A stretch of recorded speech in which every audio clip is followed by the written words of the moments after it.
of my ability. All the schools that we have present here with us include Girls Senior Secondary Grammar School, Obanlende. Let's get an applause for each of our schools, please.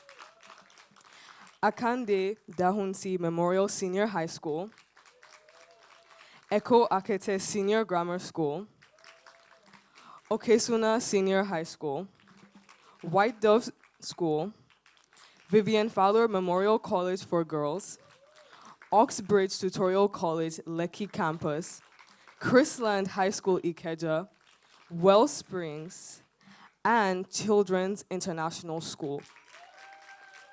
Yes, I can see. I see that. All right. And we would also like to thank our lovely sponsors and partners that made this event happen today. From the Bloom Africa.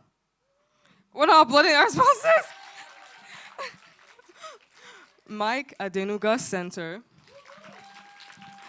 That Good Media. Slum to School. And Junior Achievement.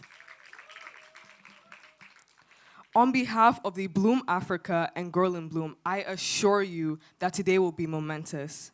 With all of those formalities, you may be wondering, who exactly am I? So I'm going to go ahead and introduce myself. My name is Farida Alpha. I'm a program coordinator here at the Bloom Africa and Girls in Books Lead. Thank you. So before I get into things, I think it's important to understand why I'm here today and what exactly brought me here.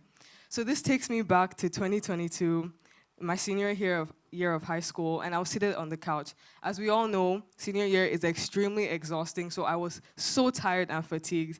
I was at the couch at home, just doing my work and whatnot. And then my mom comes up to me, and she's like, fill out this form now, fill it now. And I was like, okay, sure, I'll fill out the form. So with all the fatigue and all that was bothering me, I was like, you know what, I'm going to just fill the form. I tried my best, I tried my best. So you already know what my response was looking like. And so I submit. And so after a couple months later, I open my mailbox and I see an acceptance and I was like, me? I actually got in with that response. And I was like, okay, all right. And so I see all the instructions, I see everything that I need to see, and I'm like, I guess I'm a power girl. So a couple weeks later, the program started. I got to meet so many momentous and phenomenal women within the spaces of the corporate world, as well as working with so many other change makers as well. And why am I telling you this story? I became an alumni of the Power Girls Africa 2020 class. And here I am working for the same organization that I conducted this leadership program under. And this is all to say, what exactly does this mean? I say to you, my fellow girls in Blooms, that snatch at enrichment opportunities that present themselves to you. I'm here to inform you that nothing comes to your life by chance, especially opportunities like this. So you may be wondering when they come to you, you may be afraid, you may be thinking, why me? Why do I have this opportunity? I'd like you to look at me, a girl who was extremely tired within her senior year of high school and decided to give the Power Girls Africa program a chance and listen to her mom. Girls, let's listen to our moms. And here I am working for this very organization. I've been able to make some of my dreams come true and start a book club, Girls in Books, where I've been able to engage with 70 plus girls across Africa and the diaspora. That has been phenomenal. And upon many other things, we've been able to complete 3 books and amplify African and diasporan authors. So if I was to say one thing, I would say that I am living proof of taking those opportunities and seizing them and making the most of them. So if there's one thing I want you girls to all leave from today's session is never question it and live in your limitless star power, because you have people like me to look at to make those dreams come true. Thank you so much. So today we have a lineup of phenomenal speakers, and I know you guys are all excited for this, and so am I. But none of this would happen behind the brains behind the operation and our people's favorite. So now I would like to call upon the stage my mentor and the Bloom Africa founder, Ms. Tosin Durotoye.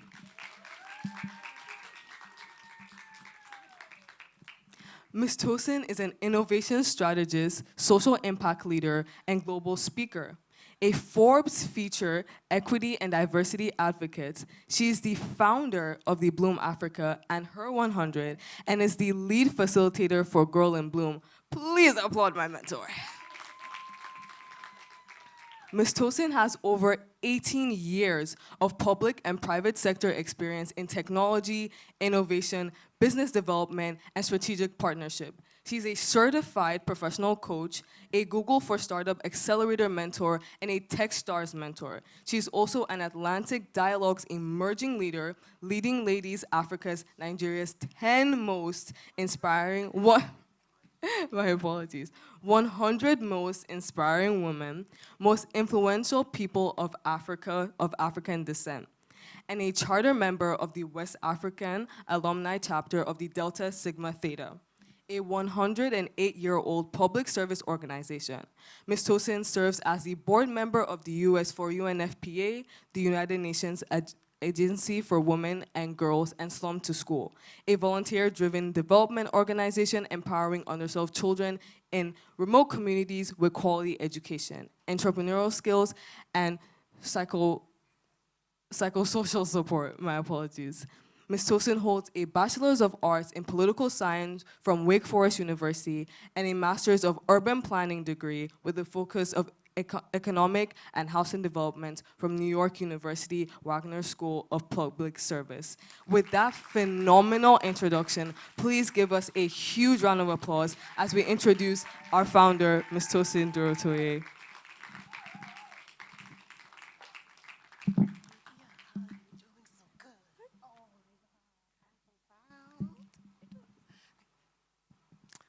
I don't even know what to say because, like, how do I come after that? I'm not sure. And that's the thing that I always find to be so amazing about this. I call it a blessing. It's an opportunity to spend time with girls like you. I always say that in my head, every young girl I meet becomes my bestie, like in my head. And it's because I just think you guys are so cool. I think you guys have, like, the most innovative ideas. You're close to what matters. Like adults, sometimes we're tired, we're disenchanted. I love the energy that young women have. And like Farida said, we met when she was like, that was almost 5 years ago. And now I'm looking at her on the stage and I'm like, she's such a great speaker. I'm going to sound so boring when I go back on stage. And that's my mentee. And that's how it's supposed to be, right? So my job, right? I'm not going to sit here and talk about anything except you guys today. I'm here for you. You guys are my new besties starting today. Each of you, after this, if you want to send me an email, you can send me an email. If you want to follow me and start chatting me, you can chat me. Like I said, when I say besties, I mean it, because I'm here for you, right? And so what I want to make sure that you experience today is one of those opportunities where you're like, wow, I'm so glad I was there. Like, I know I didn't think of things this way before, or I didn't know this thing before, or I met somebody really cool from another school. Like, I want you guys to take, like Farida said, the opportunity, because that's what she did. And I didn't know that it was her mom that made her do it, but I'm glad her mom did. And I would have never figured out that one day Farida would be my master of ceremonies for the second annual Bloom, Girl in Bloom Summit. So you guys, I'm so happy here. I cannot wait. We have other girls like yourself that have been to this summit previously, like last year, and they will share all types of things that since they've been at the summit, what they've done. And so I have no doubt that today, at least a few of you, if not all of you, I hope, will leave here inspired to do something, right? And it doesn't have to be anything big. It doesn't have to be like, oh, I want to go and be like this person or do like that. No, no, no. I don't want you to do what anybody else is doing. I want you to do what you want to do. I want you to do what you're good at. I want you to figure out what it is that makes you happy and joyful. If there's something that's challenging you or some pain that you have somewhere, use it and turn it into power. That's your personal story. That's your personal purpose, right? So I want you to just take this time to reflect as we're going through today. We have a little tiny jotter for your thoughts that you can just add, but a couple of things before we get started. So We call these housekeeping rules. So if you guys want to use the restroom, right? You don't, well, I know your, teachers might be here, so maybe you have to ask them, but you don't have to ask me, that's for sure. So you just go down this hallway and you go up a little bit and you take a left and the restrooms are on that side, okay? So that's number one. Number two, so I have a thing about making sure that my girls are engaged and that they're thinking. I like thinking girls. And what do I mean by that? Girls that are like, I have a question. I love girls that have questions. It's just like you should be having questions all the time. Because if you're not questioning things, then how are you growing? Like, if everything somebody tells you, you just take it and that's it. What you see is what you saw. What somebody gave you is what like you don't think about stuff deeply, then I'm like, oh, I don't know about this one. But I know you girls here are here for a reason, and I know part of that reason is because you are here to really grow and learn. So we're going to be doing a couple of cool things. So first of all, one of the things we're going to do, we can change this slide. So I don't want you guys also reading this long. And by the way, I just want you guys to know, you see, when you look at biographies like this, we call these bios, short profiles, that took like over 20 years, that short thing you're seeing. So the reason I'm telling you guys that is that as you get older, and especially with this social media thing, which, by the way, I think social media has some really cool parts to it. I always say that if I wasn't so shy in 2020 and I started dancing on TikTok, maybe I would make more money by now, but I was doing shy girl. So I did enter the TikTok world, but some people are making some really good money. So for me personally, I understand the power and I also understand the challenges of social. And one of the things that social media and life in general will try to make you do is to compare yourself to other people. And one of the things that I want all my girls, and by the way, the minute my eyes land on you like this, you are my girl. If anybody has ever seen that movie, I say I collect girls like infinity stones. Like, I just like all of you. I don't even have to know your name. I just like you. You're my friend, And so what I'm saying is I don't want my friends to be out here comparing themselves to other people or trying to be like somebody else but themselves.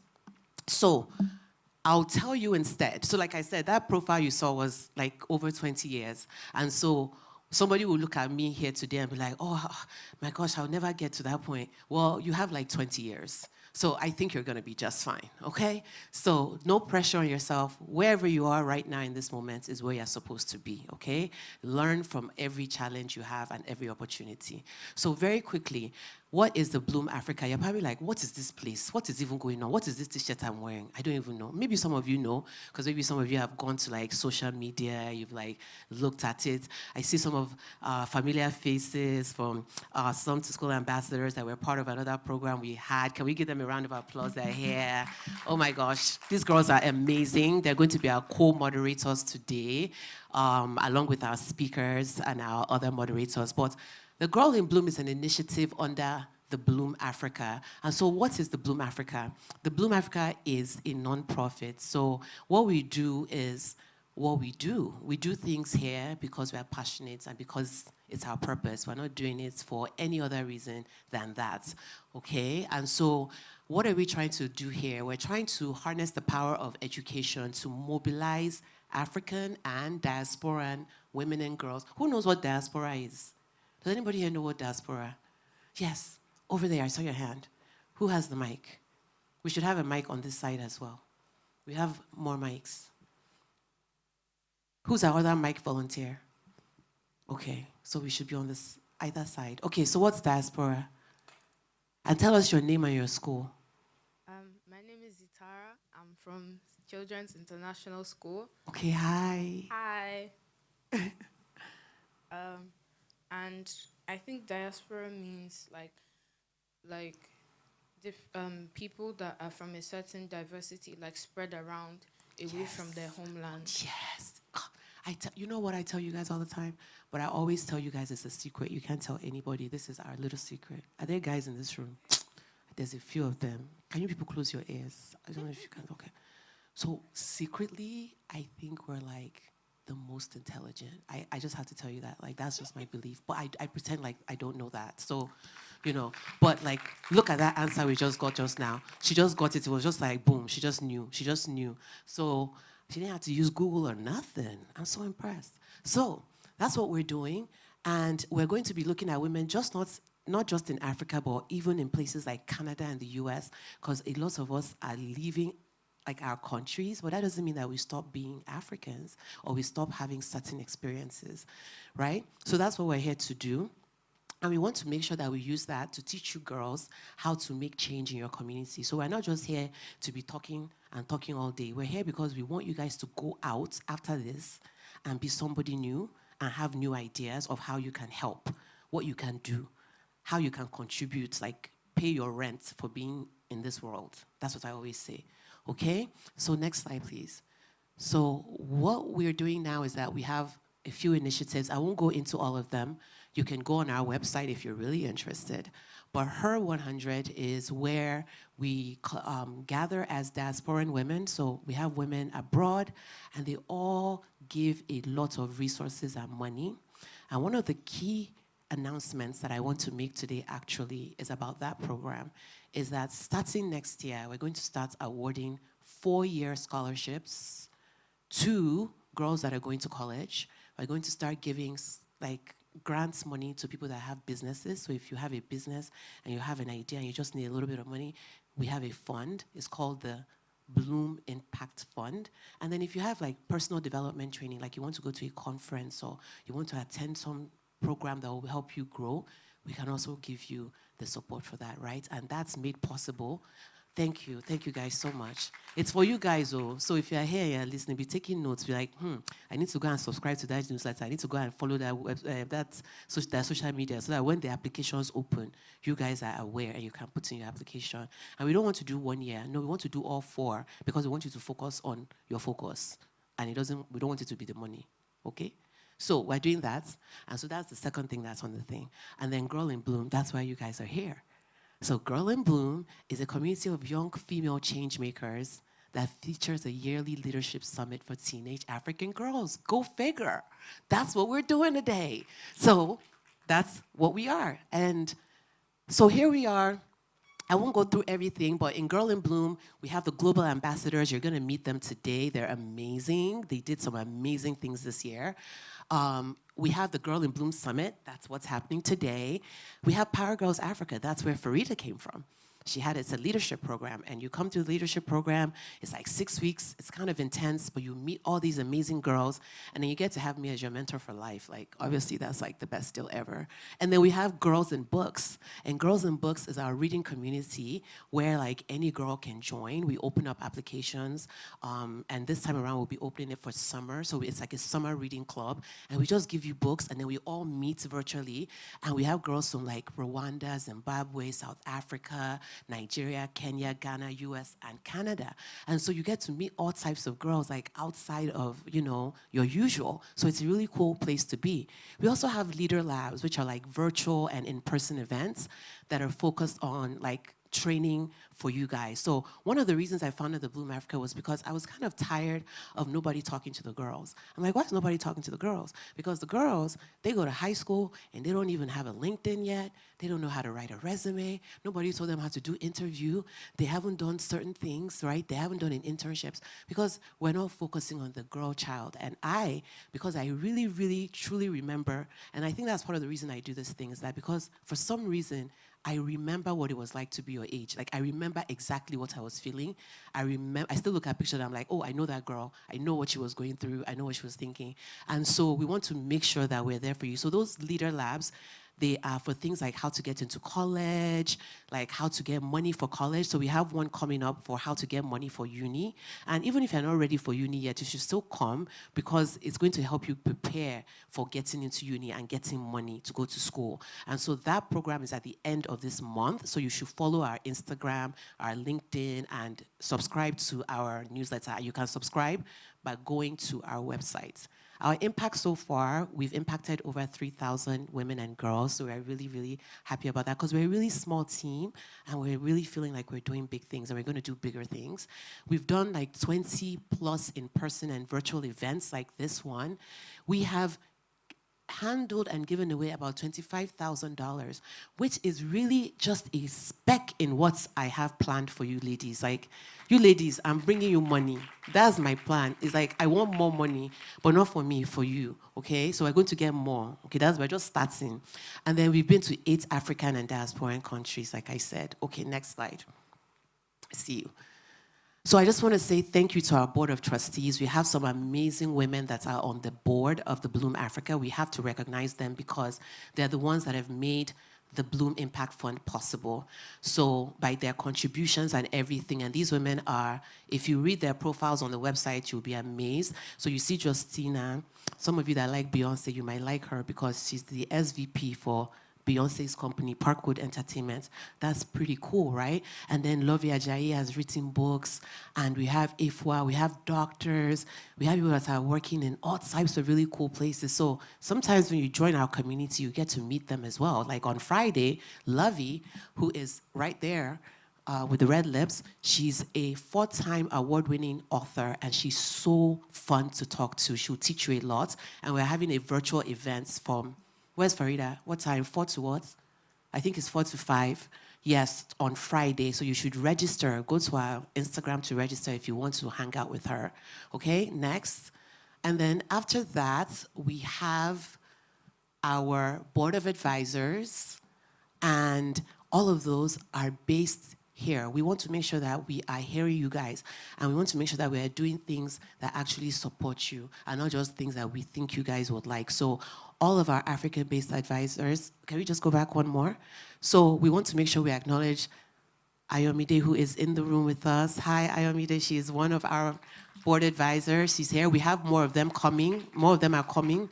And I told them they're going to be so impressed, so we have more. So thank you. Next slide. And thank you to our sponsors before we get started. Farida already mentioned Junior Achievement. The Bloom Africa, obviously, sponsors this event. We have That Good Media. We thank the Mike Adenuga Center for always coming through for us, and Stump to School for always giving us the best of the best. Like, we're so excited to hear from you. So thank you so very much. All right, that's it. I think I'm going to pass it back to Farida. Thank you.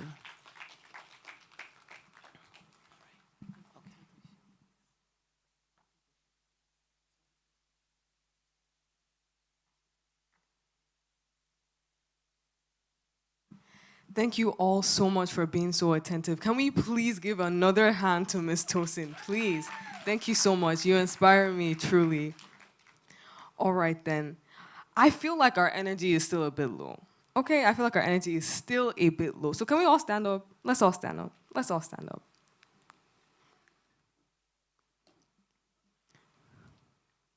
All right, so you're going to look to your neighbor and say, "We're here to bloom." All right, so in 3, 2, 1, we're here to bloom. More energy, guys. Come on. Let's get more energy. Here to bloom. All right. Thank you guys so much. Let's be excited. We have so much planned for you today. Yeah. There's going to be prizes, there's money. Oh, we didn't tell them about the money. That's why they're not excited. I knew it. I said, I must have forgotten something. I knew it. So there's money. Girls like money. I found that out. So here's how it's going to go. After every panel session we have, we're going to have a Q&A session. 2 things are going to happen during that Q&A session. One is that we'll have a quiz question. Just pop, like, you just heard something on the stage. We want to see if you were listening, if you remembered, if you can repeat it, and you'll get a prize, okay? Like, immediate. The other one is that we want you to ask other questions. So as you are listening, be writing down your questions, because once we now finish that quiz, it's going to be like, who has questions? And we may only have time for 2 or 3 questions, but whoever we pick, that person is going to give us a name and school. We're going to write it down, put it in a box, and we're going to do it throughout the day. And we're going to shake up that box at the end of the day, and whoever's name we pull out is going to win 20,000 naira. Okay? So you want to be paying. Basically, I'm telling you to pay attention. If you want just small change, you want to take yourself out, have a nice meal, buy a new outfit, something like that. So let's pay attention. I'm excited. Okay, thank you. Back to you, Farida. And whenever you see a slide that has a gift on it, it looks like a gift box sign, like a symbol of a gift, is on the lower side. Once you see that, it means money is involved. Thank you. All right. Thank you so much, Ms. Tosin. We can all get seated now. All right, next slide, please.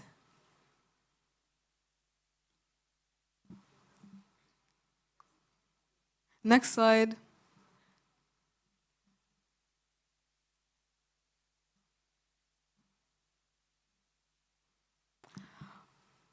Okay, guys, please excuse us. Could we please proceed to the next slide, please?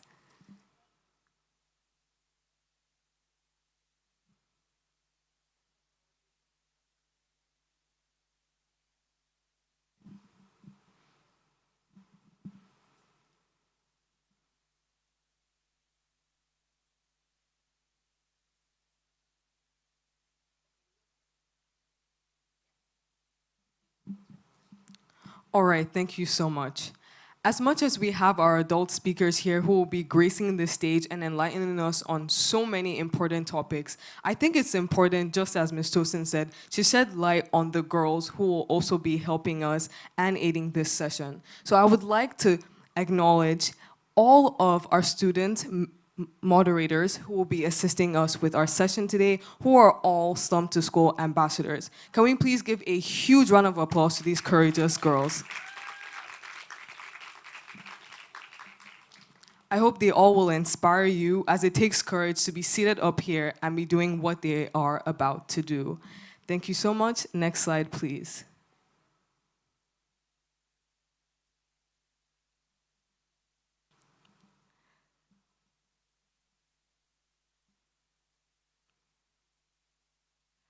Tech issues, am I right? Anyways. All right. So the moment we've all been waiting for. So we're going to get into our first speaker session. I want you guys to all know that every lineup here is going to be so impactful. So please be engaged, give applause, and be extremely excited. And it is my absolute honor and pleasure to invite our keynote speaker, Ms. Odunayo Ewuniyi. Ewuniyi.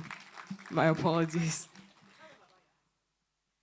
Okay, I made this joke earlier and no one laughed. So basically, yeah, so please excuse me as I try to pronounce all the names. I'm a Kogi girl, I'm not Yoruba, so please excuse me. Shout out to all my Kogi girls in the audience, if there are any here. All right, so I'll take that again. So I would now like to formally introduce our keynote speaker, Ms. Odunayo Ewuniyi. Thank you, guys. Ms. Odunayo Ewuniyi is the co-founder and COO of PiggyFest, Nigeria's largest digital savings and micro-investment platform. The platform has more than 4.5 million users. In January 2021, Odunayo co-founded First Check Africa, a pre-seed/seed fund that invests in high-growth tech startups with at least one female co-founder, women supporting women. In 2020, she co-founded the Feminist Coalition, a group of young Nigerian feminists who work to promote equality for women in Nigerian societies with a core focus on education, financial freedom, and representation in public office. She's a board member at Village Capital, the most active supporters of impact-driven seed-stage entrepreneurs in the world. She's a 2023 One Young World Entrepreneur of the Year winner. Please, let's applaud all of these accomplishments, please. In 2022, she was selected as the Bloomberg New Economy Catalyst and won the Forbes Africa Technology and Innovation Award. She is also a 2021 Time 100 Next honoree. She was featured on Bloomberg Business Weekly 2020 Bloomberg 50 list, an annual list of innovators, entrepreneurs, and leaders who have changed the global business landscape. She was named one of Forbes Africa's 30 under 30 technology in 2019 and one of 30 Quartz Africa innovators in 2019. She was also named one of the 2021 class of social sleepers by the Malala Fund. Please give Ms. Ewuniyi a huge round of applause, and as we welcome her to the stage. Thank you so much for joining us today.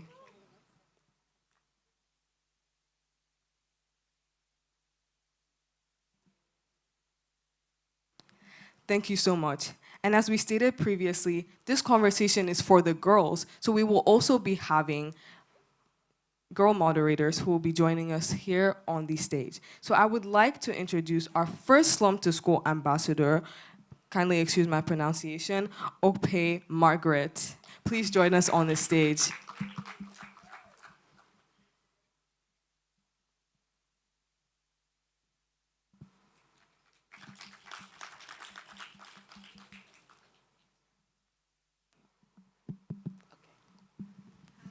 Hi, Okwe. How are you?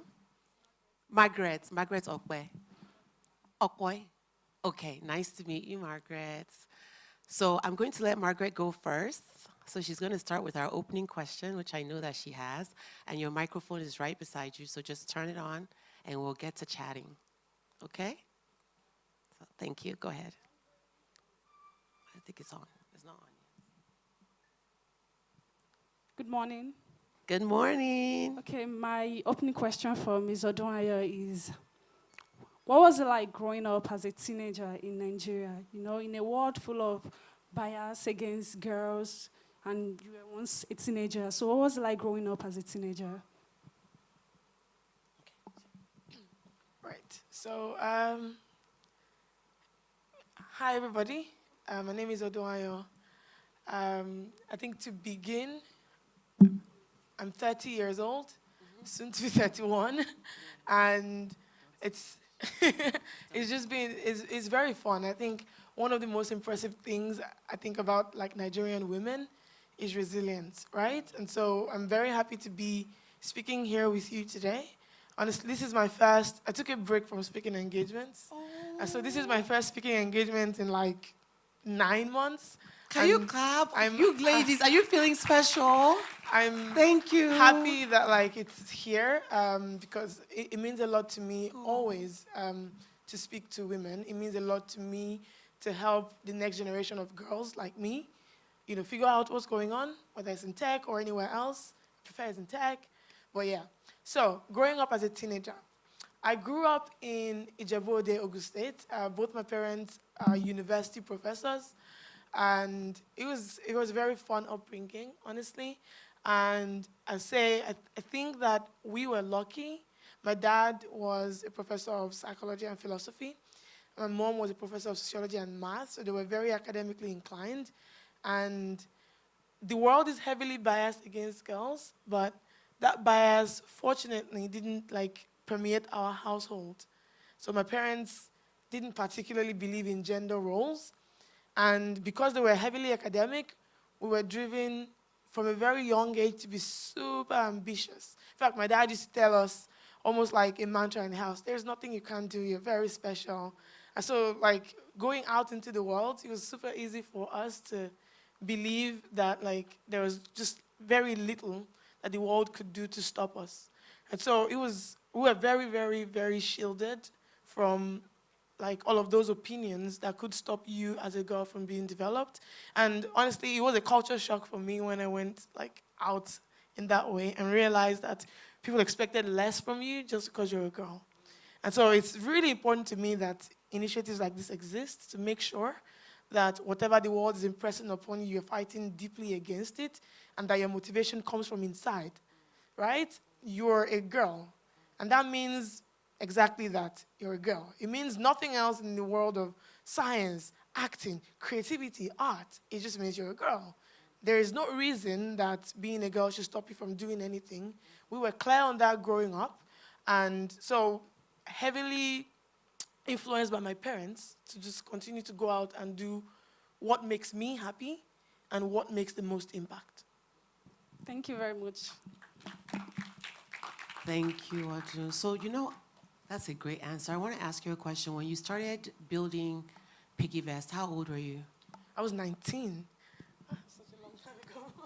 And how many users do you have now on the platform? 5.2 million.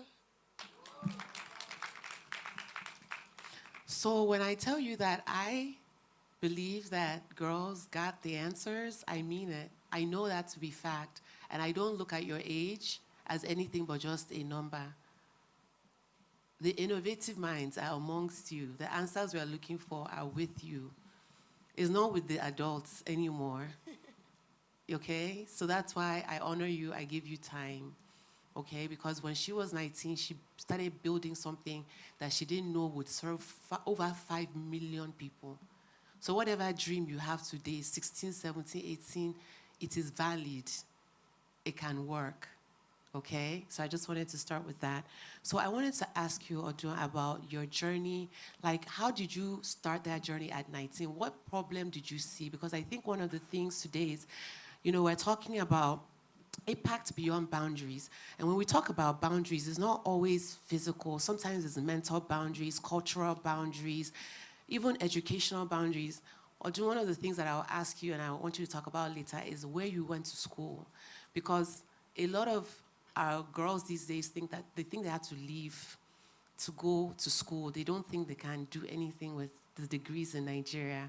And so I want you to talk to us about what sparked in your 19-year-old mind, what question, what problem led to PiggyVest, and then what was that journey like for you, and what was unique about it? So, first of all, I went to St. Anthony's Nursery and Primary School in Ijebu-Ode, and then I went to Louisville Girls High School in Ijebu-Itele, and then I went to Covenant University. So I have been educated 100% of the time in Nigeria, mostly in Ogun State, really. So I think that, like, for what it's worth, there is quality education to be found here, and it's great to leave the country, but you don't always have to leave the country. You go to whatever country it is to figure out what your purpose is or to come out on top. You can do it from anywhere. That's one, right? And then the second thing is, when I graduated university, I studied computer engineering. And I like this because I have a 16-year-old sister. And I always have to tell her this story. She's not particularly interested. And so I graduated computer engineering in 2013. And for me, it was, okay, I'm going to go do my master's, incidentally, in Stanford. I ended up not going, but that was the plan. So in the summer of that, of 2013, I came to Lagos. I left home. I came to Lagos to stay with family. And I was trying to get a job. I used to write on the side. So I was trying to get a job writing just because it wasn't a long-term thing. So one day I was returning from an interview, and my co-founder today, the CEO of PiggyVest, actually leaned out of a window of one of the houses in the estate, and he asked me to come inside. And he said, I went inside. I asked, what are you guys doing here? They had converted the flat into a small office, and they were building a startup at the time called Paroles. So I asked a few questions. Soto and I had tried to start a venture in university, but that didn't quite work out. So he said, do you want to join us? And so there's a thing that my dad used to tell me. He used to tell me many things, but something was to never dampen my curiosity. Like, he always used to say, you're allowed to ask questions. Our household was one where you could ask why, right? It wasn't about our parents just giving us instructions. It was about why. One time in secondary school, my principal had given me an instruction on, I think, the courses to pick. Yes.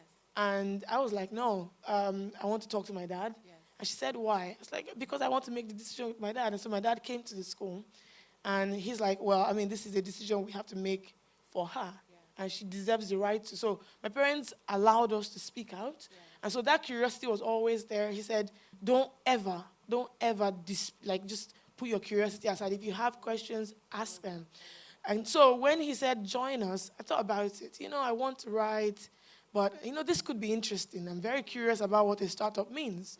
I'm very curious about what tech is. Where could this lead? So I joined them and became their social media person. 6 months in, became their operations person. And 6 months after that, we launched PushCV, which was in answer to my own questions, actually. Why do I have to know someone to get a job in Nigeria? So every time I went to an interview, I'd come out on top, I'd not get the job. Do an interview, do an exam, come out on top, don't get the job. Nigeria is a super nepotistic society, and nepotism is the practice of you having to know someone or be familiar with a key decision maker in an organization before you can get a leg up.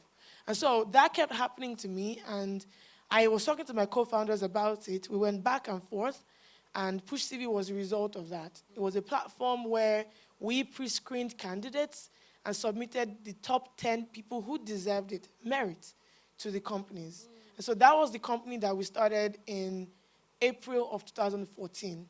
And that's led to the journey of PiggyVest today, because all of the questions that we wanted to answer were one, can we build for our generation? At the time, we were 19, 20, 21. And also, can we build from where we are, right? No one really thought in 2013, 2014 that the power resided with young people. Everyone thought you needed to be 30 and above to build something from scratch. In fact, my parents, my biggest cheerleaders, actually asked me when I told them we were going to start a company, what do you guys know about starting a company? It turns out we knew nothing, but that doesn't stop anything. You know, like you can learn by doing. And that's exactly what we did. That's very insightful. I'm so, are you inspired? Yeah, I It's am. so inspiring. 19. How old are you? I'll be 19 next month. Just like, oh my gosh. We're sitting with the next founder of the next company that will serve 10 million people. Everybody clap. That's how it is. I believe that. Your next question, please. Okay, you said you were 19 when you co-founded PiggyVest, and I'll be turning 19 next year, and I feel like I don't have anything figured out yet. You have time. Yeah, so, like, when you were 19, did you already have a plan of what you wanted to do? Or I did. I was supposed to, graduate this summer, go do a master's degree outside of the country. But I got distracted, as it was. I tracked into tech, joined this startup, started my own, and I just have not gone. I've not gone for the master's. So I'm sure you must have, like, encountered some challenges. Yep. So what were some of those challenges, and how did you overcome them? Well, I mean, the first thing I had to convince, the first people I had to convince were my parents. So if you remember at the beginning, I said my parents are university professors. And yeah, so, there is nobody in my family that doesn't have a master's degree, just me. So when I was telling them, I'm not going to go get this master's, I'm going to stay and build, my parents were not happy. They're like, you can build after the master's degree, but when you have an itch, like they always taught me, you should scratch it, be curious. And so for me, it was a question of doing it now, right? And then after all of that was sorted and we started to build the company, we learned something important. You need money to build a company. Yeah. And 19-year-olds don't have a lot of money, but you have none. And so we quickly had to learn about the ecosystem that we worked in, tech. And so we learned about fundraising, we learned about raising money from investors, we learned about pitching our startup, we learned about user acquisition, we learned everything, and we had to fit all of that learning into such a short time. And I'm saying it now like it was quick, it was slow, and it was painful. And that's usually how it is when you're stretching yourself beyond the places that you're comfortable with, right? When you're going out of your comfort zone, you have to stretch. And it's never, ever going to be easy. But you see, the focus should be on overcoming those barriers, not the noise from outside. If you tell yourself, I want to build this, right? You don't come fully formed. No one does. So that means that you have lessons to learn, barriers to overcome, challenges to figure out, right? Money, people taking you seriously, Nigeria. So all of those things are things that you have to learn. But one thing that initiatives like this do is make sure that in addition to all of those problems you have to solve, your gender should not be one of them. So I'm not going to lie to you and tell you it will be easy. We looked for money for, I don't know, I think we figured out money for the first time in 2018, 4 years on. So we were living hand to mouth for 4 years, right? And now, you're building a company, so you can't really tell your dad pocket money. And so all of those things were there. Hiring people, firing people, learning how to navigate the ecosystem. People don't hand things to you, like no matter how young you are, how pretty you are, how nice you are, how much you smile. You have to work hard. Yeah. You have to convince people that this is worth supporting. And that is a journey that I'm still on. It's been 11 years. Wait, has it? Yes, 11 years. So, yeah. Thank you. Because I feel like I'm 19 and I don't have anything figured out. I think if you started thinking to yourself, oh, here's what I want to do, study it in university, when you come out of it, if you make a plan for yourself and then, because you guys are so lucky, in 2013, no one was talking to girls. Like that's why Tosin started Yeah. this. People weren't talking to girls. We had to figure it out by ourselves. At the time, I could count on one hand how many women were in tech. You remember? It was the same 4 or 5 people being recycled all the time. And if you don't have access to them, then you just can't talk to them. Right? Today, we're getting dragged into rooms by our peers. You have to do this because we actually owe and have a responsibility to your generation to make sure that you don't have it as tough, that you don't have to break down the barriers that the people ahead of you already did. So when you decide, I want to start a company, I'm here. Several other women are here now. Like, it's no more 5 people, right? It's many people who you can take lessons to, who you can speak to. It's many people recommending scholarships. It's many people recommending programs. It's many accelerators targeted at women. It's funds like First Check, funding female founders. And that's why this is important. Thank you. Are you inspired? Yes. So one of the questions I want to ask you, and I think you're one of those women, like many of the women in the room today, that has resilience, drive. We all have these things. And Nigeria sometimes, if we're being honest, can make it feel as though in spite of those things that you have, like you won't get far, So that's the first question, is sort of how do you overcome not just the mental barrier, the reality, like you said, not knowing where the money will come from, your business, not knowing if it will survive because of some government. It's very hard to do business or succeed sometimes.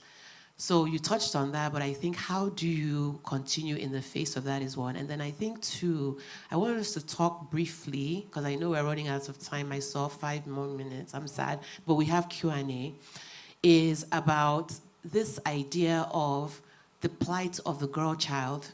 So I think we can sit here and honestly tell our stories that are very inspirational, but the truth is we know that there are some things that are wrong and specific to us. What are those things? How do we live and exist with those things? Because they're there. So thank you. Okay. So when I was growing up, another thing that my dad used to say was aim very high, work very hard, and care very deeply. Right? I've carried that through my life. Aim very high, work very hard, care very deeply. Right? There is no limit to where you can get to. If you have set your goal, you're looking at it, you're working hard towards it, and for you, it's not just about getting to that goal. It's about what you do on the way there. People always say, the destination is the journey. How you get there, it matters. Right? So care very deeply about people, right? About situations, about your fellow women. And so one of the ways that I've managed to actually stay completely focused is the motivation for what I want to do. Again, it comes from inside, right? I want to, and I used to laugh at, there was an actress that they asked her, when you die, what do you want people to say about you? And she said, I want them to say I tried my best. My wish is pretty much the same thing, except it needs to be said that when I'm done, right, I've managed to change something. I don't know what that is for women. The first paragraph of my bio is about First Check, Feminist Coalition. And there's a reason for that, Wine on Wine. It's because I've lived the life of a girl, and I believe that our gender, for some reason, for many reasons, has been the thing that holds us back. And it shouldn't be that way, right? You're not less because you're a girl. What you want to be has nothing to do with the body that you're born in. It's literally just a vessel. Unfortunately, we now have to navigate everything else in addition. It's like starting a race and the men are over there and you're starting here. Yeah, exactly. And you now have to do hop, step, and jump in addition to being behind. And so I beg you guys, you need to make sure that the reason for what you are trying to do in life, the reason for your aim, for your goal, for your vision, for your mission is internalized. don't let your motivation be set by an external person, right? I remember the day I was filling my JAMB form in secondary school, and I was sat by my dad, and he was like, oh, so what do you want to study? And then there was just my classmate over there, and her dad was telling her, write this. And even then, I was conscious of the difference in the approaches. My dad would tell you, what you want to study is, I'm here to guide you, but it's really your choice, right? So I put engineering, and he's like, well, engineering it is. And then there was the girl over there, her dad was telling her, no, you have to do a 4-year course. You can't do a 5-year course because this and that. And I was so aware of that moment. I've never forgotten it. And there's so many moments in my life where I've been so conscious of being a woman, and it shouldn't be. I became conscious of being female as early as age 6. That shouldn't happen. You're a person. And so, in addition to being a woman, in addition to all of those things, you then have Nigeria, which isn't built to be easy. Nigeria is difficult. It's hard to build. It's hard to thrive. A lot of us do more surviving than thriving, and that's very challenging. But if your motivation comes from inside, if you're starting to make all of your goals by what does Margaret want to do? What satisfies Margaret? Where does Margaret see herself in 20 years? And can Margaret sustain the drive and what it takes to get there? That's the first way to stay resilient in this kind of place. Right? Nigeria is an emerging market. It's going to be hard to fundraise, hard to build, hard to get customers, hard to do this, hard to get a job. But if you know that these are the steps I must take to get to where I want to be, and you continue to laser focus on that, everything else is designed as a distraction. It is noise. You having to constantly navigate being a girl is noise. It is a distraction. And so you must always refocus on your goal. And then secondly, to the second question, unfortunately, life is not as easy as focusing on your career or focusing on your plan. Being a girl comes with attendant danger, right? And that's what the only thing that works here is female friendships and companionship. I will always tell you, female friendships save lives. They do. They just do. It's great to have friends of all races and genders and everything, but having a group of women that you trust, having a group of women that you navigate life with, even if it's one person, female friendships are super core because people have experiences similar to you, but the only person who can truly relate with how you're going through life, how you're navigating it, what life is throwing at you, is a fellow woman. And so I hope this helps. It was an absolute pleasure to spend this time with you guys, and I really, really hope, I can't wait to see what you guys go on to do. I'll continue to work with Bloom Africa if you guys will have me, but this has just been amazing. Thank you so much. We will have her again. Absolutely. Are you guys inspired? Yes. Were you guys taking notes? Yes.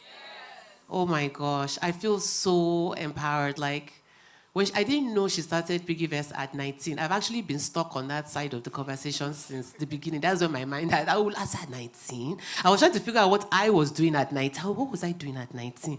That's what I've been thinking about the whole time, And so you sharing that, you don't know how many minds today, that piece, it's transforming. Like, it transforms your mind and your...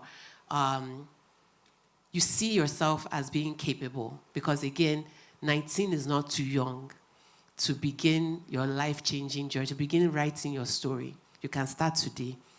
And you look back and you'll be like, wow, in 11 years, look what I did. And it will go by fast. So thank you once again so much. And so I know that Farida is coming up on the stage because we're out of time. So Farida, come on up the stage and do your thing. Thank you so much. Thank you so much, Ms. Odunayo, for that inspiring talk. As I was sitting over there, also as a 19-year-old, just seeing how you were able to really push through barriers, I am extremely inspired by your grit. Thank you so much for being here with us today. All right, then. So now it's time for the quiz. So I hope everyone who has been paying attention, we're not going to make it easy for you all. All right, so here is the question. So are we all ready? Are we all ready? All right. So throughout Miss Odunayo's speech, she presented a lot of the barriers and a lot of the milestones that she accomplished before commencing with Piggy Vest. What year did Miss Odunayo state was the year that she was able to supply enough money to continue with her organization? Okay. Over there. We'll get the mic to you.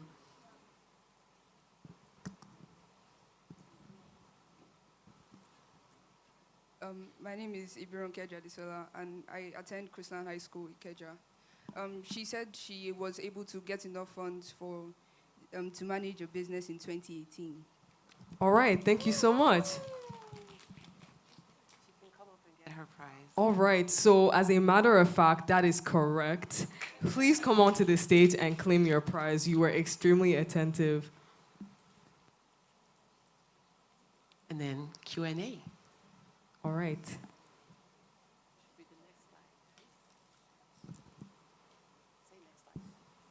Next slide, please.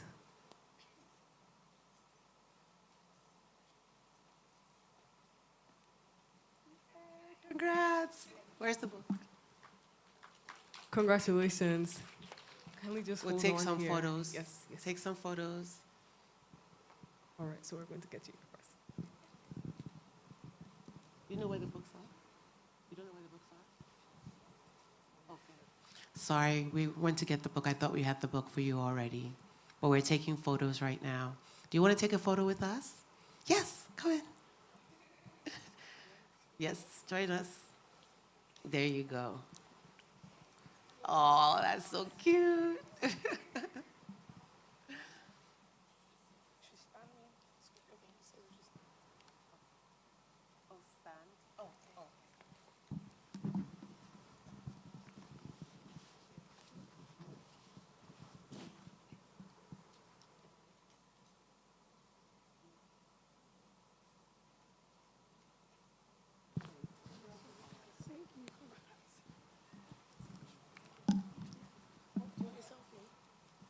Okay. Thank right, you can so much. All right, can we please give another huge round of applause? All right, so you will be winning a book by one of the Bloom Africa trustee members by Miss Lovey Ajayi Jones. This is Rising Troublemaker, a fair fighting manual for teens. Now, isn't this empowering, guys? Please give us a huge round of applause. Thank you so much for being an attentive participant. Let's take a photo.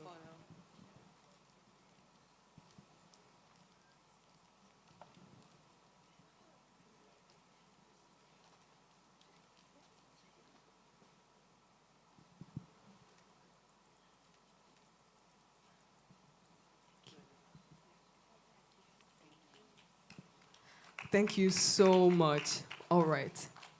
So now we'll proceed into a very brief Q&A session, and we ask that please, Ms. Oduniyi, that you maintain a 2-minute speaking time in response to our lovely questions. So please kindly raise your hands if you would like to ask a question.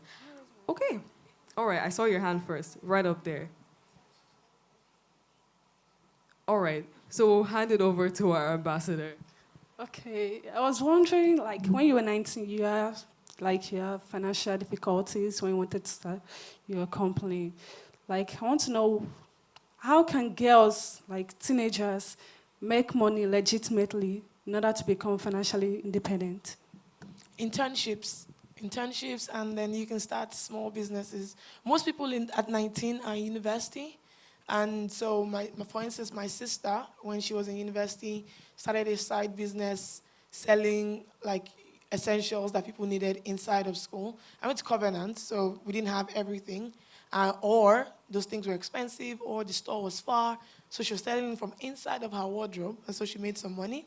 But mostly you can just intern with companies. Internships are paid increasingly these days, and that means that you can work during summer when school is off, and then you can get some money saved as well. Thank you. How do you find the internships, though? How do you know which companies have the internships? So information is power. And so it's really, I want to say social media, but that's not particularly safe. I think more work needs to be done to make the internships available and obvious. I was hoping you would Yeah. say that because I Yeah. think that's something, take a note, Farida. I think that's one of the next things we'll work on. Yeah. Is creating a place where you guys can see all the internships so that you can just find it and apply and make money. Thank you so much. Okay, in the crowd. Yes, I thank think you we so have much. time for just 2 more questions, then we'll move on. Okay, so my name is Tamara Adise. I'm from Children's International School. Sorry, please turn on your mic, please. Thank you. It's on. Okay. On. Okay, so my name is Tamara Adise Akpi. I'm from Children's International School, and I have a question for Ms. Enei. So, during the progress of PiggyVest, what made PiggyVest different from its competitors in terms of uniqueness, and like what made you stand out in the market? We launched PiggyVest officially in January of 2016. And I think an interesting thing then was it was targeted at people between the ages of 18 and like 35 initially. And there just wasn't enough going on in the financial space targeted at those people. So there were banks, there were asset managers, but if you like open an account, you get an ATM card, and you have all these charges that keep getting deducted from your bank account. And asset managers maintain a minimum of ₦1 million for investments. PiggyVest's premise was super simple. You can save as low as ₦100 every day. And so I think the low barrier to entry, the ease of use, the fact that you could open the account in like 3 minutes, 100% from your phone, was what made it so interesting and useful for people. So I guess in summary, when you're thinking of a solution, when you're thinking of a problem that you want to solve, there's something that we say in tech: is it a vitamin or is it a painkiller? Is this solving a pain problem, or is it just a supplement that people can do without? Painkillers often, when you're solving a deep challenge, it often takes off very quickly in the market, kind of like PiggyVest did. I love that. Painkiller versus vitamin. That's a good one to remember. Okay, last question. I see this hand in the front has been there. That hand there, yes. Good morning, everyone. The microphone is not, because we are trying to capture your names. And for some reason. Good morning, everyone. My name is Hava, and I'm from the Mfalo Memorial College for Girls. My question is for Ms. Odunayo. How are you able to be motivated to keep on doing the company, and what was your drive, and what are those qualities we should have to be motivated to continue pursuing a company we want to do?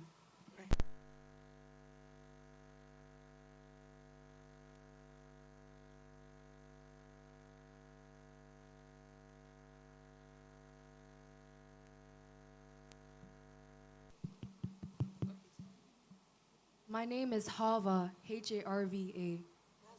That's a beautiful name. Thank you, Ma. Fun fact, Vivian Fowler is where like the 12 Feminist Coalition girls are. Wow. So that's very interesting. It's nice to meet you, Hava. I think that there is one particular trait that you need. It's just resilience, right? It's just resilience. Be resilient. Resilience is just continuing in the face of like all of the barriers that you face. Resilience, grit, all of those things are how you kind of move forward. So to stay like inspired, to stay continuing to push, you have to be passionate about the work that you're doing. So please be inspired to follow your passion. We're in 2024 now, and that means that literally anything could be your passion, and literally anything could be a source of income for you. Life is not as inflexible as it used to be, but you have to be incredibly passionate about it, and then you have to be resilient. Right? The journey will never be without its challenges. It will never be without its barriers. But if you continue, like you can fall, but you have to get up. The most important thing is that you don't quit.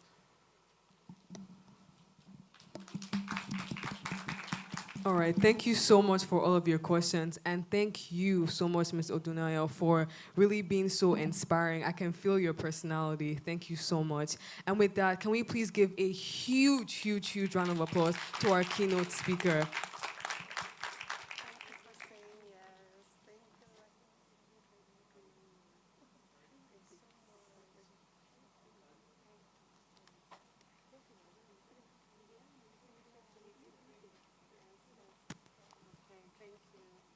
Let's take a picture, please. Yes.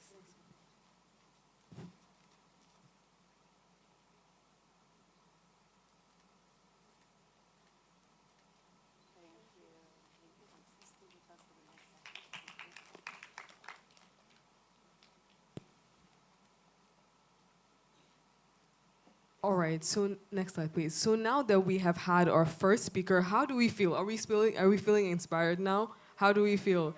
I agree with that. All right.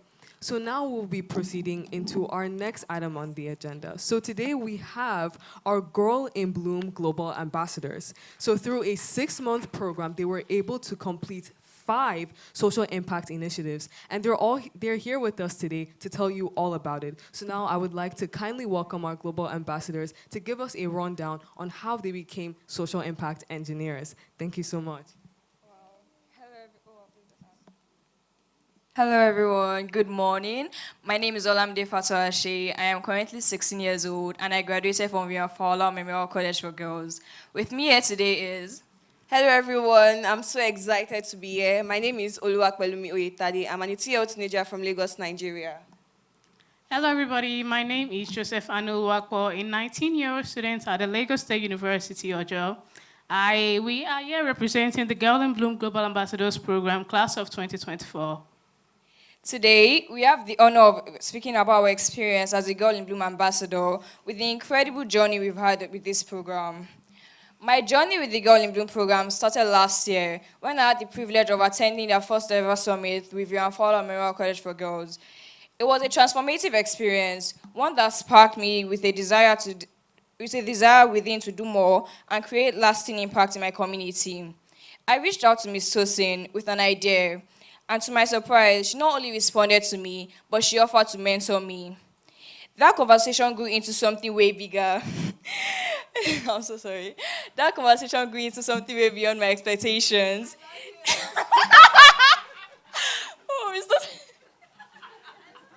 Tosin allowed me to be serious. Okay, I'm sorry. That conversation grew into something way beyond my expectations. Through our encouragement, the Girl in Blue Ambassador Program was born, a 6-month program that empowers girls like me to implement social impact projects in their communities. What started as one idea became a platform for young girls to lead, create, and inspire. That conversation turned into something way bigger than I expected, and today we would love to present all our social impact projects. My initiative is called Bloom in STEM, which is aimed at creating a safe space for young girls and women in STEM. Owing to my personal background, growing up in an environment where the disparity of women in STEM is high. With the help of Girl in Bloom, I had the opportunity to collaborate with Olamide, who is the founder of Anura, to organize a one-day STEM program for girls in Lagos, Nigeria. The most important reason we came together is because of the low percentage of women in STEM in Nigeria, which is 22%. This implies that out of 100 people in STEM, only 22 are women. Also, I grew up in an environment like Bariga, where I had no access to technology, and I was also the only furthermore student in my class. I'm glad to be inspired by my personal story to help in bridging the gap that exists between women and STEM with Olamide. Anura is an initiative I co-founded with Daniela Akinseli to empower young girls in STEM. On the 29th of August 2024, we held a hackathon in Slum to Schools, Lagos, bringing together 18 girls from different parts of Lagos, aged 13 to 18, to create technological solutions to real-world problems. We are honored to have Ms. Lola Aranti Ekugo, the Chief Digital Officer of FVN Quest, as our keynote speaker, with the winning team receiving a cash prize of 50,000 naira, courtesy of the Bloom Africa, and with over 200,000 naira being raised, and in partnership with Slum to Schools, the event was a major success and truly inspired the next generation of STEM. Now, we'd like to share a social impact video that highlighting the key moments and achievements from this incredible experience.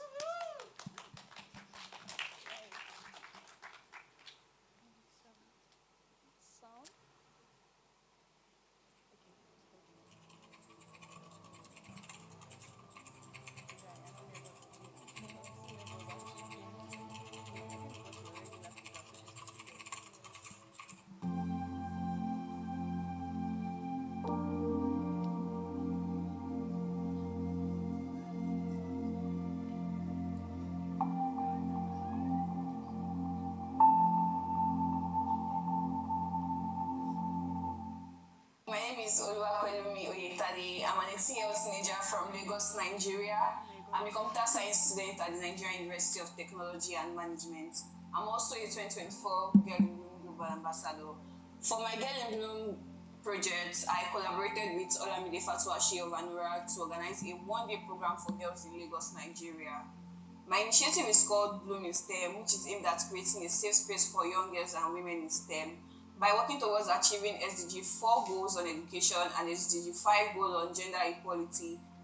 My name is Olamide Fatuashi, and I'm currently 16 years old, and I'm a 2024 Girl in Bloom Ambassador. I am the co-founder of Anura alongside Daniela Akinseli, and our aim is to empower young girls and women in Nigeria through quality STEM education. Our mission is to inspire the next generation of female leaders by promoting inclusivity and diversity in STEM. Together, we are dedicated to building a future where women are well represented and a pathway in STEM fields. Please say, I'm going to believe in myself. I'm going to believe in myself.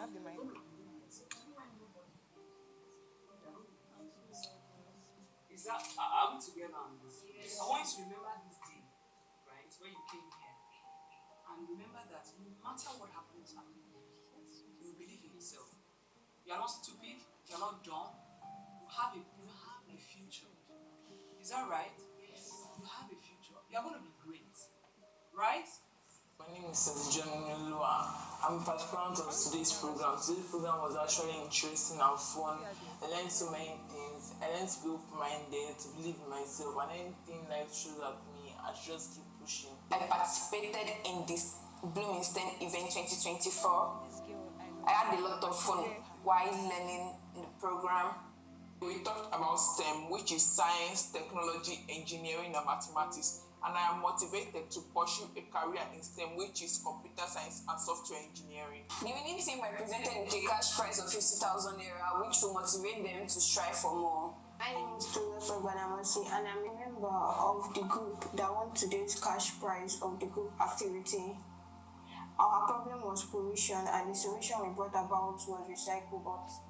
The RecycleBot distinguishes useful waste materials from the useless ones, making it more effective for waste disposal. As we're in today's program, I would like to leave the girls with a sense of empowerment and encouragement. I hope they were able to pick one or two things from Ms. Dola's speech today, and I would like to let them know that whatever they put their minds into, there are millions of girls around the world rooting for them. Thank you.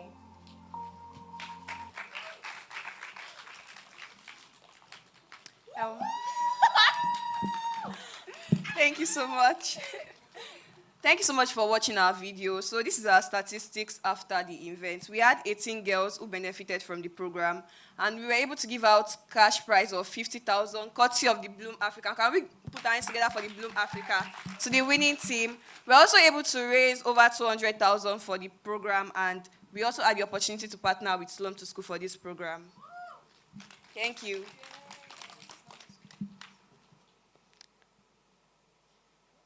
Hello, everybody. My name is Anoluwakpo Joseph.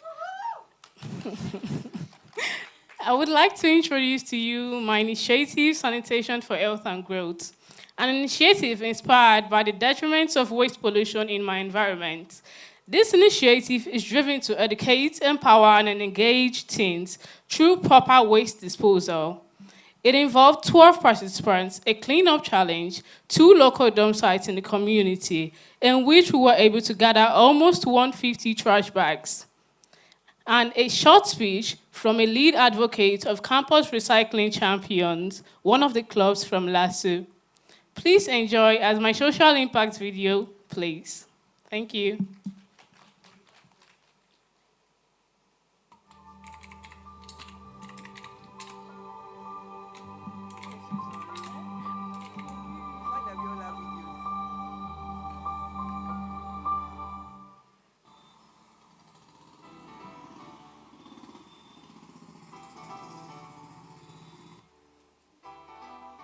My name is Josephine Loko, an alumni of the Girl in Bloom Power Girls Africa 2022 and a current member of the Girl in Bloom Global Ambassadors Program.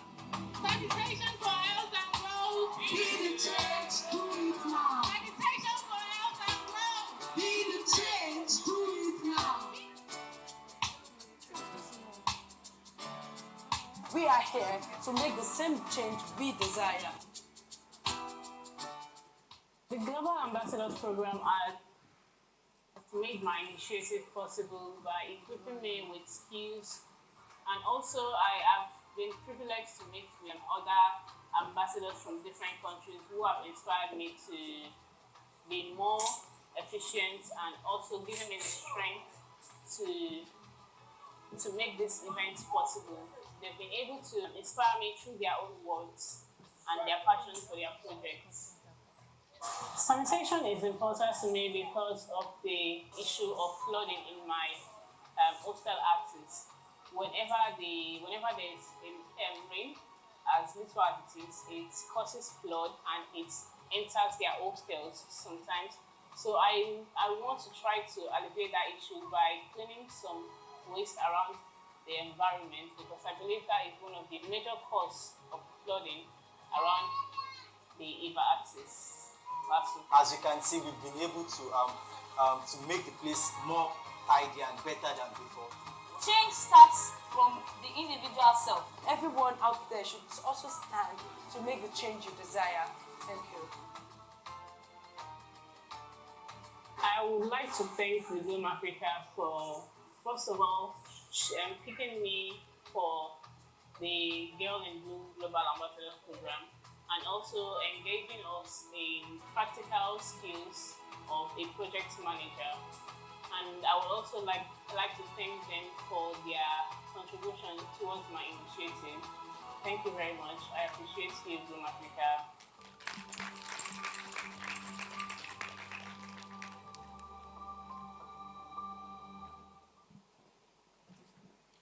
Thank you all so much for watching that.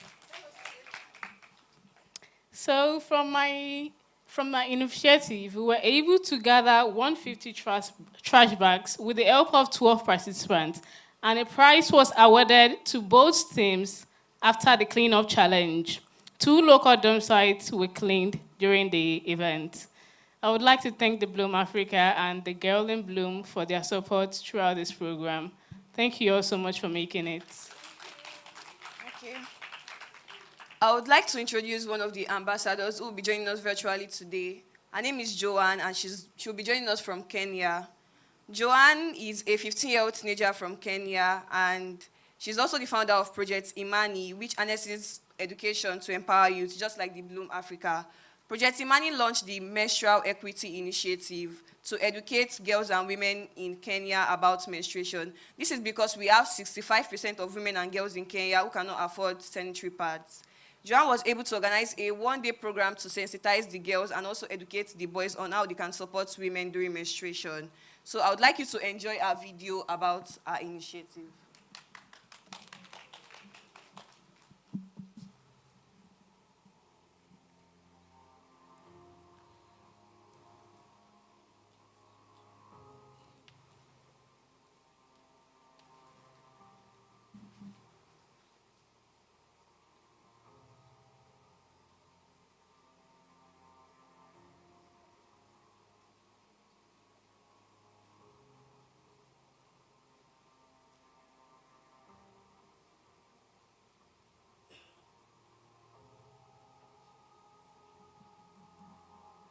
My name is Nancy Akin. My name is Rosa Diamo. My name is Lisa Kot. My name is Shantia Kot Mboya. My name is Ross Rebecca. My name is Tekla Nyango, and I'm a teacher in this school.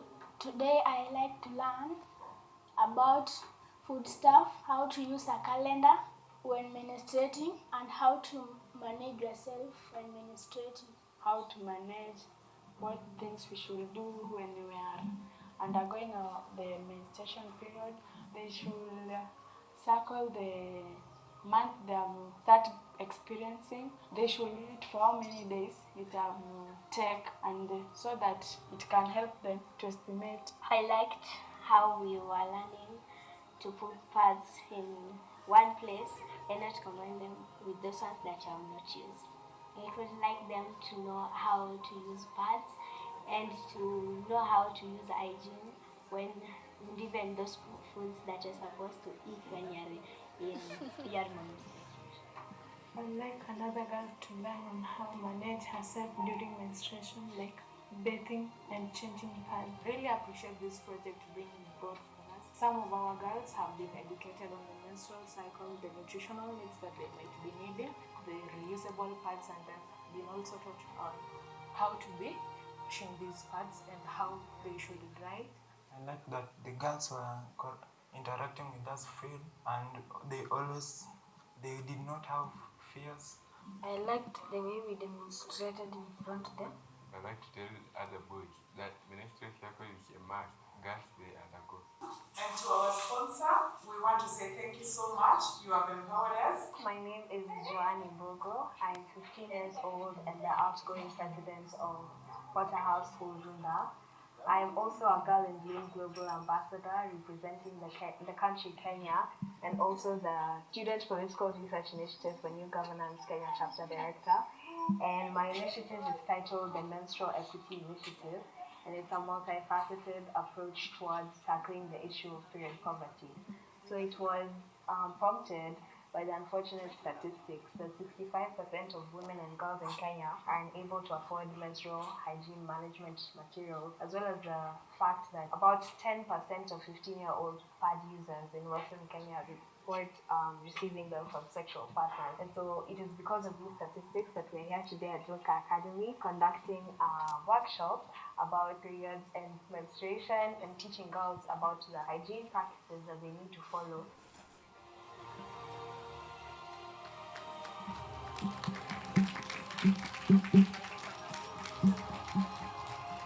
Okay, I'll just say statistics.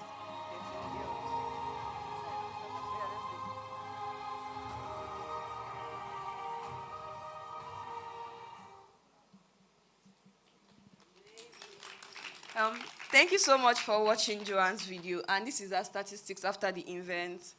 13 girls benefited from this program, and also 14 boys also participated in this program. She was able to raise over $200 to support our event, and she partnered with 3 organizations in total. She also gave out 13 dignity packs for this program. A round of applause for Joanne.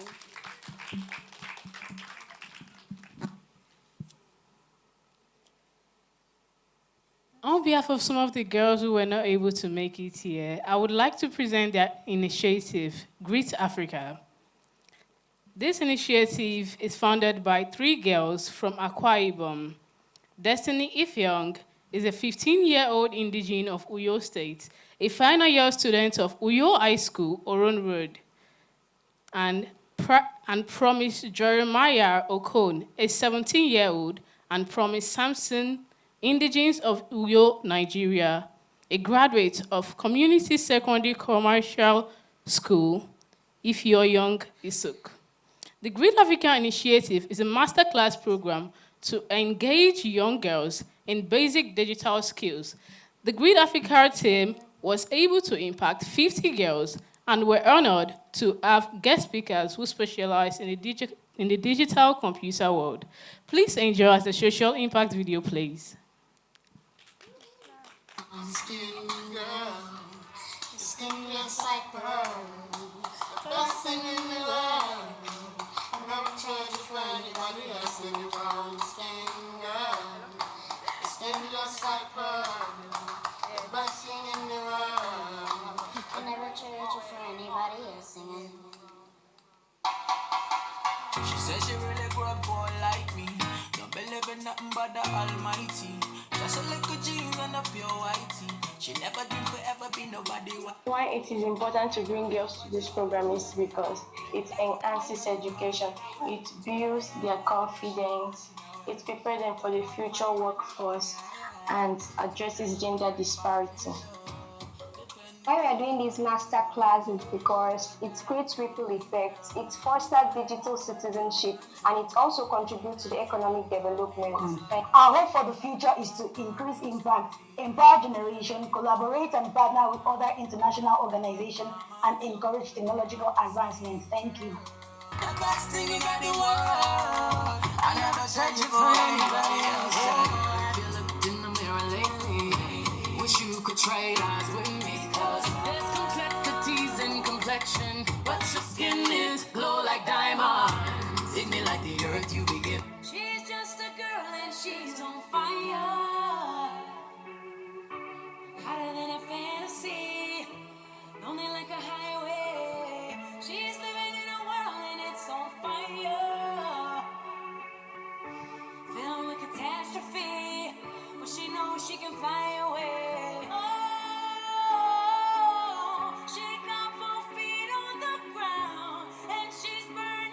said before, no words you put online. Set your goals and make sure you achieve them. Don't just set goals and maybe time or look at it like a picture. You plan and move forward to achieving them.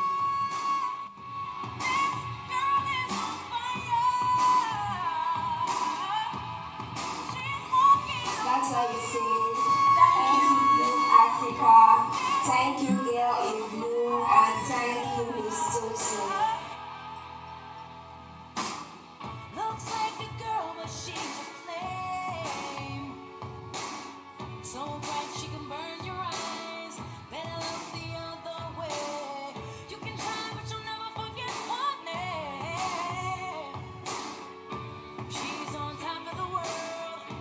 Hottest of the hottest girls. Say,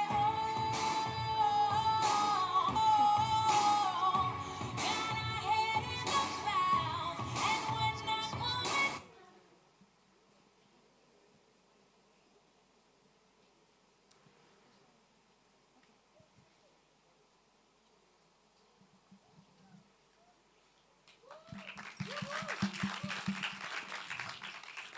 If you all can dance like that, you need to go and learn some moves. I would like to present their impact from their initiative. They were able to impact 50 girls from various schools and get sponsors from 6 organizations, and they were able to get support from the Bloom Africa and Girl in Bloom. Thank you all so much for listening. Now, it is with great pleasure to introduce our last global ambassador, Chinere Ajufa-Obi, a fellow Girl in Bloom ambassador who has made a remarkable impact through our initiative, Safe Space. Over the past 6 months, Chinere and her team have built an anonymous platform to help teens discuss mental health, connect to resources, and improve their well-being. With over 1,000 people being impacted and 120 plus new followers on Instagram, Chinere is making a real-life difference in mental wellness space for young people. Please watch our social impact video. Thank you.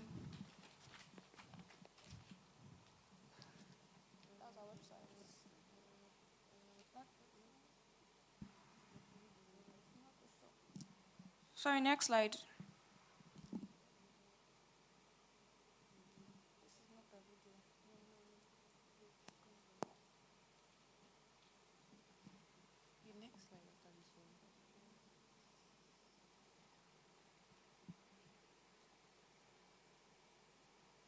Please, next slide.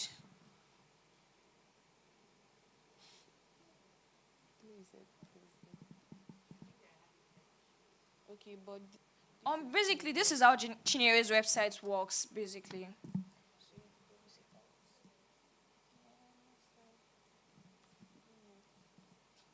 Yes.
your Discord community to a little black box to a platform that let you send messages strictly from 10 to 10:30 p.m. every day to a fully functional anonymous platform for teens and game. Meet Safe Space. I started Safe Space back in 2022 because I was terrified to talk about mental health and realized so many teenagers felt the same way. I decided to make a safe space for teens where they could just exist. For teenagers who felt like they couldn't talk about mental health so they can gain support and get connected to resources. The past 6 months working with Girl on Bloom, we really focused on building a stable version of our platform with different features and functionality, while getting various feedback from teens on what they liked and didn't like. We experimented with different types of mental health content, like our short film I Like Your Hair, inspirational messages and comforting content featuring our mascot Safe, men's mental health talks with our friends, and so much more. 2 months ago, my team and I decided to learn the basics of game development to build an affirmation-based game that goes hand in hand with the platform. It's called Affirmation Nation, and it's an RPG-style game centered around world building and building affirmation habits. Safe Space has had a lot of exciting moments for growth, like spending 3 days in San Francisco demoing and introducing Safe Space to people on an event with over 1,000 ambitious streamers. We've done and learned a lot along the way. Gotten Love took help from everyone at the Bloom Africa, Mr. Emmanuel, and all the other girls in Bloom. And we can to keep going, keep iterating, making Safe Space better and bettering mental health for teens everywhere. I can't wait to see where Safe Space goes from here.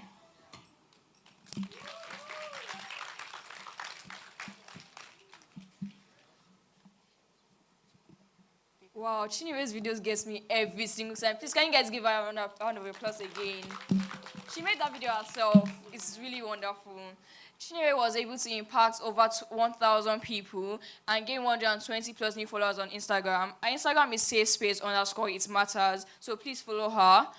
And yes, she was able to impact over 1,000 people, so please give her a round of applause one more time. Next slide. And we would love to thank all of our partners we would like to thank every single person that partnered with us throughout this entire program. Campus Recycling Champions, LASU SDG Youth Club, Belabasi Team, Huru International, Wash United, Lagos Waste Management Authority, and Slum to Schools Africa. Thank you all so much for watching our videos. Thank you. Thank you all so much. Just to give you a rundown of how the program went. During the 7-month span of the event, we had virtual meetings every end of the month and weekly sessions with Ms. Tosin and the Girl in Bloom team to get us girls prepared for the execution of our initiatives and keep tabs of progress.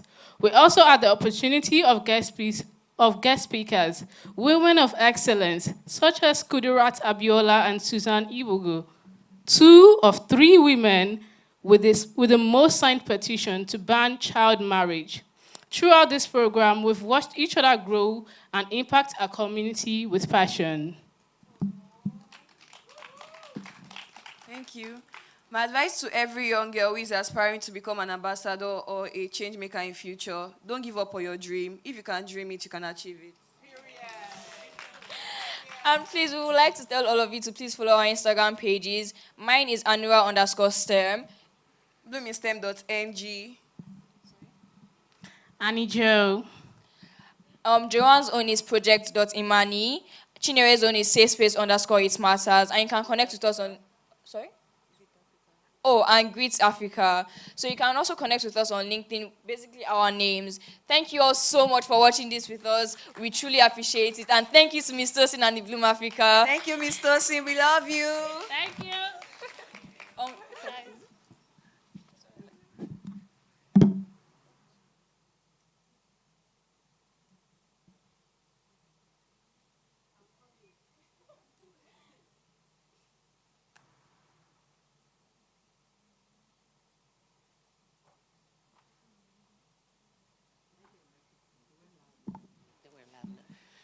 You guys were all loud enough for me. Can we give them another round of applause?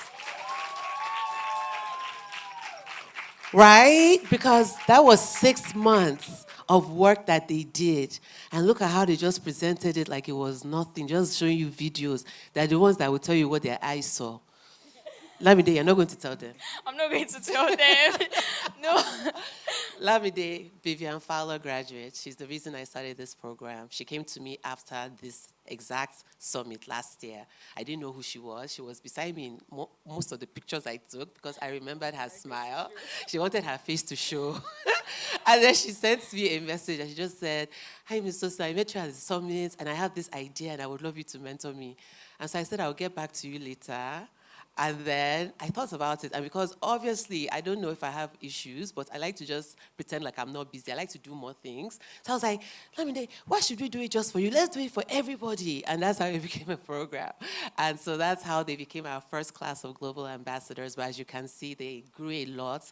Their videos are testament to the great work that they did, and I'm so proud of them. So thank you, guys. We're going to take a quick picture before we go to our next round.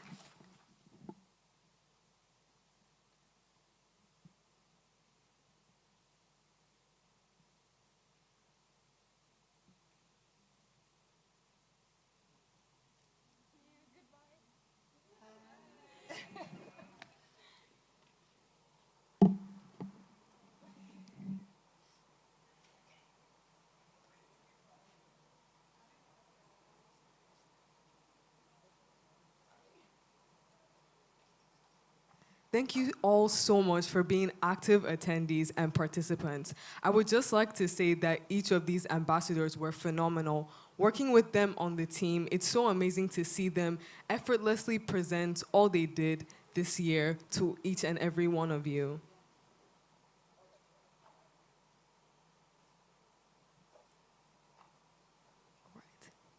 And before we get into our next speaking section, I would like to present and introduce, in honor and acknowledge, Dr. and Mrs. Dorotoye. Thank you so much for gracing us at this session. It is an honor and privilege meeting you today. Thank you so much. I would also like to acknowledge all of our virtual schools who are tuning in from everywhere. We have Green Springs College, Vivian Fowler Memorial College for Girls, and Oxbridge Tutorial College. Although you are not here in person with us, we appreciate your commitment to joining us virtually. Round of applause for our virtual schools. Thank you. All right. Our next speaker section will dabble more into the realm of technology. However, we'll particularly speak on an uprising new form of technological advancements. So join me as I introduce Ms. Lola Ekugo. Ms. Lola is a seasoned technology and innovation expert with nearly 2 decades of global industry experience. She has held diverse roles across Europe and Africa, contributing to prestigious companies such as Common Banks, BNP Paribas, Union Bank, First Bank of Nigeria, where notably she spearheaded the Digital Innovation Lab and served as Chief Digital Officer at FBN Quest. Please give Ms. Lola a huge round of applause. A subsidiary of FBN, founder of WorldZar Technologies, a firm dedicated to empowering organizations with world-class innovation, technological solutions, and service. Ms. Lola contributes to several boards, including Trademark Africa and Aid for Trade organizations headquartered in Kenya with presence in 14 countries focused on advancing seamless trade across Africa, AI in Nigeria, leading the charge in localizing and scaling AI across Nigeria, and Southwest Innovation and Technology, a subsidiary of Odo Investment Company. She also serves as an external member of the Health Cap Africa VC Investment Committee. Ms. Lola is the author of the acclaimed fiction novel, Lagos to Nigeria. I'll be reading that. I will be reading that. Lagos to London, which serves as a beacon of inspiration for youth worldwide, urging them to pursue excellence regardless of their location. Ms. Lola holds a BSc in Business Information Systems with first-class honors and an MBA from Imperial College Business School, London. Please give Ms. Lola a huge round of applause. She has received various awards, including the Emerging Alumni Leadership Award 2024, Imperial College London, Women in ICT Award at the Women Tech Network Global Awards 2022, and Top 40 CEOs under 40 in my apologies, in Africa by Young Entrepreneurs Summit in 2022. Please give me a huge round of applause as we welcome Ms. Lola to the stage.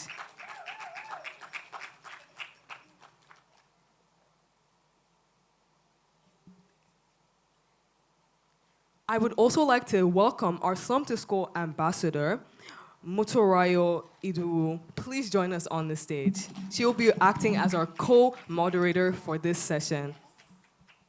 Woo, I'm fun!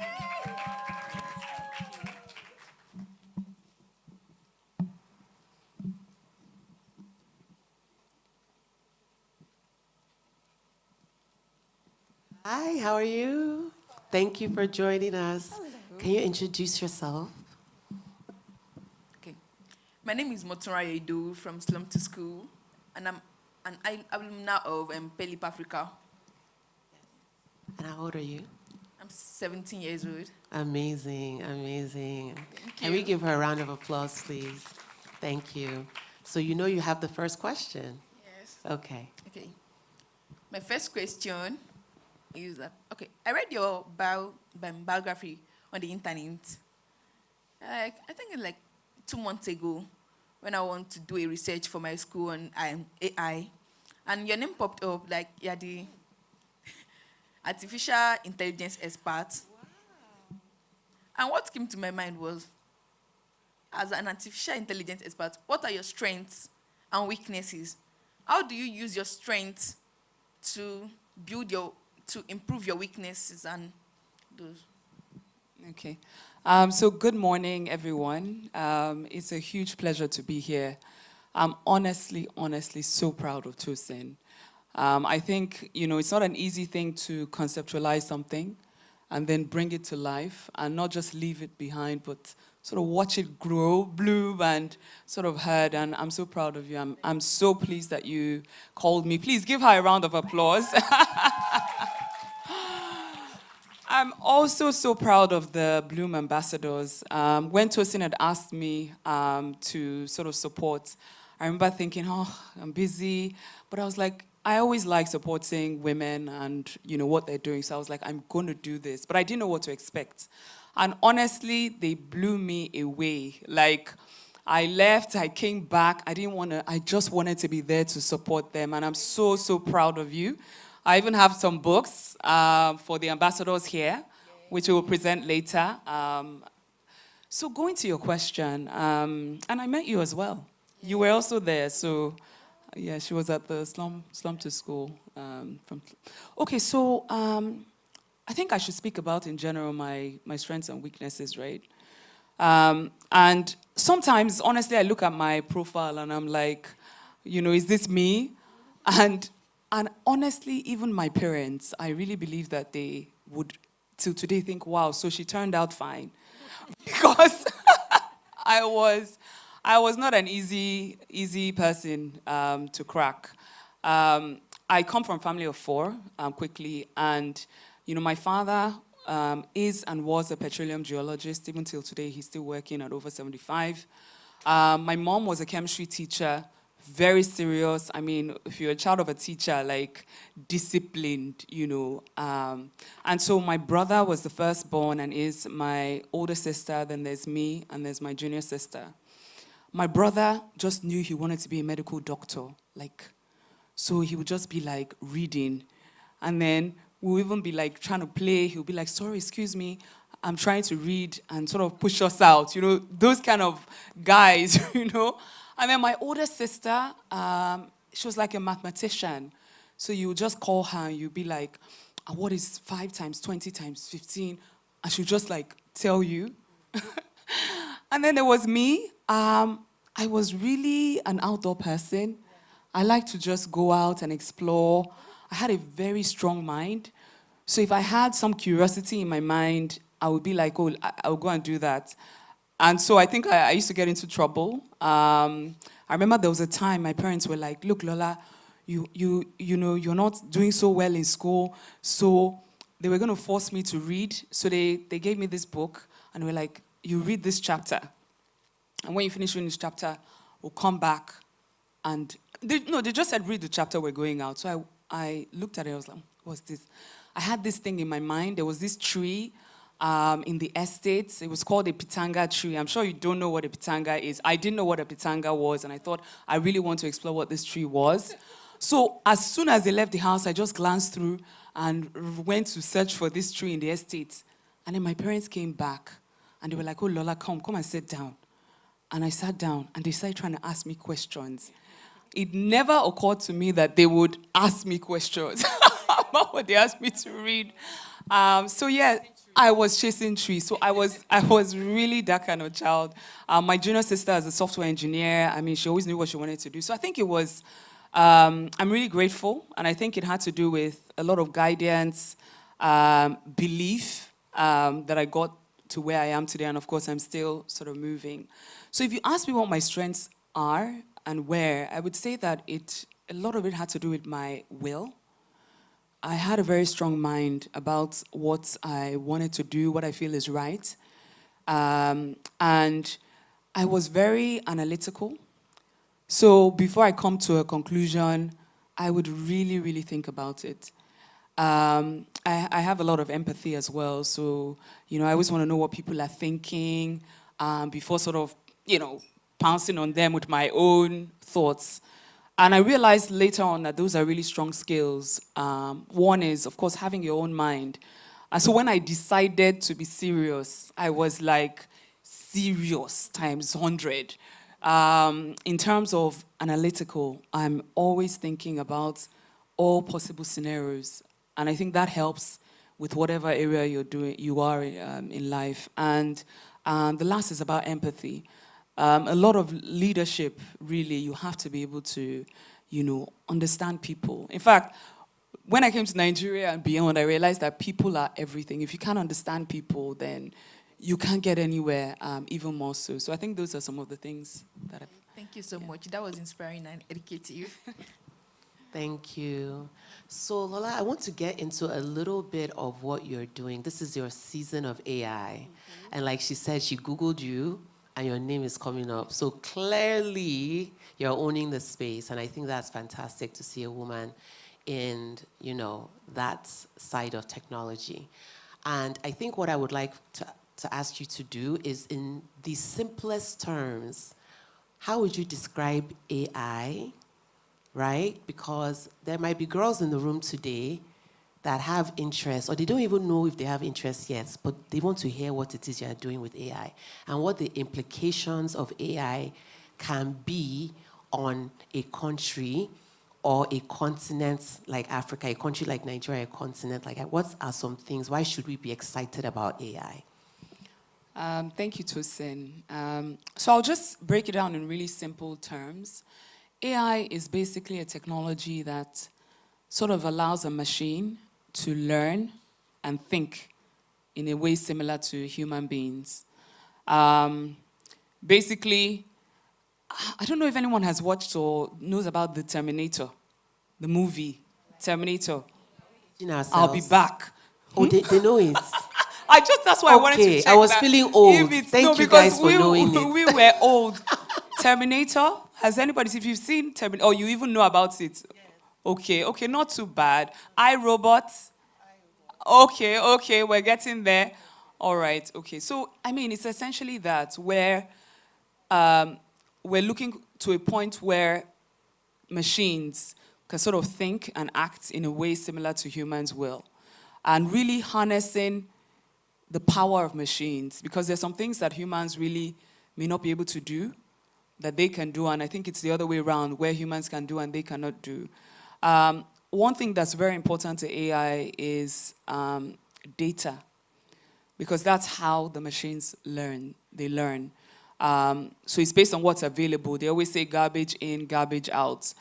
So if you feed an AI with that the world is completely horrible, and do you understand, if that's the only data it has, then that is how it will act as well, based on that information, which is why there's all this responsible use of AI and ethics as well, things like that. I hope that's... And then the second question was around the implications. Honestly, AI is big, and when I say it's big, it's actually big.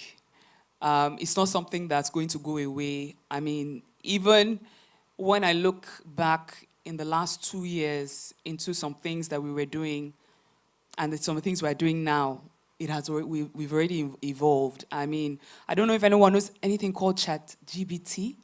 I love it. Love it, girls. I love ChatGPT. ChatGPT is saving my life right now. I just want to be very honest with people. I get stuck. I'm just like, ChatGPT, please tell me. You know, this thing, has changed even just the way we were working within the last year or two, where exactly you even want to write an Instagram caption. You can just write a draft. Please, give it to me. I'm trying to write a cover letter on this. Give it to me. Do you understand? I'm searching for this information. Give it to me. It's just telling you how rapidly this thing is sort of evolving, and how, the way you use and see AI today, essentially, it's not going to be the way that you use it and see it in the next even 2 years and 3 years. 3 years. So what does that mean for you? I think the best thing is that it's happening in your time. It has really evolved for us. I remember when social media came out.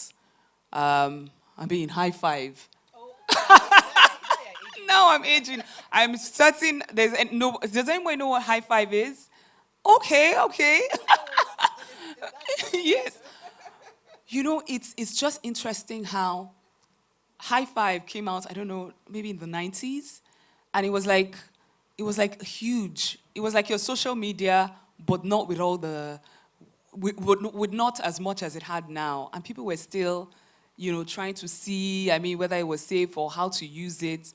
And now, I don't know that there's anybody here that doesn't have one social media account, at all. or know about it, Yes, that's what I was saying. WhatsApp, even if you don't have Instagram, you probably have WhatsApp. So what it really means is, one is that it's prime time for you, because this is what you're going to be learning anyway in your schools. That's where you're going to be learning from the world. So it's good. It's not so foreign to you like some of the older generation.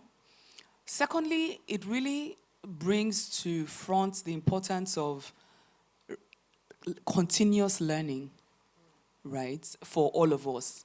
And I say that because you need to be learning. Like, every day you need to be learning something new. Every day you need to keep abreast of what's happening in the world, what has changed, what will change. So I think for you, it's really about that continuous learning. I would say that it's not something to be afraid of, because some people are afraid that it will take their jobs, or there will be no jobs for them when they come out of school and all that, but that can never be. There are some skills that only humans will forever have. Creativity, innovation. It's going to be difficult for you to program that into a machine. So it's really about learning how AI is going to affect the career you're interested in. I'll give you an example. If you're a medical doctor, you should know that there are machines now that can do surgeries, but it's still assisted. They're assisted, right?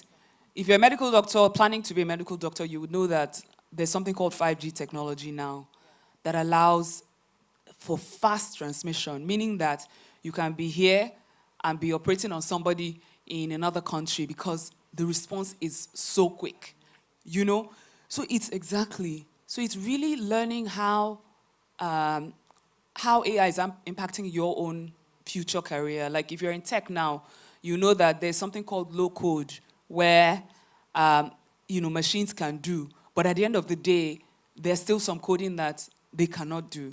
So how does that affect you, and how are you going to plan? So that's really what it should be about, rather than, oh my God, I don't know what AI is. I know, yes. So what you're saying is, like, let's not be scared or feel like it's something we can't understand. Because I know when, people are just throwing out AI, and it can sound complicated to any mind, not just the young mind. You're like, what's this thing called artificial intelligence? Well, like she said, and what people don't realize is that AI has actually been around since, like, the 40s and 50s. And because, those little, if you log onto, like, a website sometimes, and the website say, can I help you? That's AI. It's a form of AI, and it's been around for a long time, but the personal use of it is what's new now that we can go into ChatGPT. Hey, me and ChatGPT.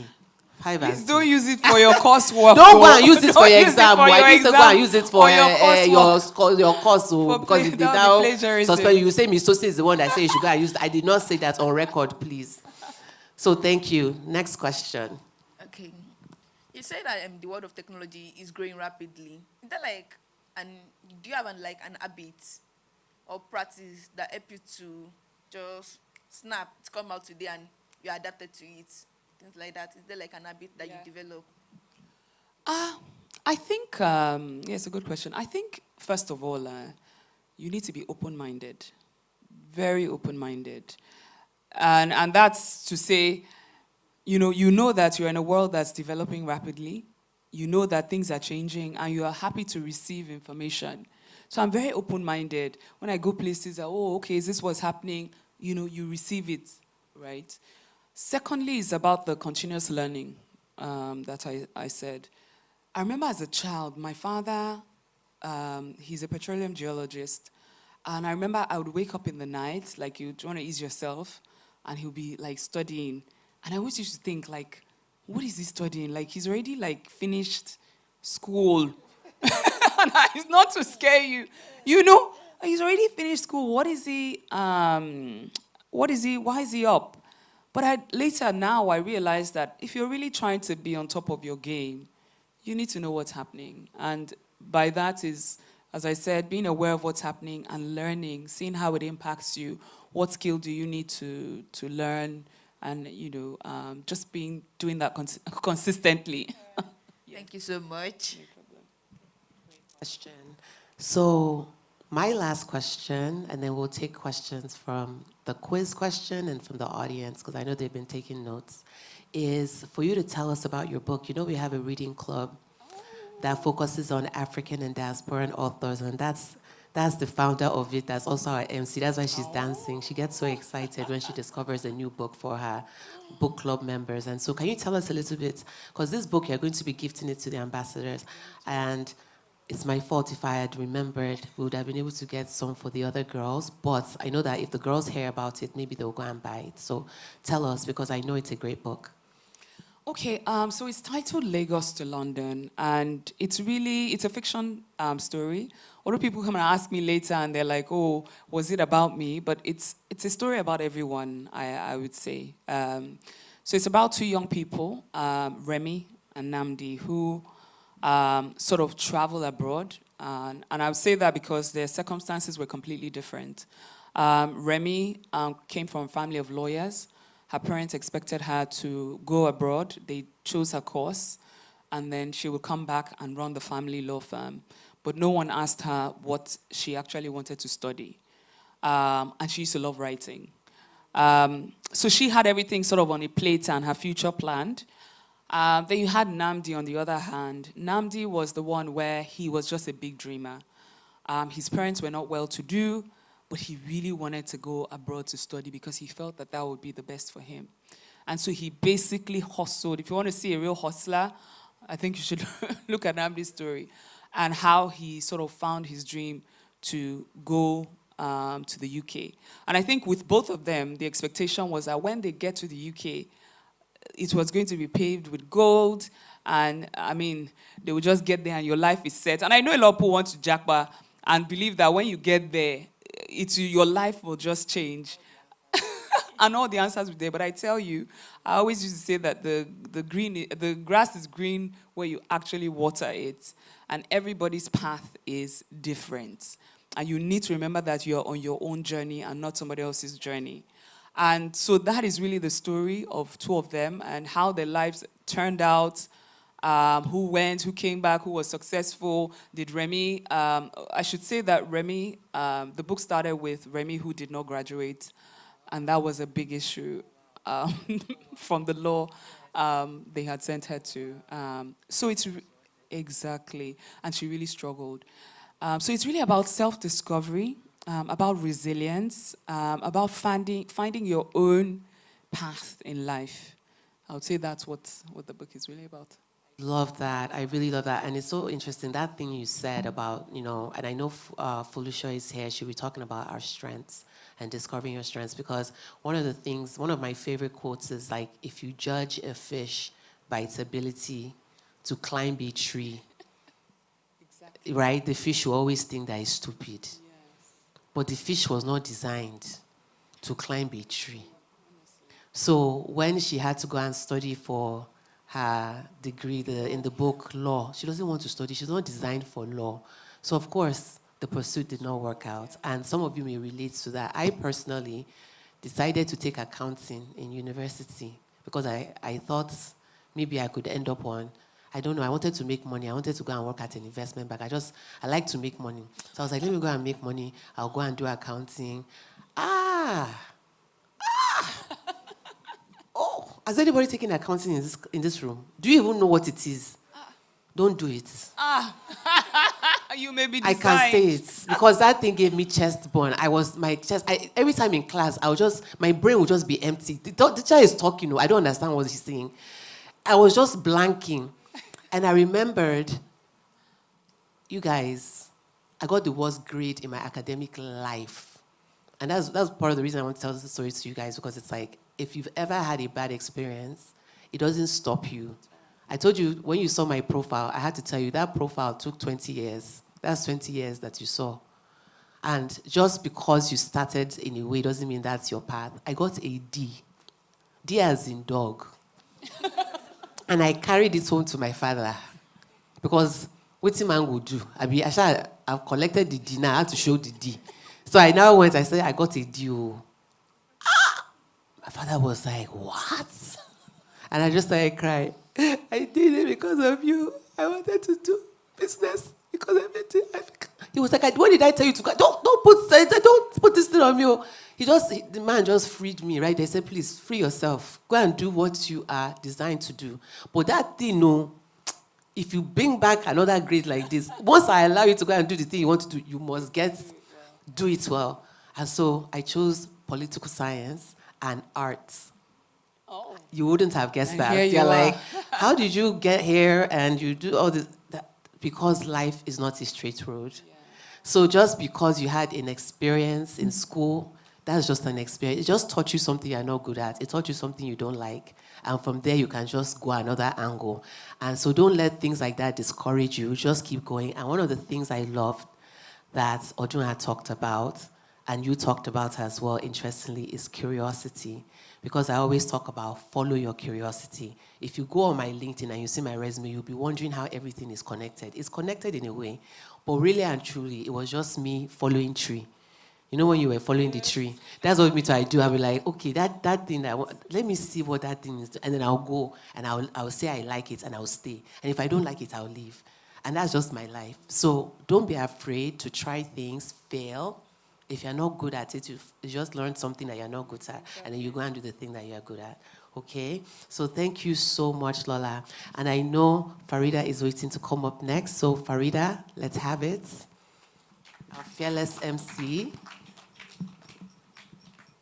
Thank you so much, Ms. Lola, for really being a frontliner in this realm of AI. I'm more of an artsy girl, so, this conversation was so enlightening for me. Thank you so much for your grace and being such a force in the field. We really appreciate it. Please, can we get a huge round of applause for Ms. Lola?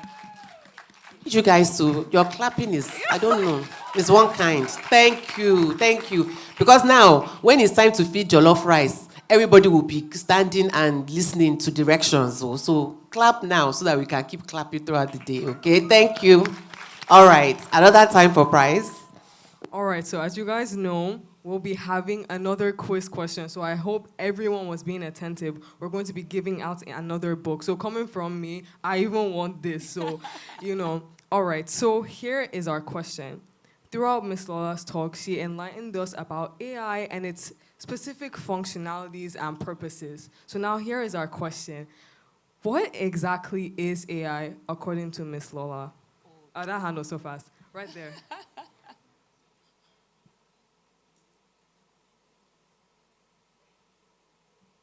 Artificial intelligence. Okay. My name is Cornelius Marvelous. from Okesuna Senior High. And the meaning of AI is artificial intelligence. All right. So what does it do? Be more specific. It inspires us and it gives us more idea. Take for example, maybe you don't understand what you are being given at school. You go to Google and ask a question and type a question. It will give you an answer. Then you can form it from your own ideas. Or a debate is being given to you. You can go to AI and type on it, and it will give you something. But due to the way your brain functions, you will get yours and create your own ideas. All right, thank you so much. All right, so we're going to take that. Thank you so much for being our winner. Please come onto the stage and claim your prize. What we call that in tech is a use case, meaning that she described a way to use the AI, and so that was legit, right? But remember what Ms. Lola said is we're training models to think and act as almost as though they're humans, right? That's the summary of it. And so that's why when you ask it a question, it's answering you as though it's a teacher, but it's because it's been trained with data to know the answer. So thank you for sharing that use case. Thank you. All right, so here is your prize. Thank you so much. Take a photo. Let's take a photo. Show the book, show the book, show the book.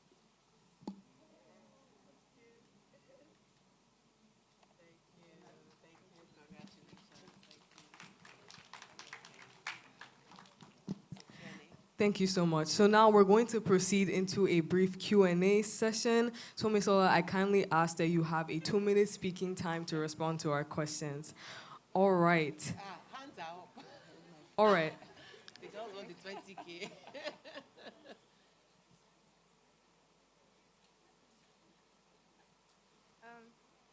Hello, my name is Zitara. I'm from Children's International School. So my question is directed to Ms. Lola. So both my parents, every day in whatever they do, they work with AI. And Ms. Tosin mentioned that AI can sometimes not be like very useful in coursework. So I wanted to ask, what exactly are the risks of AI? Because my mom often tells me that if I use AI, I should be careful because she says the answers can sometimes be wrong. So is that like a programming defect, or is it something that just generally happens? That's a very good question. Okay, thanks for the question. And just to clarify, she didn't say it's not good, right? Is that? We're just saying that you need to be careful how you use it because as you sort of grow older, there's something called plagiarism, where your work has to be, when you're doing your coursework, it has to be from your own knowledge, as opposed to original knowledge, as opposed to something from the internet. And what AI is essentially doing when it's giving you information, it is actually going to scourge the internet, search for the information that you are asking for at a very fast pace, and then it's bringing it back, okay? So to answer the question you asked about AI and being careful with it, because it could also give you wrong information, is that, so if, I'll give a quick example, if all of us decide today that maybe we don't like rice, okay, I can just, we don't like rice, does that mean rice is bad? No. And it means that maybe half of the people here may like rice, or even the people outside. But if all the information online is saying that, or largely that rice is bad, it means that your AI will go and search the internet and find that rice is bad, and it's not intelligent enough to be able to say, oh, child, these are people's preferences. Do you understand? There's something about emotions, and or maybe today itself, I just didn't feel like eating rice. It doesn't mean rice is bad, kind of thing. And that's why, one of the things you need to be careful about, that, you can take wrong information and you can then pour out wrong information. Another thing you need to be careful about is also putting information in. Because if you're putting information about all your family and how your parents are, bad to you or your friends, it's essentially taking that information as well and can use it again for something else or somebody else or even for you. I remember I was typing something in, I was searching for something, and then I think the ChatGPT asked me whether I was okay. It's actually trying to know that, for you to be searching for all this, are you okay? So he sort of asked me, hope, or this may be a difficult, like it was actually enjoying enough to say that. So you also need to be careful what you're putting in, because it's also storing that information for future use, essentially. Thank you so much, Ms. Lola. So we'll take one more question right at the back.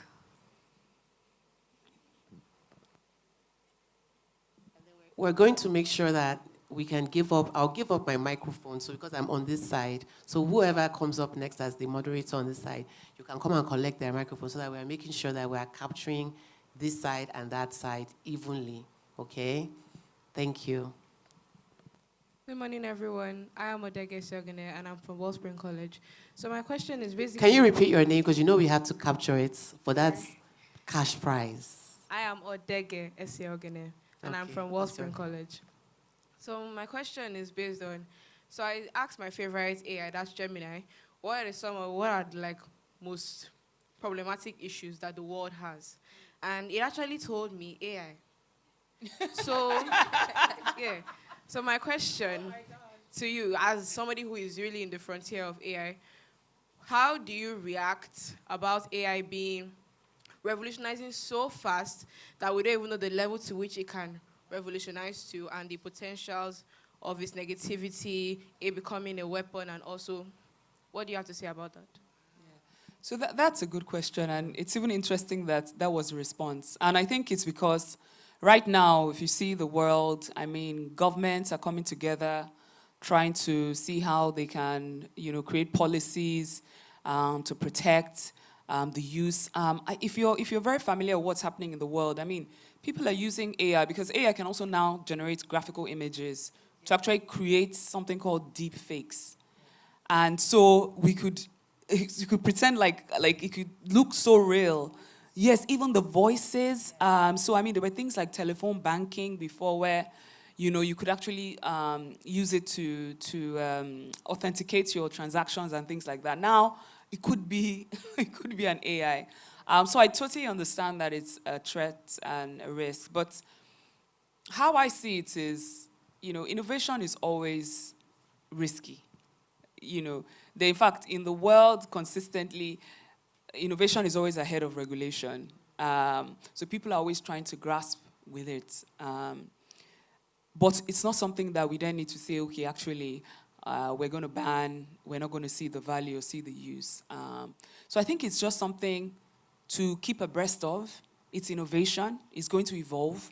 And as humans, we need to keep catching up, keep finding ways to keep it safe, and of course, create responsible policies around its use. That's my answer. Thank you. Thank you so much, Ms. Lola, again. Go ahead. All right, I'll hand the mic over to Ms. Tosin. I just want to say, can we give her another, and this time get it right. Can we give her another round? Okay, I get it. You guys got it. Thank you. I knew you had it. I have some candy in the bags for you, so if you're feeling a little like you need a pick-me-up, there's candy in there for sure. So thank you so much. And I also want to give a special thank you to Lola because a lot of the women that you are seeing on the stage today, they are really busy women. These women have schedules, they have families, they have lots of things that they're doing. And no one is paying them to come. They came to meet with you out of their own, that's just what they wanted to do. But not just that, Lola also, when I put a call to her and I said, my ambassadors are doing this program at Slum to School, and I just need someone there because I will not be able to be there. She said, don't worry. And I knew she was busy that day. And she squeezed it in. And so when we talk about mentors and people that you should look up to, it's people like Lola who knows your value. She knows that you are worth investing in, and she's willing to invest that time. So for that, we at the Bloom Africa are grateful. And thank you so much for the gifts of the books. And I would love you to give it to them. They're around, the ambassadors. Can the three of you please come and collect your books from Miss Lola, because Miss Lola was also the reason for your success. So come on, yes, give her a hug.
All right, thank you so much once again, Miss Ola. Please give us a huge round of applause.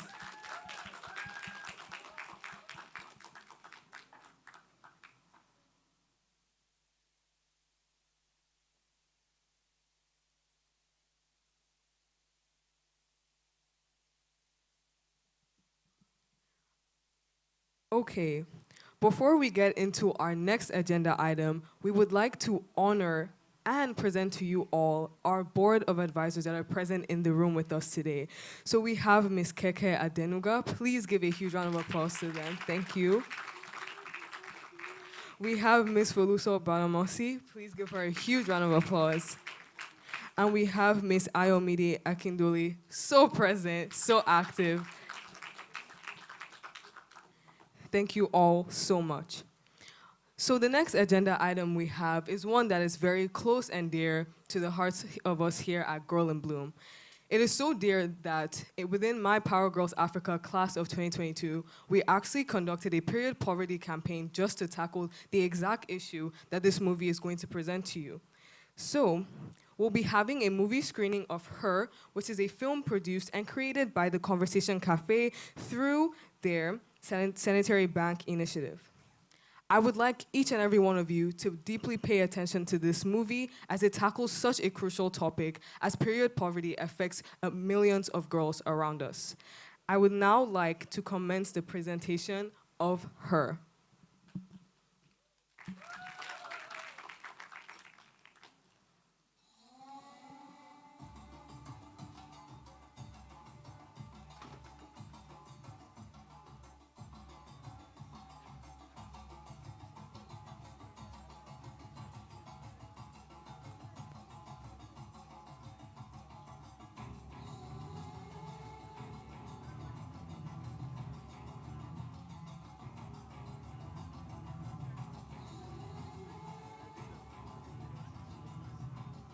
I wasn't always this person.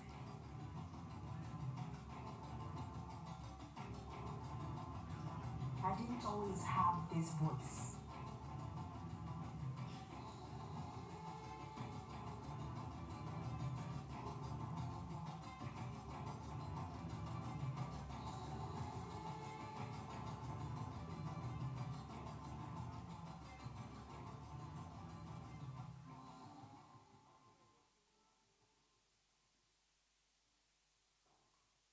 Sebastian wants to see you now. He's in the boardroom. Mr. Basi.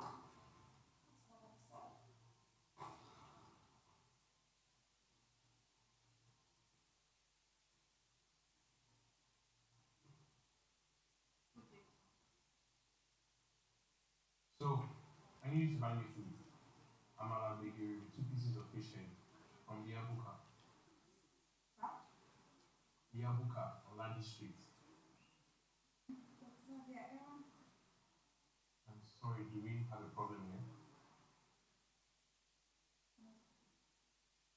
Good. When you get to the street, ask anyone for directions. It's very popular.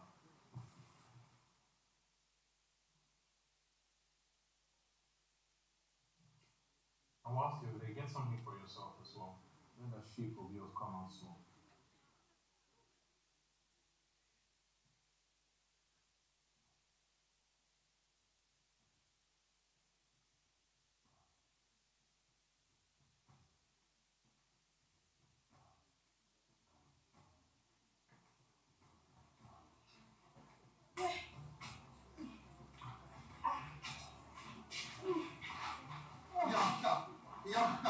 I never see food chop since so. I beg in office, Goody.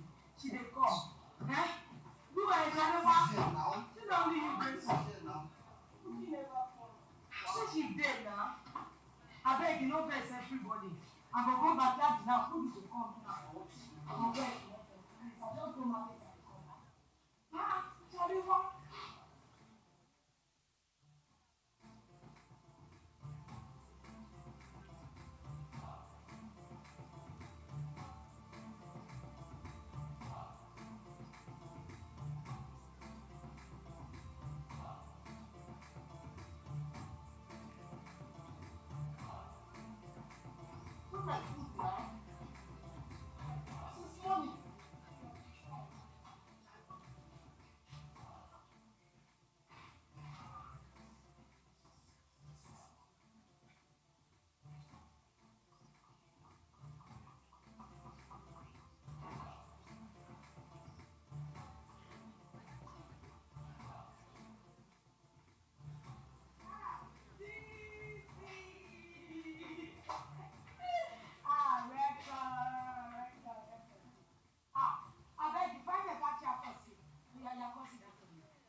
Good day.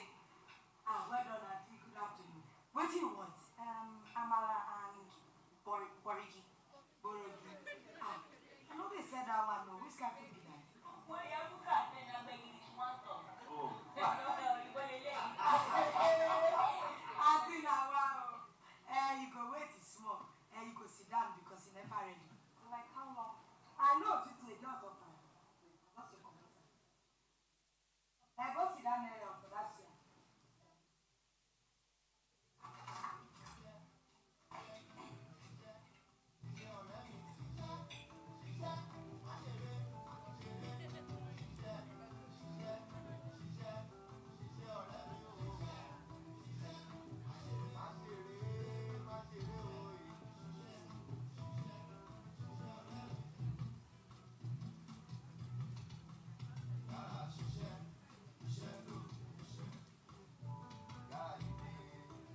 just a bit of a delay.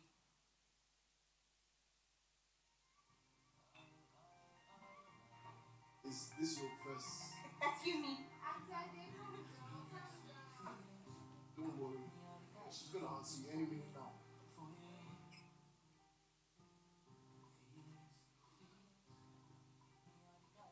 So, do you work?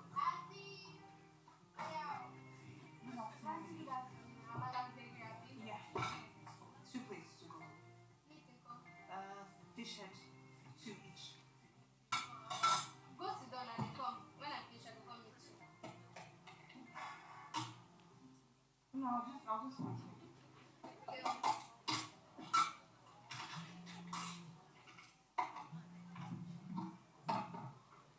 Hello, sir. Yeah, they're serving it now. I'll be on my way soon.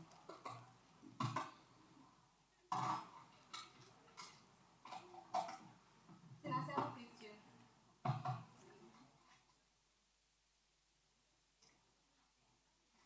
I'm not going to get change. They come.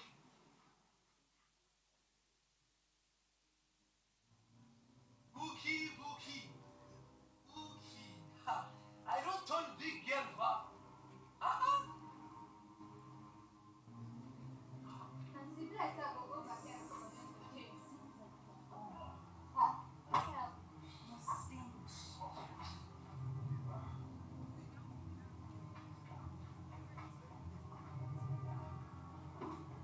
Choose your feet. Put your feet. Yeah, my father, you couldn't do that same person that. You don't reach time with that. Bookie, Sumabi, come here.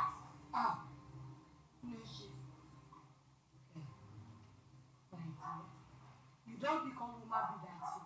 You will not see no be in here. You go hold yourself very well. Okay? Okay. Come on.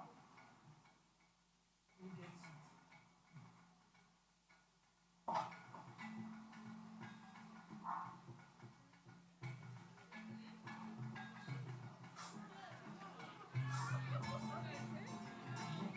So to the back. Show them where we need the tea food. So to the back. You can't put her like this. You go make sure say the tea you don't move. Make it stay well. Hold her well.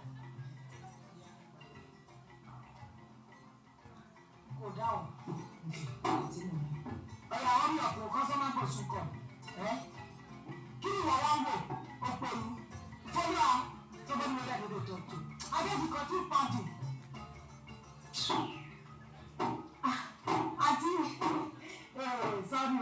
If you say that you have a gift, how much do you she?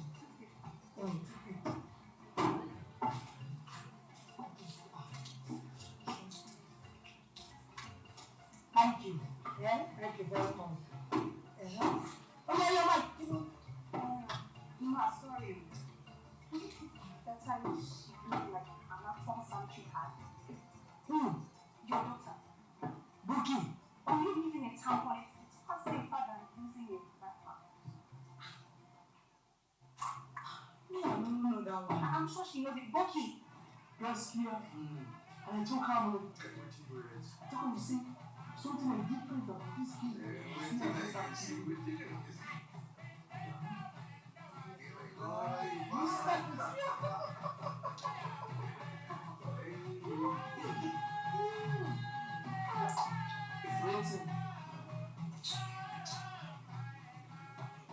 Answer now, then they talk with you. You know what sanitary pads are, right? Auntie, say no be that thing will be like cotton wool, whether they wrap up paper for nylon. No. It's meant for women and girls on their period. It's an absorbent and it's made to absorb the blood. So it's put in place so that they don't get stained like this. Okay, how come you haven't heard of this? Don't they counsel you on menstruation in the school? Auntie, I beg, this is where they talk, say. You know cost money. No, it's just like 500 naira.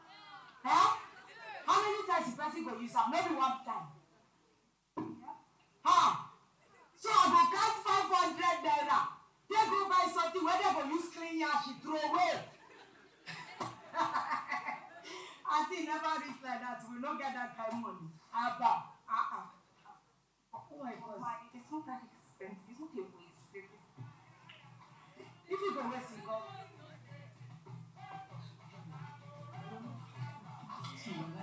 This girl, Sayu. I know many Alaji. We will marry us this way. She will marry Titi, don't Amaria. Guess here.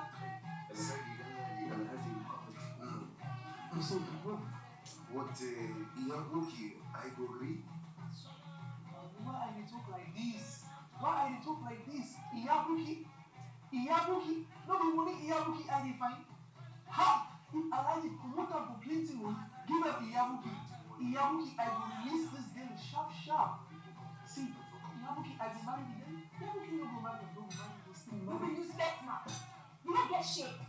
Eh? You don't go follow what with your age. Now small picking like that, you just open your mouth and yarn about. No mind that. Get your bookie. Chili Dambazan.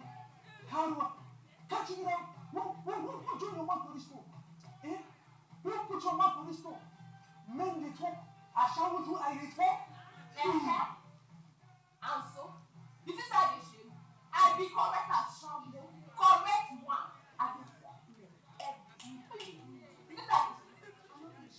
I want that issue. I be chief.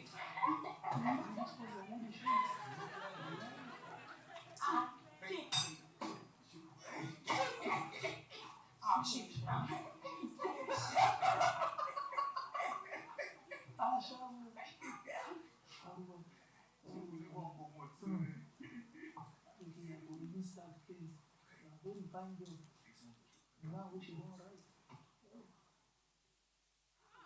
But see, look, if she uses stuff like this on tissue, like, we'll just be exposing her to all kinds of Oyibo. I don't tell you, say we not get money for that one. Kilo de buy ye.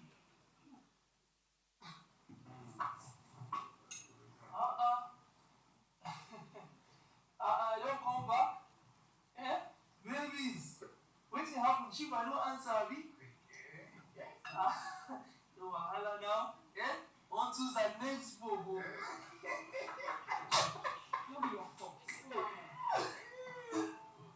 Now all of them, shameless men like una. Now I do my left. This is my mama born me as a shower.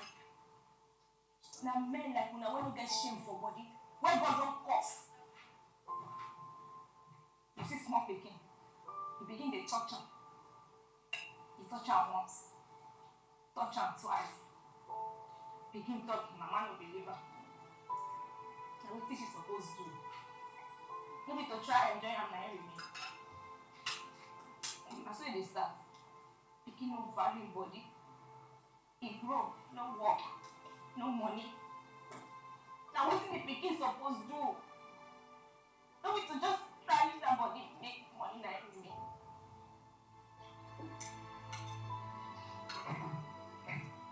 No. I beg to differ, and I am indeed sorry if that was your experience. On the contrary, your experience happened not because of men like my dear Ogamu Musa dear, but simply because your legal guardians were abortive in safeguarding your life and also teaching you how to dress modestly. If they had done that, men would not have been sexualizing you in the first place.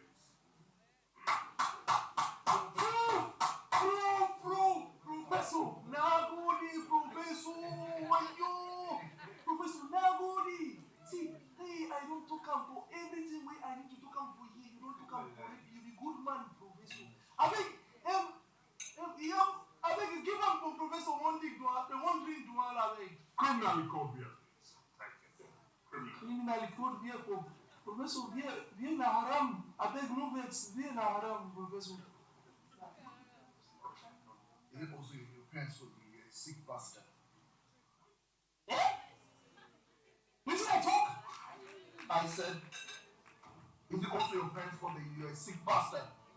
I don't know. I get. Let me just. I will talk. Show 'em. Let me just. I will show 'em. I will show 'em. What? I don't know. I don't know me. I don't know me. I will show you who I will. I will show you who I will. I will show 'em. I don't know. I don't know. I don't know. I don't know what I'm for me. I don't know what's it. What's I'm for. I don't know. Let me go down. Well, let me tell you. Me, I never die. He put this Shalewa, she never die. And Bibi, you no go die. So waiting on the day. Auntie, waiting. We say we not fit. The man law. I don't want to. You don't do. I said we not fit afford that. About it. You don't say. Excuse me, please.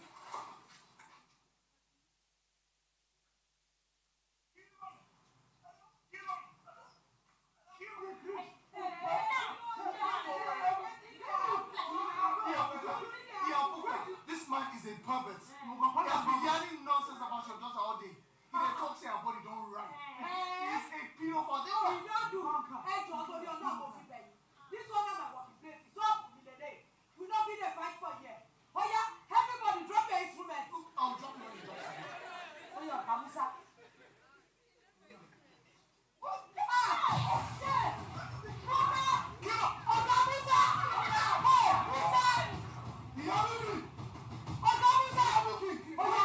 I beg, come and come up for inside my shop. Come up inside my shop. Wait, why are they pursuing me? What did I do? I said, when you come up for inside my shop, not my force. Huh? Show me, Megani.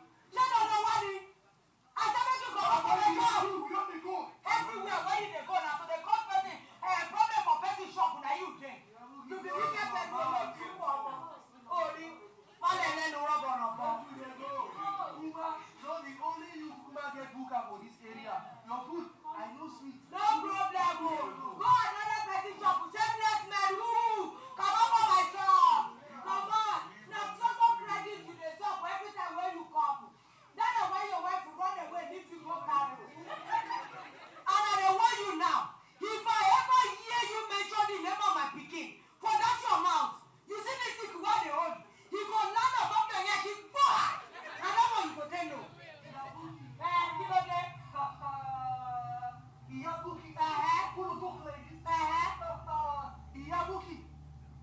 Since I talk picking since. Listen, wait, I don't know you. You go think that you go now. Talk up. Expose of Mexican. Make me not tell me to come now. Well, I do like say I don't know say Iyabuki, no me him go to Buki. What put up for you? No, don't know. I don't hear voice again. I know they hear talk. All this talk, I did talk since morning. I don't cool down. Eh? Now you hold up. You know what I'm saying over you hold up. But I didn't pretend like say, when you don't say, in your booking, I know which one because she gets up for abnormal basis. But when they talk with the kid since I know they talk anything, they talk. Eh? Thinking where you want, that's what I did pick up.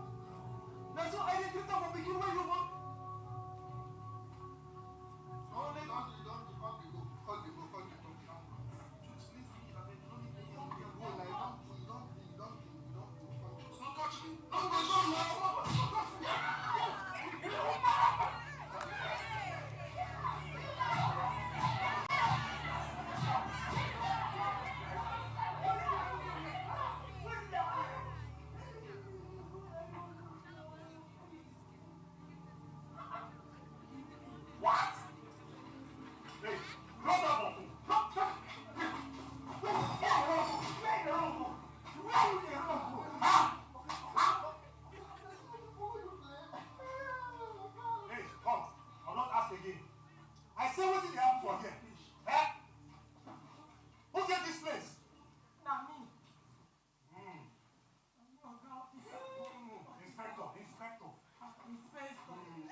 So, I am not a liar, Abi.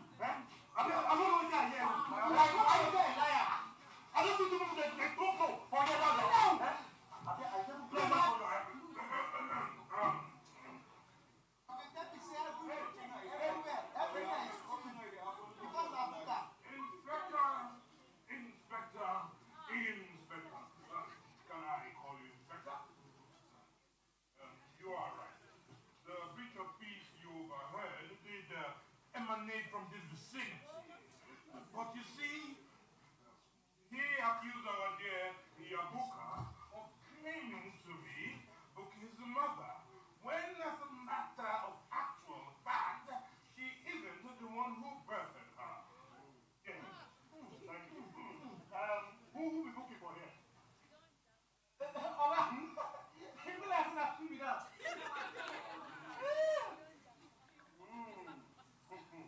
So, now share what things you dey do for here, eh? Because you call am Buka.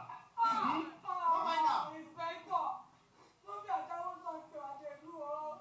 My daughter na im be Buki o, and she be 14 years. Only 14 years o. 14? Yes. On top the aṣawo thing, you still call dey sell small small girls all these big ones. That's what you go pay. Hey! Sergeant! Sergeant, sir! Sergeant, sir! Arrest all of them. Sergeant, sir!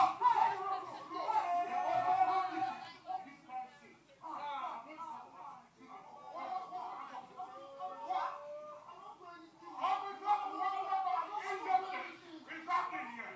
I know my rights, and it is appalling to find out that it has been violated by the very people who are mandated to uphold it. Or do you want me to put a fire back my law?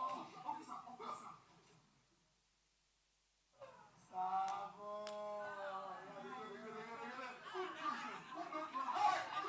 My goodness. What difference? I just came to buy food for my boss. Oh, really?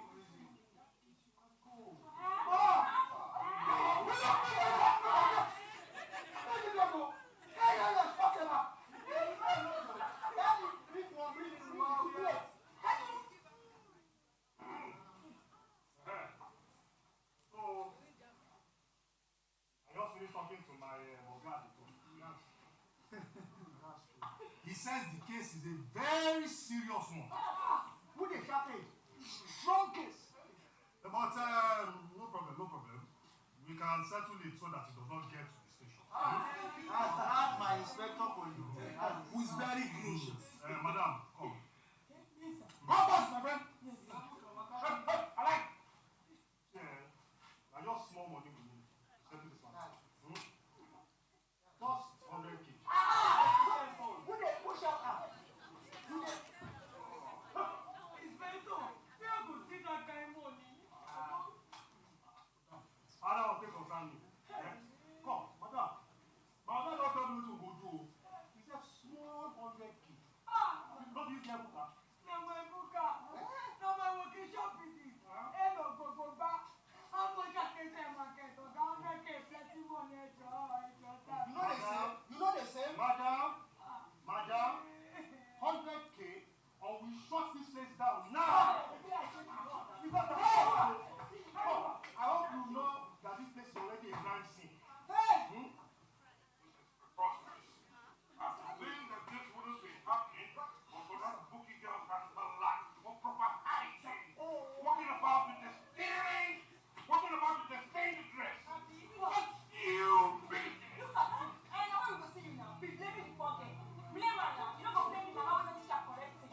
I will not exchange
years, she has been running this booker, using half of her monthly gains to send me to school, making sacrifices just to secure me a better future.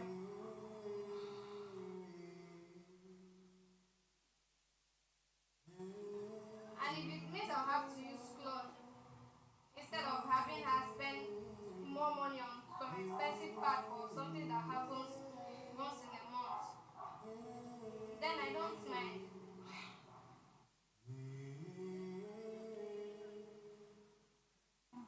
Sorry, I was just trying to help. If you really want to help, then you will find a way for the government to reduce the price or even give it to us for free. Because honestly, that's the only way we can afford it.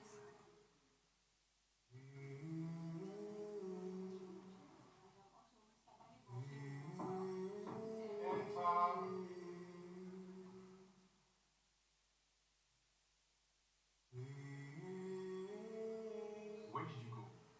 And why do you look like this? Do you know how long I've been waiting for you? Why did Buki die? Because he can't eat her. Because she saw her period for the first time. Because our society failed her. Because a system built to protect her turned against her. At this moment, the only words I could utter were, I quit. Young lady, come back here. What do you mean you quit?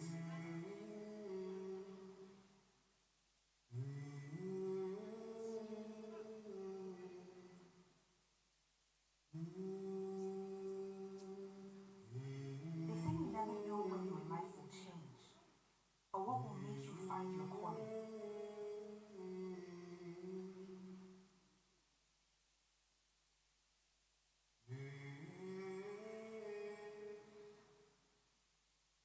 I have a voice now, and I will never stop using it.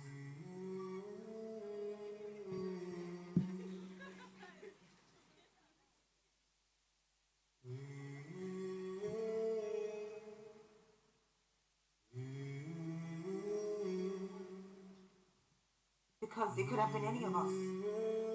It could have been me. I am.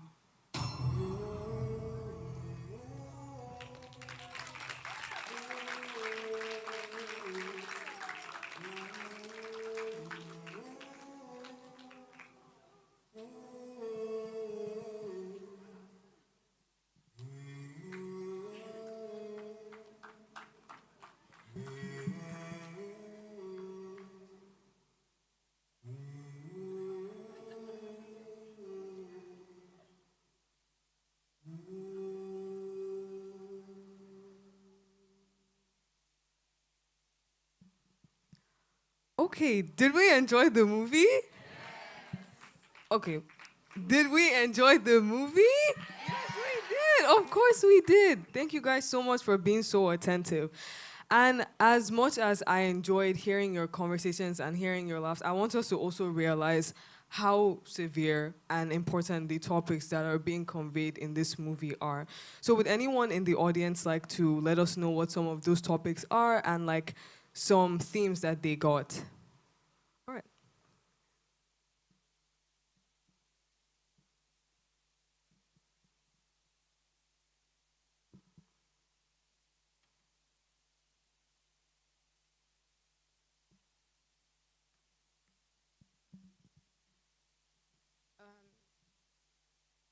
One of the topics was like discrimination against women, that they're supposed to. Sorry, could you be a little more audible? Thank you.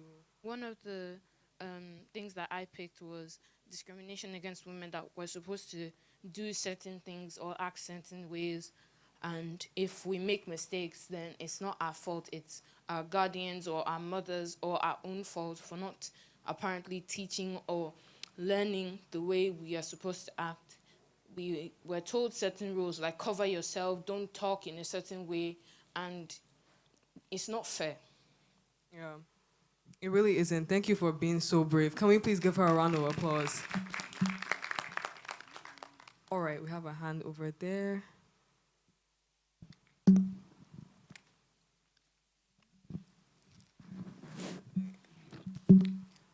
My name is Itoan Thompson Adosa.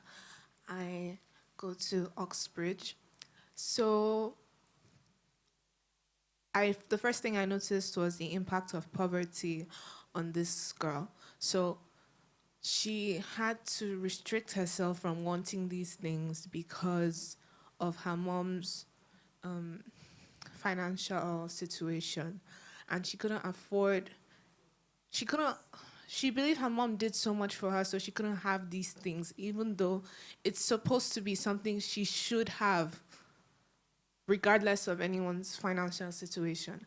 Secondly, the way these men were so free to talk about a little child in that manner, that was very somehow and, kind of disgusting. And it just shows how women aren't respected and are seen more for their sexual appeal than for what they can bring intellectually, emotionally, and mentally. All right, thank you so much. Please, let's give a round of applause. All right, then, so unfortunately, we can't take any more hands, but I know that you all have a lot of insight to share. So thank you so much to our participants who shared with us. All right. So our next speaker section will actually dive into the mindful journey. So we're going to be speaking on mental health and combining self-care with this, because I feel like that's often left out in the conversation. So especially when we consider the cultural climate here in Nigeria and all across the world, we need to work towards destigmatizing mental health. And Girl in Bloom embodies this drive. We could see that from one of our global ambassadors, Chinyere, who developed an application to tackle mental health. And before we get into this, I would like to call upon the stage an individual who was so moved by this very movie that she became an impact engineer herself. Miss Precious, please join us upon the stage for a few words.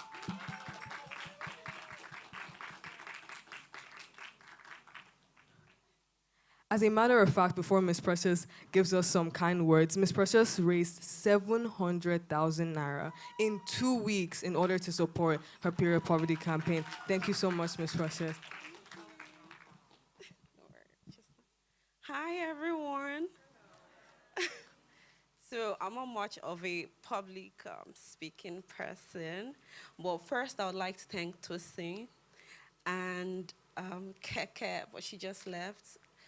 They were one person who have really inspired me, especially Tosin. When I saw this movie, I think I don't know, many of us, sometimes we have trauma, but we don't know we have it. And it just, take one little thing to trigger it. And this movie was one. And I remember last year when I was watching it, I was bawling my eyes outside because I have never really spoken or visited the experience I had growing up. And it was Tosin and Keke that was comforting me on that day. So this movie kind of gave insights and reminded me of my past and how far I have come and the need of an adult who we can depend on. For me, my journey is really filled with so many young women, adult women who have poured so much love, taking me up like I'm their daughter, I'm their child, to ensure that I follow the path that God has placed in me. And I am super grateful for them. I kind of blab a lot, so that's why I have this. So I would say why it was so painful for me was because I remember growing up at a certain time, things went very downhill for my parents. So we went from being able to afford pad to not being able to afford pad. And a mother, of course, would choose feeding her kids over buying pad, just like we saw with Buki. And we really can't blame our parents. So for a while, you just keep treating, the hospital was my next bus stop because we kept treating infection upon infection upon infection. Your message comes today, it doesn't come 3 months later. My parents didn't really understand why that was like that until my mom owned a salon And one adult who knew how I've been going to the hospital just took it upon to ask me a question. And that was how she decided to always sponsor my pad till I graduated from secondary school. So every month, she just buys me this bulk pad. I would have them for me and my sisters, because we're 3 girls and 1 boy. And it's been very, very, it kind of changed my life.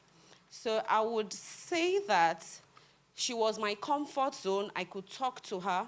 My dad was too. I think for Buki, we could see that she had men who would speak to her certain ways that did not respect her. Even though we had nothing, I was still able to trust my dad to be able to tell him when certain men look at me the other way, and he would drag my hand and go to those people and tell them, don't you ever, I would arrest you. You know, my mom had a salon. People would come, drop their wives to make their hair, while some around the area would hang around. As I was growing bigger, they would make some comments just like that. And my mom, her usual word is, I make hair here, I don't sell kids. That was her usual statement.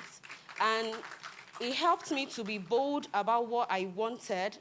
Peer pressure wasn't even the story because it doesn't affect us. My mom brought us up to be very opinionated. We had strong will. She'll tell you, if you want to do anything, do it because you want to do it. So even growing up and you have your friends, they'll tell you you're not a big girl, you've not started having sex, so you're not a big girl. I'll tell them, yes, I don't want to be a big girl yet. I'll be a big girl when I'm done with my school. So that was how I was brought up. And I had a lot of adults I could trust, I could talk to, I could rely on. So, and I'm really grateful to God. And also having faith. I am not much of an actor. I'm also a firstborn. So as a firstborn, you automatically, you have the weight of leading your siblings. So I wasn't much of, I don't know how to depend on people. So my only help was God. That was who my mom introduced to me as the person I can. She would tell you, I don't have this thing, but go on your knees and ask God. He would provide it. And one way or the other, he does. So I will be concluding by encouraging the young girls today to have faith. And we can see, for those who don't, I believe that if you don't have something you hold on to that gives you hope. So people depend on drugs. We have young teenagers who are into drugs because of their mental health, because of their, they don't have anybody to talk to. Some are drinking, some are smoking, some are doing a whole lot of things. But I would encourage you to find an adult in your circle. Any adult you know you can confide in and hold on to something. I would encourage you to hold on to God. You might be a Muslim, you might be a Christian, but everything you need to know, it's in the Bible, it's in the book, it's in the Quran that has been given to us. So you should hold on to God and trust him to be able to do everything you need and lead you according to what he has orchestrated for you. Also, no matter what you're going through, no matter how difficult the circumstances is, it can never define your end goal. You might not know where you're going, but at least you know what you don't want to see, which is how I live my life. I don't know, I never knew I was going to work at Alliance Francaise. I never knew I was going to be able to even finish school. Finishing school was a struggle because I was working and schooling, but I was able to scale through. Even when I had lecturers who would tell me, if you don't sleep with me, blah, blah, blah, I'll write their name down. In the midnight, I'll write their name, I'll print it out. I used to pray. One way or the other, they'll be moved from my department, or they would no longer just be teaching my department, and it helped me to be able to trust God in my journey. So I would say that we are all, as young girls, we are stronger than who we are, and we have a lot we can achieve with the greatness that lies within us. As long as you can think it, you can achieve it, and hold on to faith as much as you can, because that is one thing that would help you through difficult times. Thank you.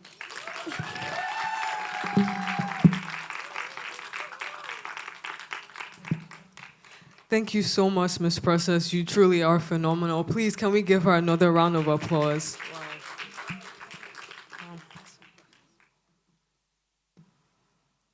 All right, I can see that everyone is getting a little tired. Don't worry, we're going to get into lunch right after this section. We're promising you all that. All right, so it's smoky jollof rice chicken. You know, we all love that here. So let's be excited. Yeah. All right, then.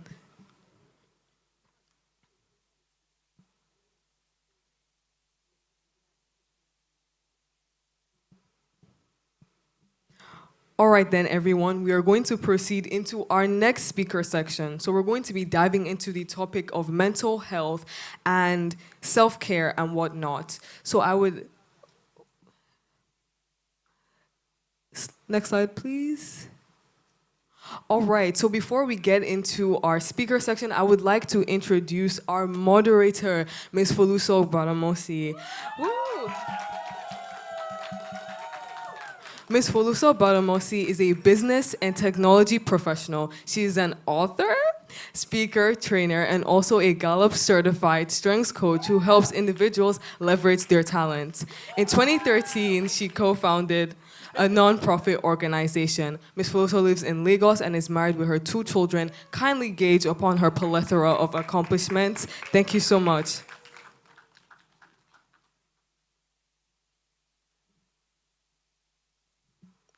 Next slide, please.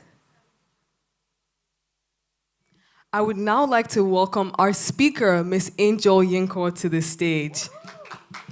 Please, yes, thank you.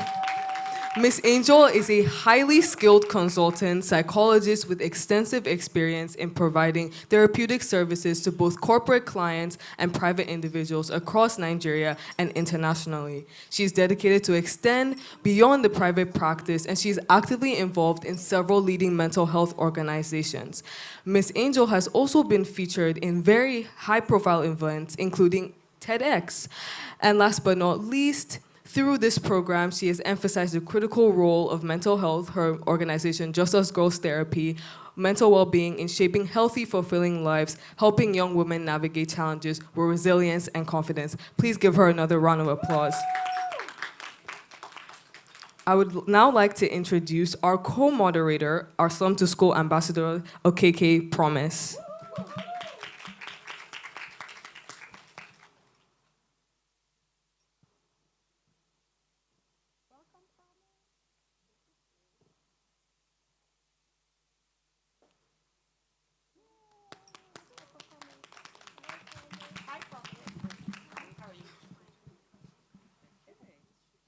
Okay, good afternoon, everyone.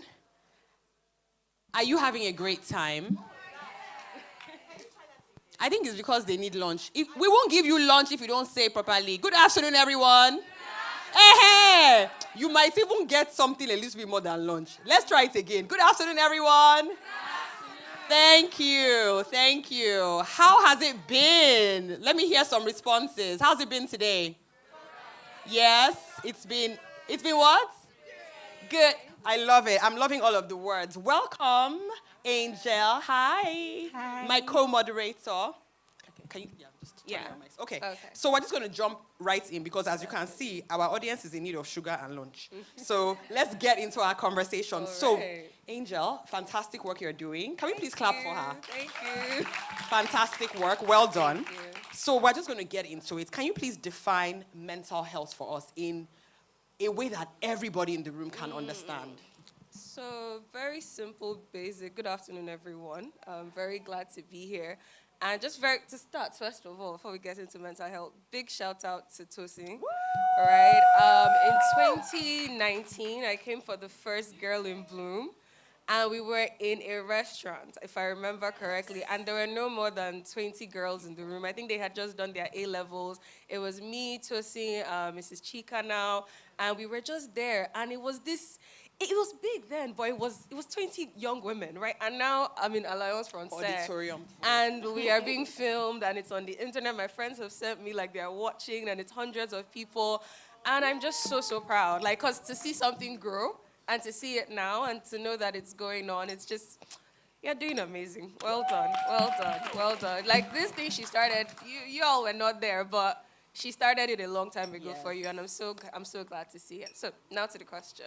Mental health, in like the most basic way, is your mind, the health of your mind, right? And so when we talk about the body, it's the skin, right? It's flesh. It's what you can feel. When we talk about the mind, it's intangible, but it's the intangible thing that is extremely tangible, right? And so the way I think about health is like the number 8, right? So your physical health impacts your mental health impacts your physical health. So you can't be out of sync physically, and then it's not impacting your mental health, and vice versa. So in the way you take care of your body, you take care of your mind. What do you think about your mind? Your emotions, your thoughts, your behavior, right? So you're constantly thinking about those things, and that is the most basic form of mental health. Thoughts, emotions, behavior, and your mind. Fantastic. Thoughts, emotions, behavior, and the mind. Do we all get it? Yeah? Okay. Okay, but when introducing you on your bio, they said you're a therapist. Yes. So what inspired you into becoming a therapist? Like, you know, like musicians. A musician would say, oh, when I was growing, I know how to sing. I love to sing. That is why I became a musician. So what inspired you to becoming a therapist, and how have your journey been? Story time. Story time. So a long time ago now, I wanted to be a lawyer when I was a kid. Right, that was initially what I wanted to do. But as a child, very weird, I was obsessed with the crime channel. I just really loved forensics. And so I wanted to be a criminologist, but we couldn't find any good schools in Nigeria. And the law in my family was, your first degree must be here. All right, so I was like, okay, what's the closest thing to criminology? It was criminal law. But I was like, I want the ology, I want the mind, right? And so the closest thing to the ology was psychology. And so I was like, okay, I'm going to go study psychology. And the plan with my dad was, you study psychology. After psychology, you go do criminal law. So now you have the mind and law. My dad's dream was like, I would be this like amazing lawyer person that could read minds, right? And so the first time I told him psychology, he was like, I don't know what that is, but you said it's about the mind. It will make you a better lawyer. So go do it. And so I entered my Psych 101 class for the first time, and he was talking about the brain and the mind. And like genuinely, I fell in love. I was like, how people think is so fascinating, right? It goes into a lot of things. So that's how I studied psychology. It was just that first day in class. I was like, I want to know how people think. Why is this curtain red? Why are cereals in the corner where they are in the department store? Why is this fragrance, this bottle made this way? Like every decision you made, the dress you're wearing, the shoes you're wearing, the colors you like, comes from thinking, and it comes from the mind. So there's psychology all around us everywhere. And I was like, I want to do that. So yeah, that's the story. Amazing. Fantastic. So since you like the ologies and the mind, and you actually went and studied it, can you tell us the links between maybe people's personalities, you know, their strengths and weaknesses, and their mental health? Have you seen any connections that you can share so that maybe people can kind of learn how to better figure out themselves, figure out what's going on with them and all of that? Okay, so let's not go too technical.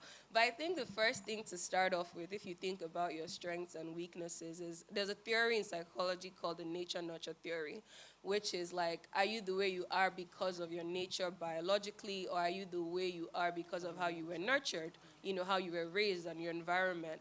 And, you know, most of us in the field agree that it's a mix of both, right? The people you were born to, the biology that you have, your genetic coding, yes, is important, but the environment you grew up in. So just like in the movie we saw, you know, that girl in a different environment would probably have lived, you know. And so when you think about nature and nurture, it's a mix of both. And so when you think about your strengths and weaknesses, you really have to think about what comes naturally to me, what am I better at, what am I good at? By virtue of my environment, what are the things I'm good at? For example, growing up, I was a voracious reader. I just loved to read. I could read really early. It didn't translate to math. It just did not. I was really bad at math. So it was just like, this is my strength and this is my weakness. And by virtue of nature, nurture, could we say that, yeah, naturally, my brother studied industrial math, so we share the same genetic coding, right? So it's just we're all different. And so to know your strengths and weaknesses, yes, you can look into your nature and nurture, but you have to think about it in a not defining way. So you don't just go, oh, this is how I was born, this is my genetic coding, and I'm flat for life. Like, that is the only way I can be. You have to think, okay, if this is a strength, this is a weakness, how do I improve it? How do I get better at it? You don't think of your circumstances as a full stop. You think of it as a comma. So after this comma, what can I continue with? And that's how you improve and live, you know? Thank you. Fantastic. Okay, ma, when you're a teenager like myself, did you experience any form of mental health issues? And how were you able to fight it?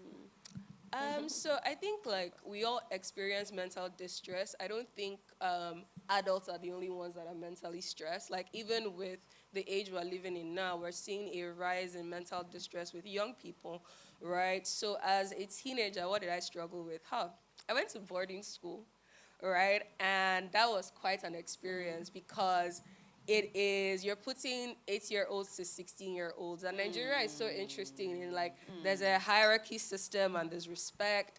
And so it was really weird going from like this like equal household-ish to, oh, senior this and senior that. So that was mentally distressing. So I remember I wear glasses and my eyes are really not good. And so I remember there was this day an SS3 senior was calling me from like her room to come and like rinse her bowl or wash her plate. Wow. And I took off my glasses. And I was like, hello, who's there? I can't see you. Oops, bye. And I ran away, right? And so those were kind of some of the stressors I had as a teenager. I was running away from seniors. I remember I can't forget her name, but I won't say it now, so y'all don't go and look for her on LinkedIn. I remember one senior saying, Angel, why don't you like me? And she was really mean. And I said, it's because you bark at me. And she said, so I'm a dog. Hey, God. Voila. They lashed me. So it was just those kinds of things were the stressors I had as a teenager. It's very different from now where there are phones in your hands and those are your stressors. But back then, it was seniors, it was assignments. Like I said, I was really bad at math. That was very stressful for me. I would score really, really high. I would get prizes, but math, the first time I got a B in math, my brother threw my results on the ground in shock because he was so stunned. So those were kind of the stressors I had. And so like those stressors carry us across the generations. You still have academic stressors and all, but times change and the stressors change with them. So like those were some of my stressors. Seniors. Annoying seniors. Yeah. So do you have any stressors now that you've been able to identify? As an adult? Yeah. Don't you? Don't we all, right? Don't we all? I think like as you get older, the stressors change, and really it's learning how to manage the stress for the age you're at. I would really advise like the young women here, don't borrow the stress for tomorrow because it's still waiting for you. I remember like... Just give her a round of applause for that. Say it again for those in the back. Don't stress for tomorrow because you're going to meet it. Like, it's going to be there. Like, in JS 1, my stressor was basic science. In JS 3, it was junior WAEC. SS3, senior WAEC. 100 level psychopharmacology. 400 level BSc, first class. Okay, now I've graduated, it's master's, is this, is that. So the stressors change. And so imagine me in JS 1 thinking, oh, my master's in 20, it does, so there's still something waiting for you tomorrow. And you have to have age-appropriate mechanisms to cope with that stress. So what Ms. Precious said earlier about having an older adult, having people you can talk to, making friends in your peer group, like adulting is in front of you. You will get there. Like don't push it. It's there waiting for you. You grow up, you wear the wigs, you do the nails, you do the things, right? But it's not something to rush to. You really have to enjoy the time you're in as a teenager because you don't get it again. It doesn't come. I can't go back to being 15 and being 13. It's not there. So the stressors will be there. So just have the age-appropriate strategy for the age you're at to manage the stress you're going through now, and you'll meet us. You come out the other side. Awesome. Okay, Ma, you said when you were studying psychology, you fell in love with it. So in the process, like, do you have any friend or anybody you met or in any way that is feeling depressed or feeling kind of pains and needed a therapy? Did you like have someone like that, and how were you able to help the person overcome such challenges? So I think now in hindsight, as I'm a therapist, I see a lot of my peers from back then in school very differently. I understand now why some people were bullies. I understand now why some people were very quiet. I understand now why some people were very withdrawn. And the way some of us were excited to go to boarding school, some people were excited because it was their escape from home. They had really terrible households, right? So looking back now as an adult, I see my childhood and the childhood of the people around me very differently. At the time as a child, I couldn't help in the way I can now as a therapist. So while it is important that you are there for your friends and you support your friends, you cannot be everything for them all at once as a fellow kid, right? And that is where adults come in.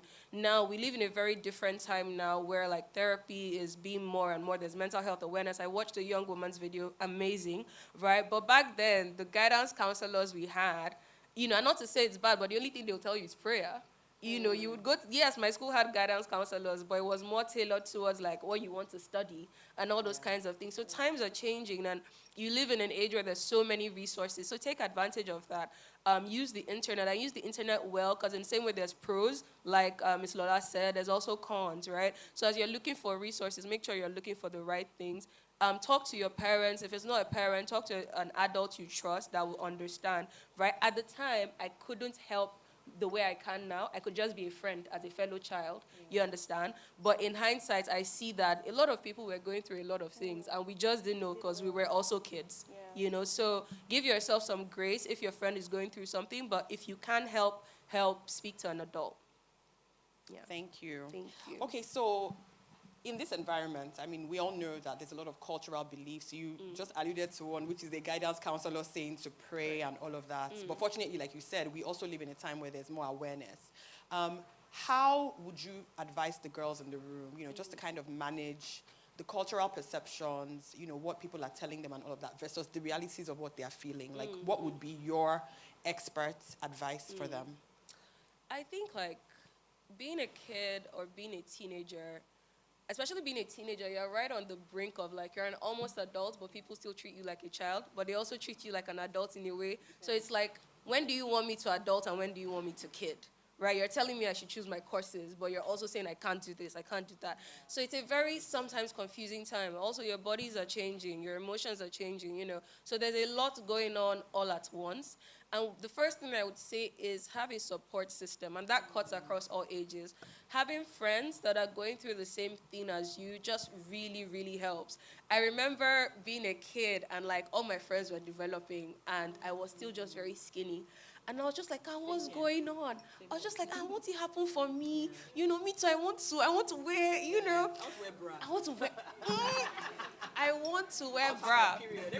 I want to have where is my period? You know, and so it was so nerve-wracking, but I remember like talking to a friend of mine and she was like, mine has not started soon now, we're all here together.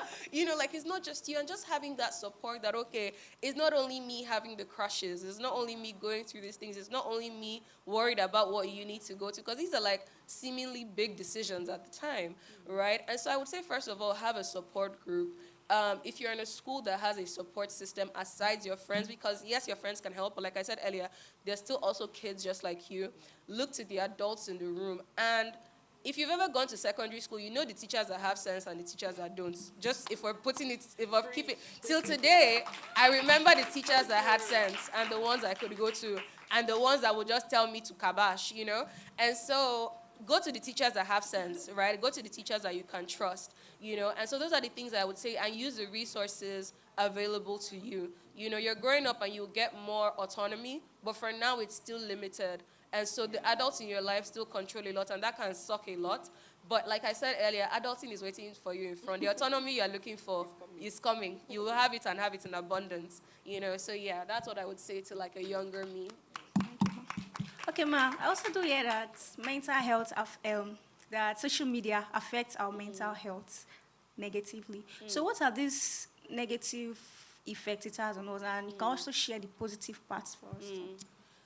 I think Ms. Laura spoke about this earlier, like it's a very different time now with like social media and all the things and all the gadgets and all the apps and just the things. So I think like it's a lot of pressure on young people. Like research is showing increasing rates of anxiety and depression and suicidality among young people.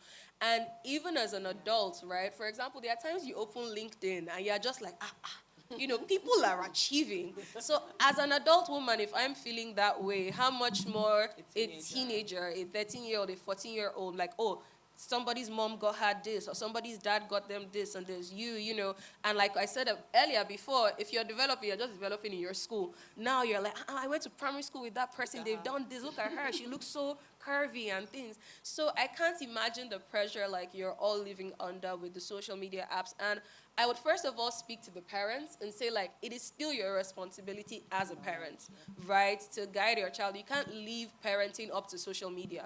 You can't leave it up to the social media to raise your kids, right? And then parental control, very important. As a kid, curiosity is good, but also knowing the limits of the curiosity for the age you're at. There are still some things, some conversations that are not age appropriate, that are not the right time or the right place. So again, it is up to the adults in your life to guide and shape, but you also have that responsibility to make sure that you're taking choices and decisions that help your own destiny. I remember when I was entering uni, my brother told me something, and he was like, all the things you want to do after university, I will take you to them. I will help you. But for now, please put your head down. And genuinely, when I graduated, my brother, he did all the things he said he would do. He was a good brother. But for those 4 years, I was just like, I'm not leaving school. I'm not jumping exits. I'm just going to focus. And I put my head down. And now I'm an adult. There's nobody that can come and stop me from doing what I want to do, right? So just know that, like, there is time. Growing up is... so. I think about it this way. If you turn 18 and you say die at 90 or something, that's about 8 decades you're an adult. You're a kid for 2 at most. Maximum. So really enjoy that time. Because, like, the bills, we're still paying it today. You know, the parenting, the fuel. Should we talk about that? The food. Like, my niece and nephew ask for things. They don't understand the concept of money. It's now I'm an adult. I'm like, oh, my God, my parents were paying so much money. Yep. So please really enjoy this time because it's really short. Yeah. It's really short. Fantastic. Thank you so much for saying that. I think it's very important for this audience especially because teenagers always want to be older. And like you said, there's so much, waiting ahead of them. What did you say that is waiting for them in front? It's waiting for you. It's waiting for you, bro. Don't borrow your worry. Don't borrow your worry. Yeah. Can we all say that? Don't borrow your worry because it's still in front. Okay, so there's something I think that I would like for you to touch on, and you've already talked about it, but maybe just giving the ladies in the room more into that, the power of support systems. So as we all get older, there's a lot of, comments about, friendships. Some people believe friendships are important. Some people feel like, don't focus on friends, don't focus on females. Females fight each other. All of those things that we hear that piss me off personally, but let me not go there because that's not why I'm here. So can you just let the girls in the room know the importance? And I want to quickly say something. So I personally, it's been a tough time in Nigeria for everybody. I'm sure all the girls in the room know, right? Are your parents always complaining? Can you see? They didn't even always say that. Well tired because every day when you wake up, there's something new. That has changed. That's why she said that you should not borrow your worry because if you wake up tomorrow now, only God knows what we're going to say about the fuel price. Exactly. I'm fixated on that because I can't believe how much it costs to fuel my car now. But let me not digress. Can you just kind of talk to them about that importance? Because like for me, as an example, I had a moment earlier, and one of my best girlfriends in here had to have a therapy session with me outside to talk through all of the things that were causing me stress. And I think it's important for young girls to know the power of good support systems. But can you just talk about that in relation to mental health? Because I feel like we just say good friends, but we don't get like the holistic view of what it actually does for your physical health, your mental health, your emotional health, spiritual health, and all of that. So in my practice, for example, right, and this is such a good question, there are 3 pillars by which I practice therapy. One is psychotherapy, which is talk therapy, which is what I do. The second is medication for people that require medication because some people live with mental health conditions. And third is support systems, right? And so when a client comes to me and they're doing talk therapy and they're on medications, I'm like, when last did you speak to a friend? Do you have friends? How many friends do you have? What's the depth of your friendships, your relationships, your family?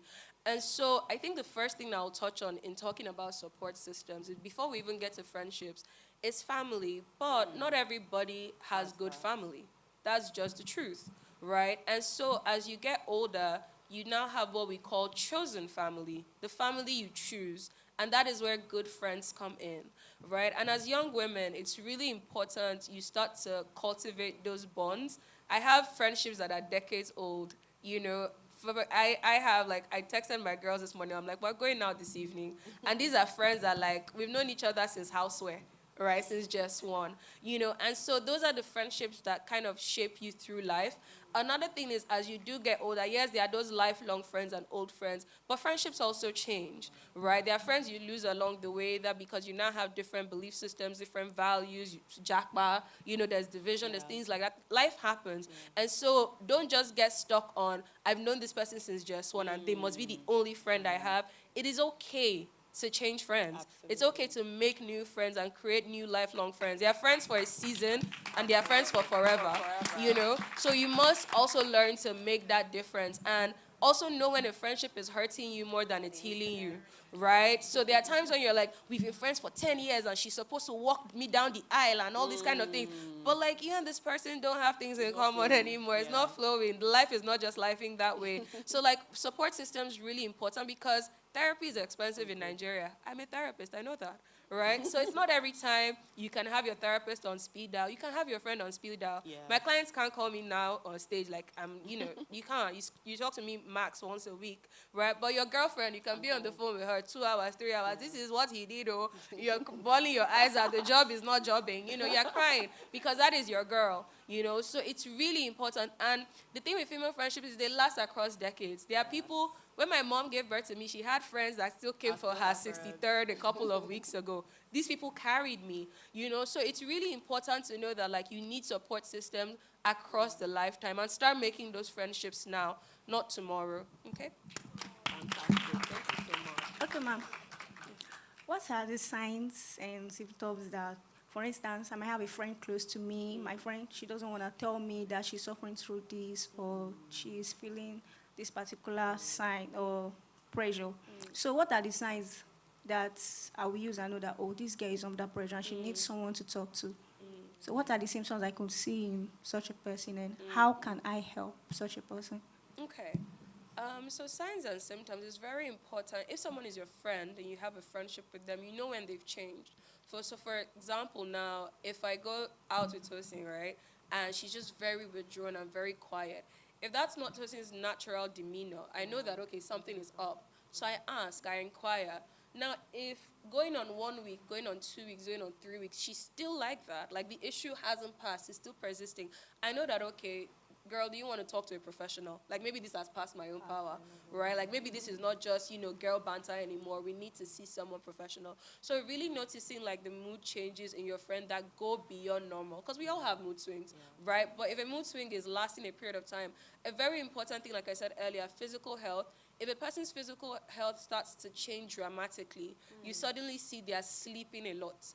Right, they are not going to the office anymore. Their hygiene changes. For me, one of the major keys I know when my mental health is declining is my room is scattered.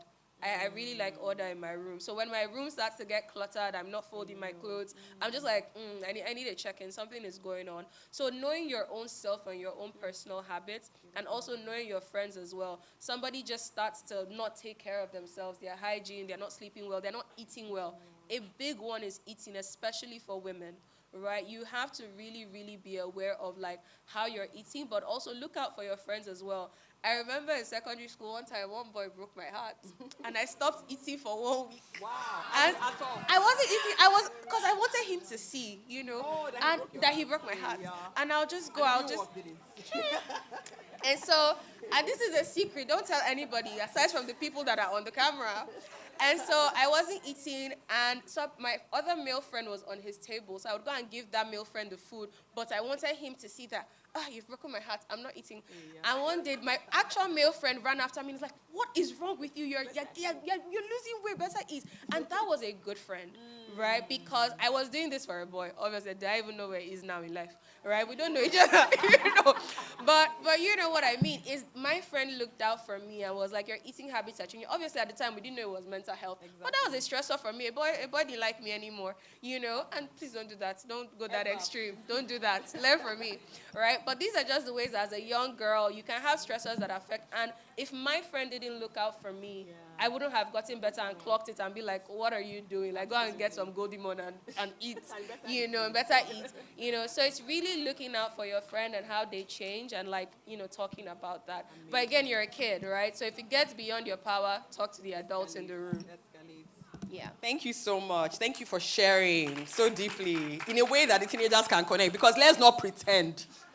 Hey, you people are laughing. Some of you are covering your faces. You know why? Let me not talk too much. Because some of you, there are some boys, Abby, they are like, how dare this boy break my heart? How dare you not text me on Snapchat? He didn't respond to my message. Eh? Oh, but I have my timer on and my time is not up. I had 30 minutes. Okay, that's fine if you say so. We'll stop. But I mean, I had my time, just so you know, I'm a good moderator. Even if you don't think so with your stop sign. One last question, sorry. Because this is mental health. I'm about to go and eat. So let's feed our mental and then we'll go and feed our bodies. Last question, very, very quickly. Sorry. Tosi is one of my very best friends. Can you please clap for her? As you can see, that's why I love you, Tos, and I'm so proud of you. I didn't want to digress too much.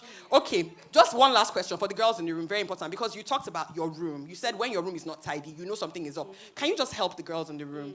What are some of the things that they can be more intentional about in just caring for their mental health? Because in this environment, we talk a lot about physical health, eat right, take your vitamins, but what about the mental? What are some of the things that you have done intentionally that you can offer to them as advice? Okay, from a teenage perspective, right? I think the first thing is definitely doing things that make you happy and feel good physically, right? Showers are really important. Just like generally, hygiene is Showers important. in bathing? Yes. They say people should be bathing. Right? Sometimes when you're stressed, all you need is a good hot shower. I love hot water. I only bring hot water. But sometimes cold people, that's what if your heater is not working? You know this Nigeria, sis. Kettle, boil can you hear? Or the pot, or boil it on the fire. Boiling ring self, if boiling that's what ring, you have. Yes. Right? But sometimes all you need is like just a bath, right? Important thing, physical things you can do, things that smell nice, right? I think back in the time, obviously now we're adult women and have perfumes, but back then it was body fantasy and all those vanilla things and all those roll-ons, things that smell nice, things that just make you a little happy. Vanilla is my favorite scent because it's tied to memories with my dad from when I was a child. What are things that remind you of happy times or happy places, right? Ice cream is very expensive now, but I still have like vanilla beads, so just little things that remind you of happy times. Journaling is something you can start. I used to journal as a kid. You don't need to be an adult to start to journal, right? Don't, hide your diary. Don't let anybody come and read your diary. But, journaling is something you can do. And it's really interesting because I still read my journals from like just one. Wow. And I'm just like, oh my God, who was that child? What were these things that were bothering me? What was I writing? Integrated science, So really, journaling is very low budget. You can do that at any age. Now you have pictures. Take pictures, like have memories. Go back to those videos that make you happy, happier times, right? A quick exercise, I would just say, for people who live with anxiety or stress, right? It's called the 5 senses exercise. First one is physical, which we just talked, which is skin, right? A shower, something that feels nice, something that's comforting, massage oil, anything. Go and take your mommy's own, it's fine, right? And just use something that's comforting. Smell, things that smell nice, perfume, like I said, oils or stuff like that. Taste, have something you like that you like to eat or just snack on, right? That gives you a happier time, right? So just the 5 senses sites. Watch comedy, watch anime. Are there any anime girls? Wow. I see all of you, right? Those are my people, right? Watch things that make you happy. As a kid, I binged anime a lot because I just like that fantasy world. Reading books, I was a big reader, like I said. So those are low-budget things you can do at your age that help your mental health. Talking to your friends, talking to an adult in the room. So I would say therapy, but you need to talk to your parents about that, right? And you have to like pay for that and things like that. But there are now free resources as of the internet. So really look for things that are age-appropriate and budget-appropriate, and I hope that helps. Fantastic. Thank you so much. Can we please give her a huge round of applause? Angel, you have been so awesome. Thank you for sharing so honestly from your heart. Thank you very much, Ma. I've really learned a lot today. Thank you. My time just went up, by the way. Moderator in the back. Thank you so much. Thank you so much.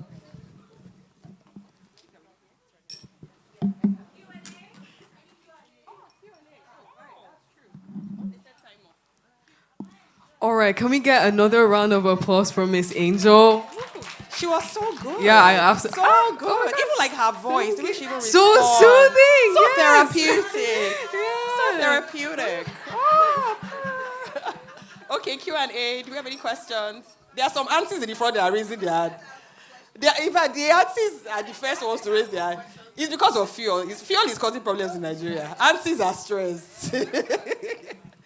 Okay, Auntie in the front. Okay.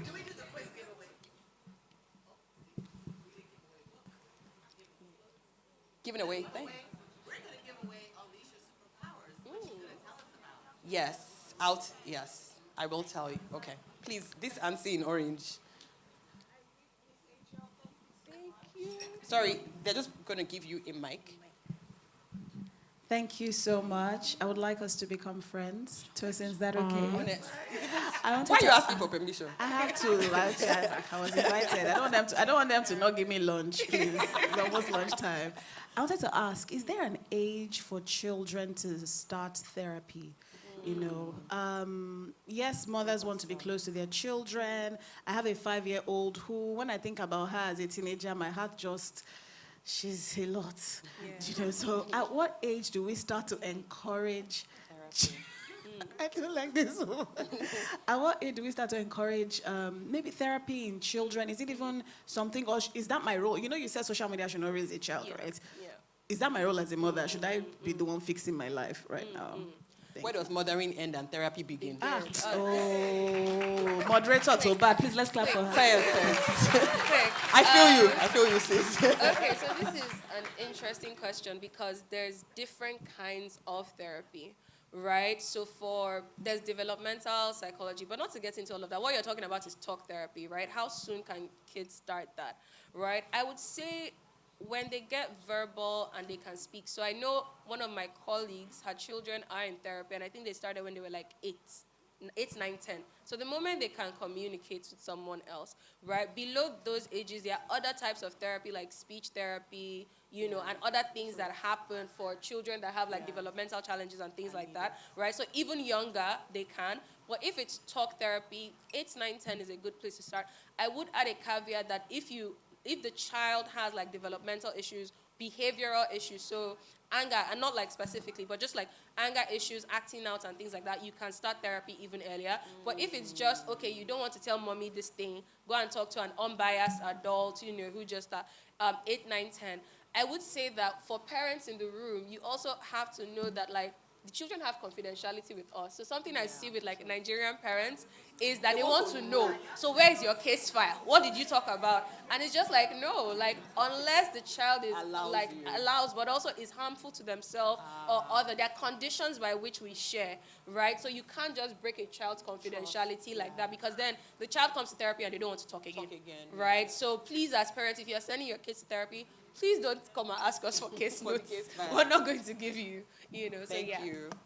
Thank you. Next question, please. Just be ready to, there are many of them, so just, there are quite a few of them that have questions. Good morning, everyone. My name is Hava, and I'm from Broomfall Memorial College for Girls. Okay. My question is for Miss Angel.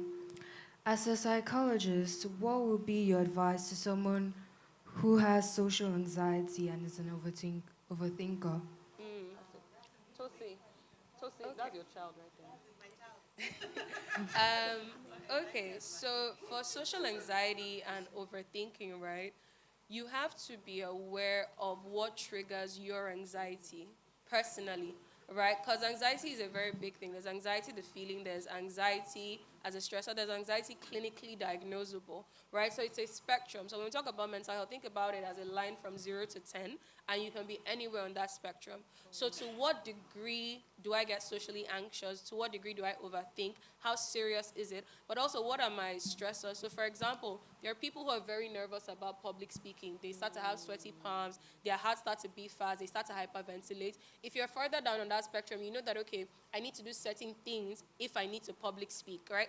For me, for example, that doesn't happen to me because I've been doing this for a while, right? So you have to know what are your triggers. Do I need any help with these kinds of triggers? Do I need to do deep breathing exercise before I come out? Do I need to take a shower? I remember I was out sometimes, some lady was hyperventilating. I took her to the bathroom, I put her hands under the tap, and I just helped her do some breathing exercises. So remember what I said, physical. She was breathing, the water was calming her down, right, her skin, so she was able to calm down. So you need to learn what are your triggers, how do you work on those specific triggers, if it's something you can work solo on, if it's something you need a therapist for, depending on where you are on the spectrum.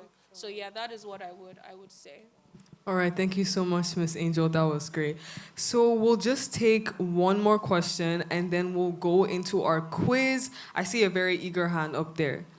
So Miss Angel is going to be around after this, and she said that it's okay to come and speak to her. So I know many of you have questions. Please feel free to have a direct conversation with her. Thank you.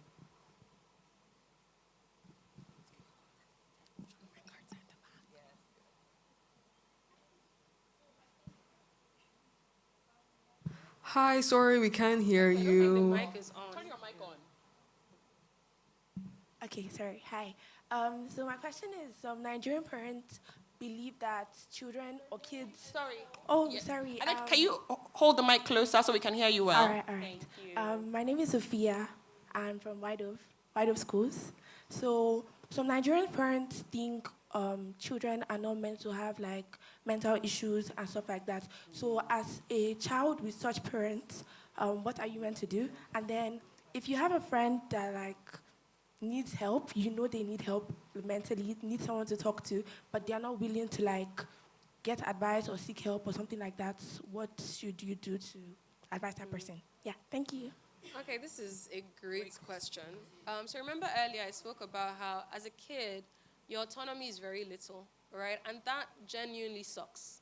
It's not nice, especially when it comes to mental health stuff, because your parents have belief systems, the ways they see the world, and as long as they still have quote and unquote control over you, that determines to what extent you can get help or assistance or things like that. So what I would suggest is if it's possible for your parents to be educated, right? If you're in a household where they are still open to learning, right, you can be the one that tells them this is how this thing is, this is what is going on. Now, not everybody has malleable parents. That's just the honest truth. Some parents are just like, my word is law, go to your room, keep quiet. And that is quite unfortunate. However, we do live in an age where we have the internet. So it's not like back then where that go to your room was final, right? Now there are resources. One of the young ladies here is doing something amazing, Safe Space, if I remember completely, right? I worked in an organization called Mentally Aware for years, where you could reach out. My colleague, Sandra, has an organization called Psych Babble, and I know she works with teenagers, right? And they've done amazing work. So in that go to your room, you still have your phone, you still have your tablet, right? You can reach out to other people for your resources. I think one of the most painful things with coming from households like that is like, it is hard to heal in the household that is harming you, right? So if your parents are your first bullies, if your parents are the people that are hurting you, I genuinely reach out, and I'm really sorry that that has to happen. And as soon as you get into university and start to get some ounce of freedom, you can get more resources. So I won't be like idealistic and just be like, oh, therapy, woo, woo, woo. You're still in that household, and it's still going to not be great for a while. But even in that household, the internet exists, the friends you have exist. Second question, if your friend needs help, do what you can, but you're also still just a kid. So escalate if it goes beyond your power. All right? Thank you very much. Miss Angel, thank you once again. Can we please give her another round of applause? She's been so awesome. And can we please give my co-moderator a round of applause? She was so awesome. Thank you so much. Yes, thank you so much, Miss Angel. And I think we should award that question with one of Miss Foloso's book. Does everyone agree? I think I do. All right. Okay, so now I know we've all been waiting for this. We're going to head into our lunch really quickly, but please give one final round of applause to Miss Angel, please.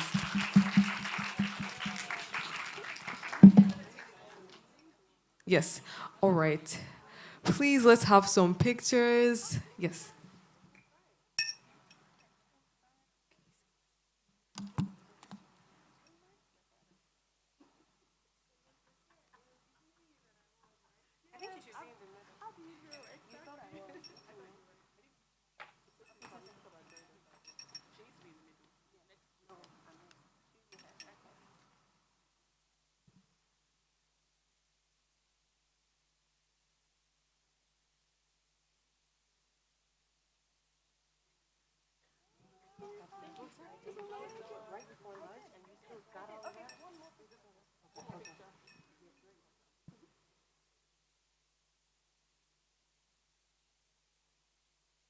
Get some music. Can you ask for some music?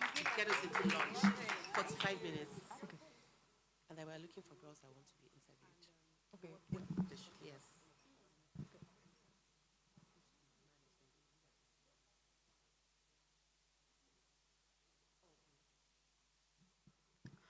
All right, thank you guys so much. So we're going to start heading into lunch really soon. Outside, we'll be having some interviews. So if you would like to be interviewed, please head over to the interview booth. We'll direct anyone who would like to do that. So I'll just let you guys know that we'll be heading into lunch really soon. Could we cue some music, to get us nice and excited and calm, because we have so much more coming up for us. And so with that, we're heading into lunch.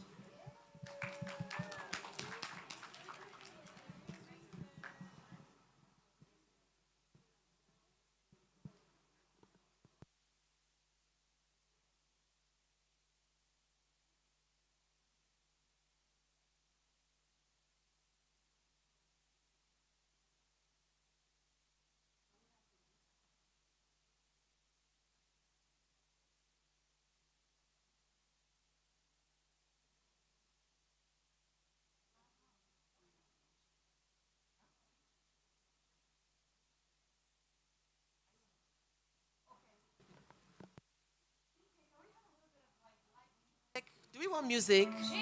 Okay. So it's time for lunch. How many minutes did we say? So what time is it now? 1:09. So let's just say 1:10. So who is good at math? What is 1:45? For me, 45 minutes from 1:10 is what? Okay, so you'll be back here at what time? Okay, so if you go out this way, you can take all your pictures outside. Make sure you take pictures with your friends and your schoolmates. Grab a lunch pack. We have drinks. And just have a good time, okay? Thank you.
All right, everyone. So did we enjoy our lunch? It's okay. I'm not going to ask you guys to clap because I'm also recovering too. So we're going to get into things as well. So I kindly ask that everyone comes back into the room so we can commence with our procedure. We're almost there, everyone. This is going to be great.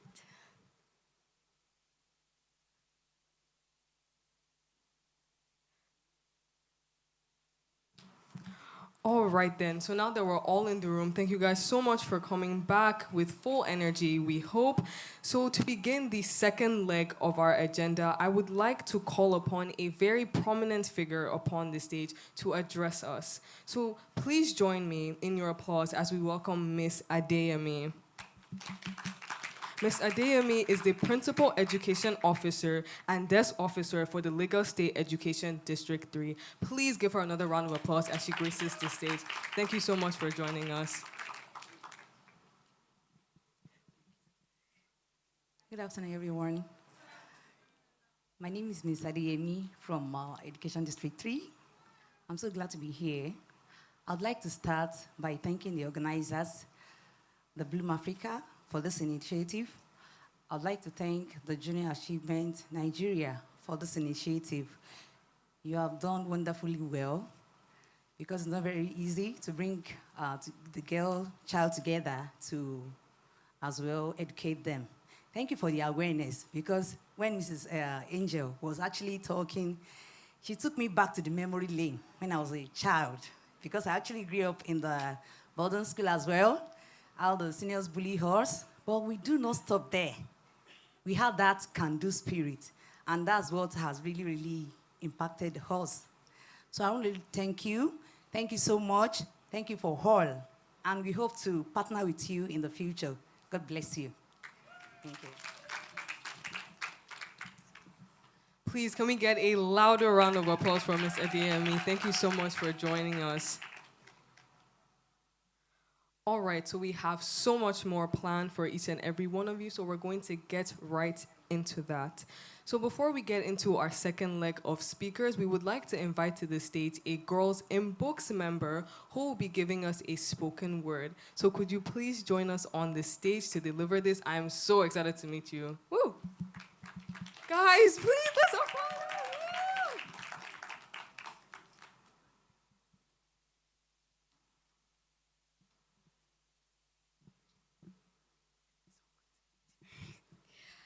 Hi, good afternoon. I thrive where others have come to die. Dancing to the rise of dust and ashes sea, my body's another broken thing left for death. Shut down by a rigid system, told my kind shouldn't speak up. Girls don't talk. Well, you can talk, but not too much, not too loud. You can fly, but not too high. You can run, but not too far. Hi, good afternoon. I am God's Favor Shukweju, and it is a delight to be before you today. The title of my spoken word piece proper is, I Am Not Just Another Black Girl. Let's go. I am not just another black girl sitting on a bench and waiting for the next chore. See, I am not just another black girl confined by your stereotypes, another label, another box to be checked. Upon my shoulders, I carry the weight of a nation, spinning dreams into gold, like the pages of our history, see. Just like the Naira notes hasn't seen enough shege like me, I am the currency of change, can't you see? With the strength of my mothers, I rise like the sun over Zaria. I am not just another black girl, confined by your stereotypes.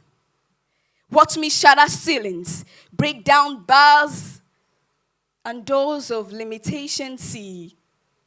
Allow me to take my final breath and live my life until my death. For in the end, it is love that wins, and I'll leave this world with love within. With my last breath, I'll make it count. I'll leave my mark before I'm out. I'll speak my truth and share my love and give my all to those above sea. With my last breath, I'll leave a gift. A legacy of love, a spirit live. For though my body may be gone, my love will live and carry on.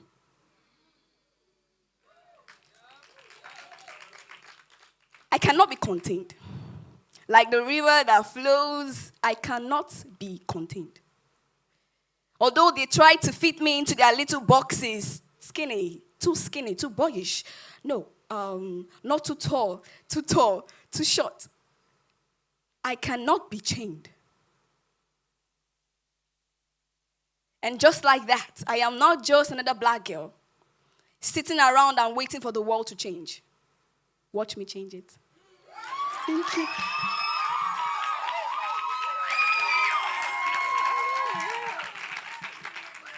That was phenomenal. Please stay on the stage. Stay on the stage. Please. Guys, this is a Girls in Books member, so this reunion is very, very exciting, you know? Please tell us your name. You didn't let us know your name. Okay, I thought I said it. I'm God's favor. Yes, I'm the God's favor, and it's an honor to be here. I tried. I made sure I didn't miss it, and it has been very, very wonderful. I loved all the sessions. Thank you.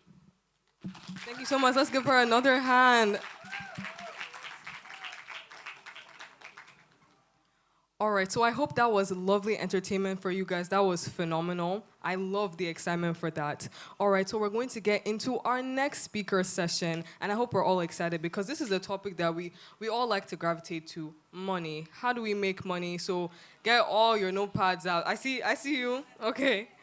All right, so for this session, we're going to be speaking about everything money. Next slide, please. And before we get into that, I would like to welcome our phenomenal moderator, Ms. Yetunde Bankole Bernard, to the stage, please. Please, a bigger applause for Ms. YBB.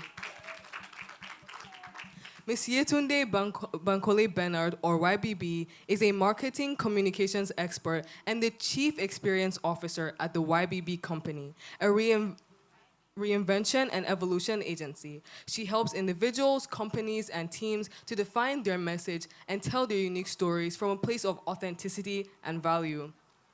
She is also an author, speaker, MBTI practitioner, and corporate image consultant. She works as the identity coach, but is experienced as the shifter.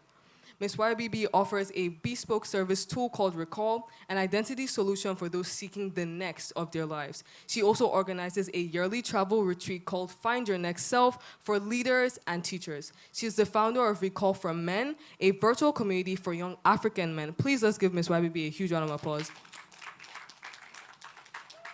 She is also a member of the Institute of Directors in Nigeria and GAIA Africa. She is passionate about sharing her knowledge on living and leading authentically. Thank you so much, Ms. YBB, for joining us on this stage. Next slide, please.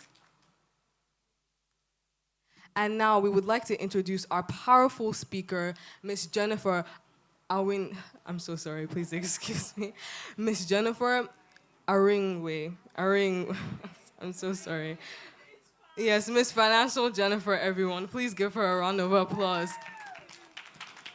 All right, Miss Financial Jennifer is an award-winning certified personal finance expert, investment banker, convener of the biggest finance fair in Nigeria, and the founder of FinTribe, Nigeria's pioneering women-only finance platform. With over 40,000 women trained in personal finance and thousands guided on their investment journeys, she is known as the Woman Money Cheerleader, engaging a vibrant audience of over 200,000 people daily on social media. That's an audience. Please give us a round of applause.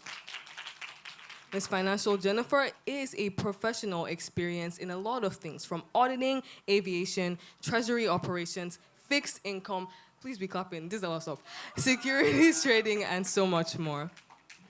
And her notable awards include the 2024 Financial Education Champion of the Year by Techie Accountants, 2023 Financial Coach Awards by Eloy Awards, 2023 CEO Network Under 30 Finance Person of the Year, and 2023 She Awards Finance Founder of the Year. Please give Ms. Financial Jennifer a huge round of applause. And lastly, we would like to introduce our co-moderator and Some to School Ambassador, Wusun Ibukun. Please join us on the stage.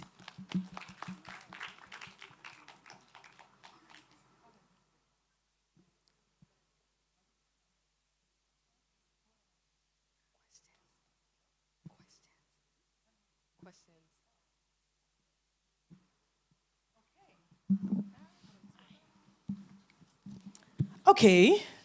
Hello, everyone. Are we still alive here today. How many of us enjoyed lunch? Lunch? You had lunch? Okay, so I'm going to be talking like we're talking to just us. And so you're the only one in this room, right? First off, this amazing woman is here to have this money conversation with us. The first thing I'm going to say is, so, girls and money. And why am I sitting here? I was telling somebody when I was over there that that's one thing that when I was growing up, because I'm the last child in a family of 5, and my immediate brother was 11 years older. And then before him, 13 years older, 15 years older, 17 years older. So I'm the last born, yeah? So my dad never really got to talk to me about money, like why? When I just enter, everything is there, you know? Why do I need to know about money? But as I grew, I realized that, because I also saw my mom doing quite a number of things. I think that I found my way with money. And today is 2024, girls. Like, you don't find your way with money, you know money. So these are the conversations that I want us to have today, and to know that you can ask any question. No question is silly, no question is, whatever. I have an 18-year-old girl, so I know what this looks like. Like my daughter now, she even annoys me with the money questions, but that's okay. So this is that conversation that you're free to know about and to ask anything, because it's really important to know that money is just a tool of exchange, of value, and within you is all that you need already. So you just have to work your way through it to make sure that you show up in your value enough such that you are, you are positioned to receive what is already yours. Does that make any sense? Yes, no? Yes. I can't hear you guys. Yes or no? Yes. Aha, perfect. So, Miss Financial Jennifer, I think that's what we should call her. You are here. What's your name again? I want to know your name. My name is Usu Ibukun.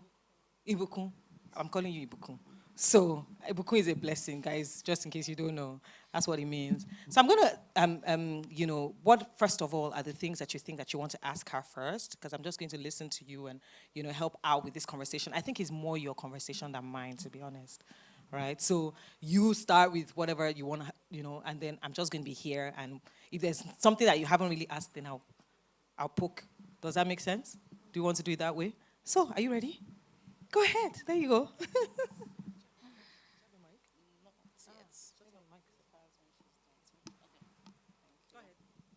Can you tell us how you describe yourself as a teenager? Hi, everyone. Don't mind my open teeth. Whenever the discussion is about money and it's with women, I'm excited. So if you are not, who doesn't like money here? Excuse me, anyone? I like money like this. Oh, nice. No, this is interesting because, women of our age, we are kind of shy away from the topic of money. Like, it's a bit tricky for a woman to actually admit she likes money. But men don't have that problem, right? And everybody needs money.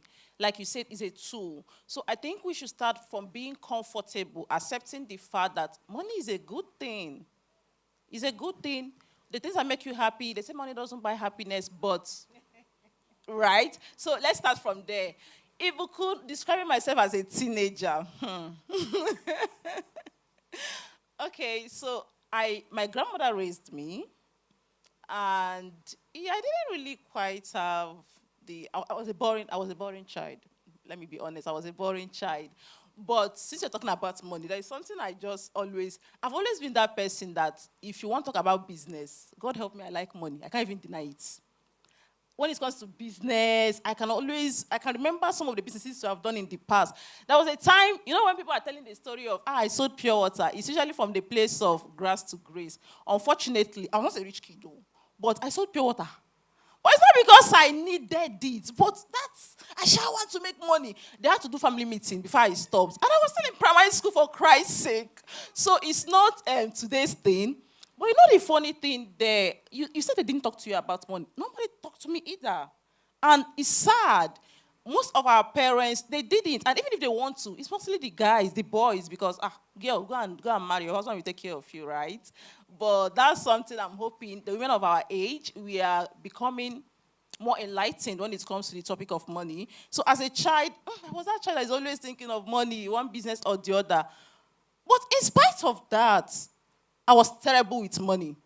It's just a couple of years, but all these financial changes you are hearing, my sister, before now, I was doing nonsense anyhow with my money. I was making good money, but I don't know how to manage it. So even as a child, I was making those small money, pocket money will come, but I was one of those people, when they give us pocket money, after 1 week, it's gone. We are calling home. So I'm hoping that as the conversation progresses, we'll look at it from two angles, making money and actually managing money. I feel so happy for you. Thank you so much, Girl in Bloom, because this is a beautiful initiative. Nobody talked to me about this when I was younger. And I really feel like if I knew some of the things I know now, God, by now, you talk to my PA before you reach to me, because I would be unstoppable. But thankfully, we are learning all of this now. So as a teenager, back to your question, Ibukun, I knew about money. I was making the money, but I was terrible at it. Yeah.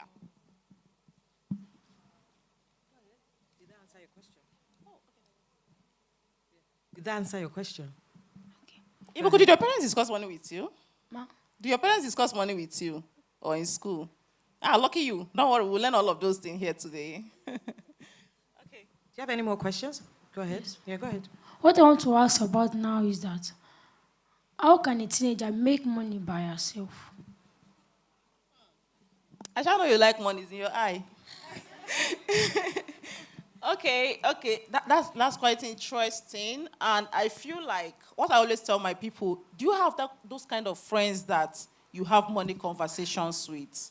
Because there's this thing that happens when you are in that circle, your friends, you talk about school, you talk about boys, but you also talk about money. Even if it's not actively making this money, but that awareness. Okay, coming to making money as a teen, last year, one of my clients, in December, she called me. Her daughter was, I think, secondary school. She was already graduating. December period is first semester. The daughter was still in school, but about to leave secondary school. And the lady called me that she wants to invest 2 million naira. She's my client. I'm okay, fine. But she said it's for her daughter. Hello? Somebody in secondary school, 2 million. How? Where? When I was in secondary school, I never touched to, so she was not telling me, so the girl does graphic design, but I think from when they were in JS3, she sent them to go and learn some of these things, graphic design and everything. And while in school, she was already working on Fiverr. Somebody that, I think, 16 years.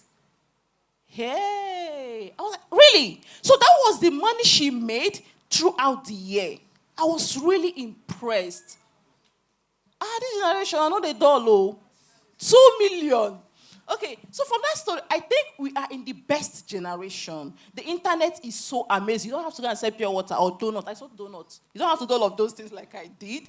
But for yourself, I think you are at the stage where you could get curious about some skills. Right? You look at the world today, what are those in-demand skills available? No, you don't need to enter the market to carry pepper and co to make money, but that's a whole different industry. But if now you become curious about some of these things, what are in trends now? All of us are on TikTok. How many people have mobile phone here? Girls, blooming, everybody. Wow, okay. So that means you have almost everything you need to make money. Because on your mobile phone, there is YouTube. YouTube is a school of its own. If they're charging for YouTube usage, by now, I could beg on the road because my money must have finished today. Right? YouTube is a school of its own. But first ask yourself, what can I actually learn to, start? Should I look at social media? You're already using social media. People make a whole lot of money from social media. Right? There is, even that TikTok all of us are dancing in. Do you know how much people make from there? Content creation. There's this lady I know, she's a young girl. She just does content on, her day, her life in school, or how do they call it? She has thousands of followers. She's in secondary school. So while we are consuming content, can we get to the point where you are thinking, how can I create my own content? So thankfully, content creation is there, graphic design, even YouTube. If you can on camera, see you. I started my own YouTube a few months ago. They've paid me. Hey. And one YouTube person I know, that guy is one of the biggest names on YouTube. And he started his channel when he was still in school. So these are opportunities that if you have your phone, data analysis, okay, you might need a laptop for that, but there are rudimentary parts of it. Social media management, or just ask yourself, skills a student can acquire. You don't even need to, don't stress yourself, ask Google. You will see a list of things. Now pick it, which one can I capitalize on? If you need the help of your guidance, trust me, they will be so happy if you bring that kind of discussion to them. Imagine going home today now and telling your parents that, I want to learn this. Hey, my own mom will be like, right? Because now you're talking adult to adult. Oh, okay, teen to adult. But they will really be impressed. So the first step is, I think it's better we go the soft skills because you are in school, it gives you time and everything. And you could even integrate it to your study. You know that website you could assist people with maybe assignments or at your level, and they will pay you for that, right? The ethical ones. So these are, please explore them. Search, ask Google, what are the skills you can pick up? You'll be amazed at the opportunity. And you don't even have to pay money to learn all of these things. So you have your mobile phone. Let it be a tool for you towards making money. Wow, thank you for that. Does anybody want to clap? Thank you so much. Thank you so much. I think that, from what you said, I'm going to just summarize it a little bit so that it's a bit clearer. I think that you just have to be solution focused. So that's what it is. So if you think of money as solution, right? If don't think of it as something that scares you or something that is, unfortunately or fortunately, our world makes it larger than life, but it's a tool. And if you think of it as, if I am the value, I have a solution. So just always be solution focused. So if you're solution focused, it'll be easy for you to say, how can I help this with that? How can I do this with that? Okay, if I do this with that. And so I'm going to put on my marketing communications hat here. And I'm going to say that you always have to think about it with other people. Like, will this be valuable to somebody else? Will somebody want to give me something for this? Can this make sense? So because there's a thin line, and I think that's the mom heart in me. When you're thinking about TikTok and all of those things, it's great to do all of these things, but solution focused. Whatever it is that you're doing, think of it as something that is valuable. You know why? Because of there's a lasting factor. So that you don't wake up today and see that, okay, YouTube has stopped paying me because my videos suddenly are not converting anymore. What's going on? But if it is solution focused, you would always have something to do or to. Thank you so much for that. So, Ibukun, do you have any more questions? Tell me. Oh wow, I have many questions today. Go ahead. The question I have is that, what can a teenager spend money on? What do you mean spend money on? Like, what do you spend money on? If you have money, tell me. It's okay, we're all here. Like, yeah, typically, what do you spend on it? Food? I don't know. I would spend money on food. But what do you spend money on? Let's start from there before we go to her. Since you're a teenager, tell us. You don't spend money on anything. She's too shy. Does anybody want to say, what do you guys spend money on? Can you see? Food at home? Now food and makeup. What? Data. Data. So that's why this data, we have to convert that money. We cannot just be spending it. So tell us, so if you're spending money on data and on food, how does that money come back to you? Why should you even see it as? What is I'm going to ask an adult-ish question here. So what is the correlation with spending money and just spending money? Why don't I just keep spending? Why we can just be spending now? What's wrong? So why do I have to do more than just spend money? Okay.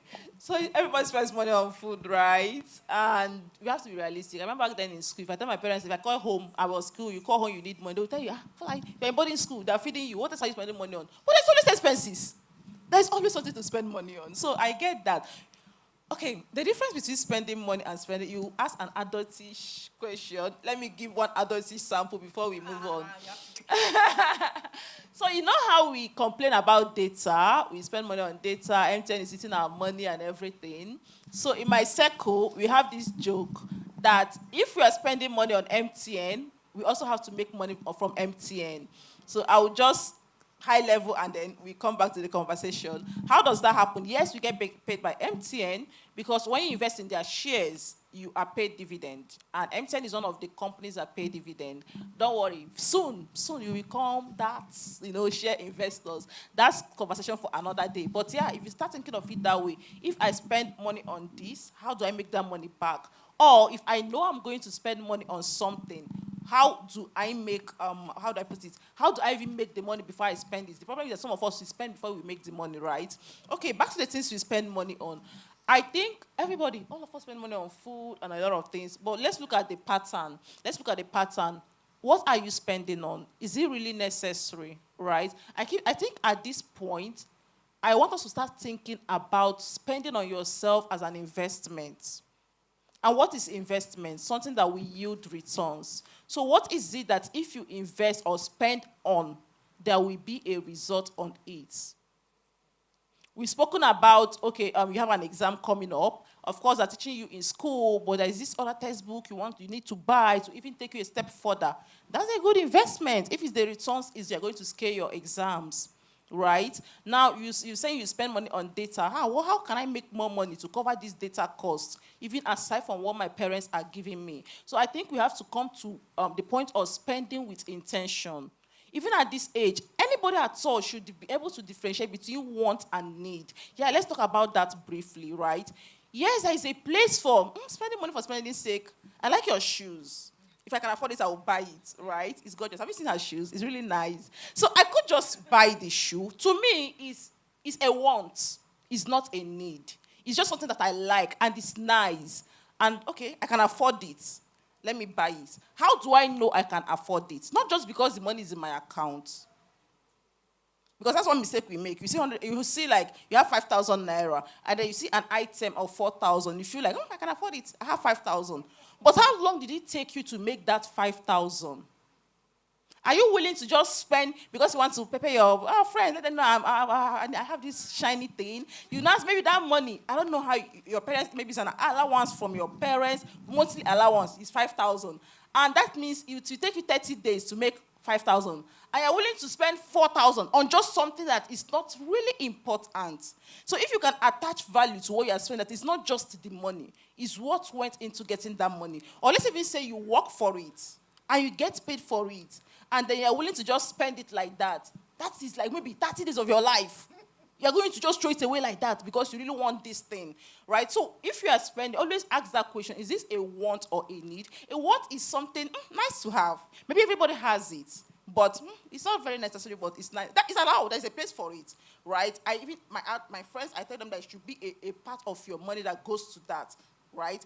But at this point, could your spending be more of need-driven?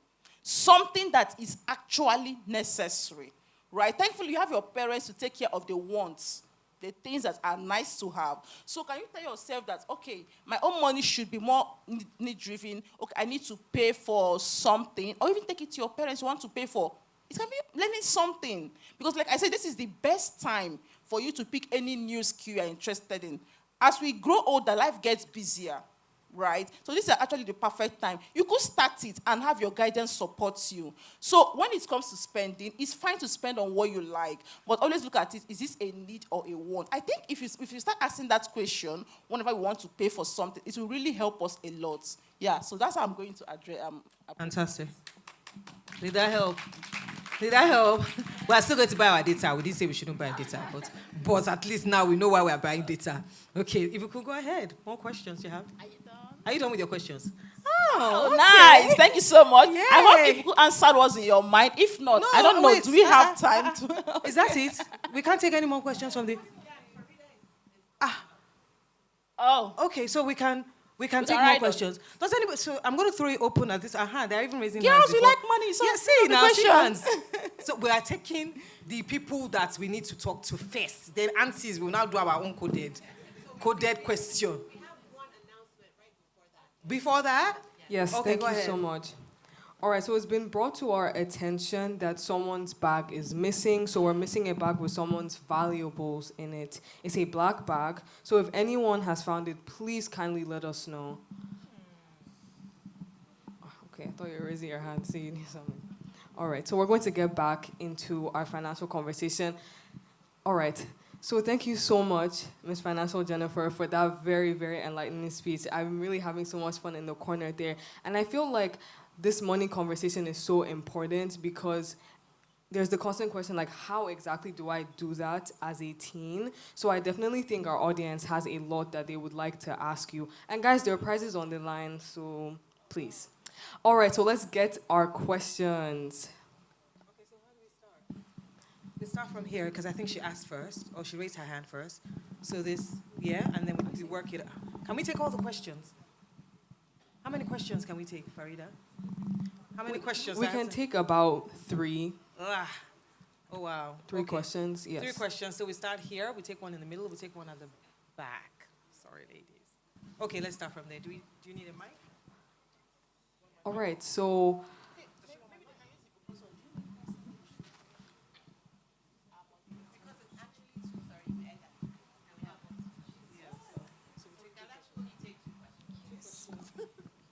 all right, so we're only going to take 2 questions. Sorry. I'm going to call on someone who hasn't spoken at all today. Ah, right. Has she spoken? Yes, Oh, okay. very much.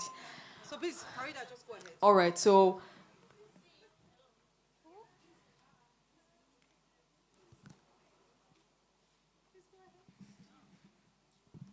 Hi, my name is Kezia. I'm from Oxbridge Tutorial College. I want to ask 2 questions, right? So the first question is, how do you save from someone who is an overspender? That's 1. And 2, sorry, give me a sec. Is it advisory to buy bank shares? Because GTB banks have been like putting up shares. So would you say, oh, buy bank shares? What's your opinion on that? very good question. You win the book. You win the book. Very good question. I didn't expect to hear shares ban question. I honestly didn't expect. That's brilliant. Well done. Thank you. Okay, quickly, how do you save for someone that is an overspender? We have mobile phones, right? Do you have any finance app on your phone? Which one? Wow. Wow, this generation, oh boy. Okay, yeah, let's use Piggyverse for example. It's an app I use even up to today because it's going to help you a lot. Everyone, you already have a phone. Could I please suggest that you download one savings app on your phone? We have Piggyverse, we have Optimus, there is a lot of them, right? You can check out the one you are more comfortable with. Please download it. That's the first step to start with.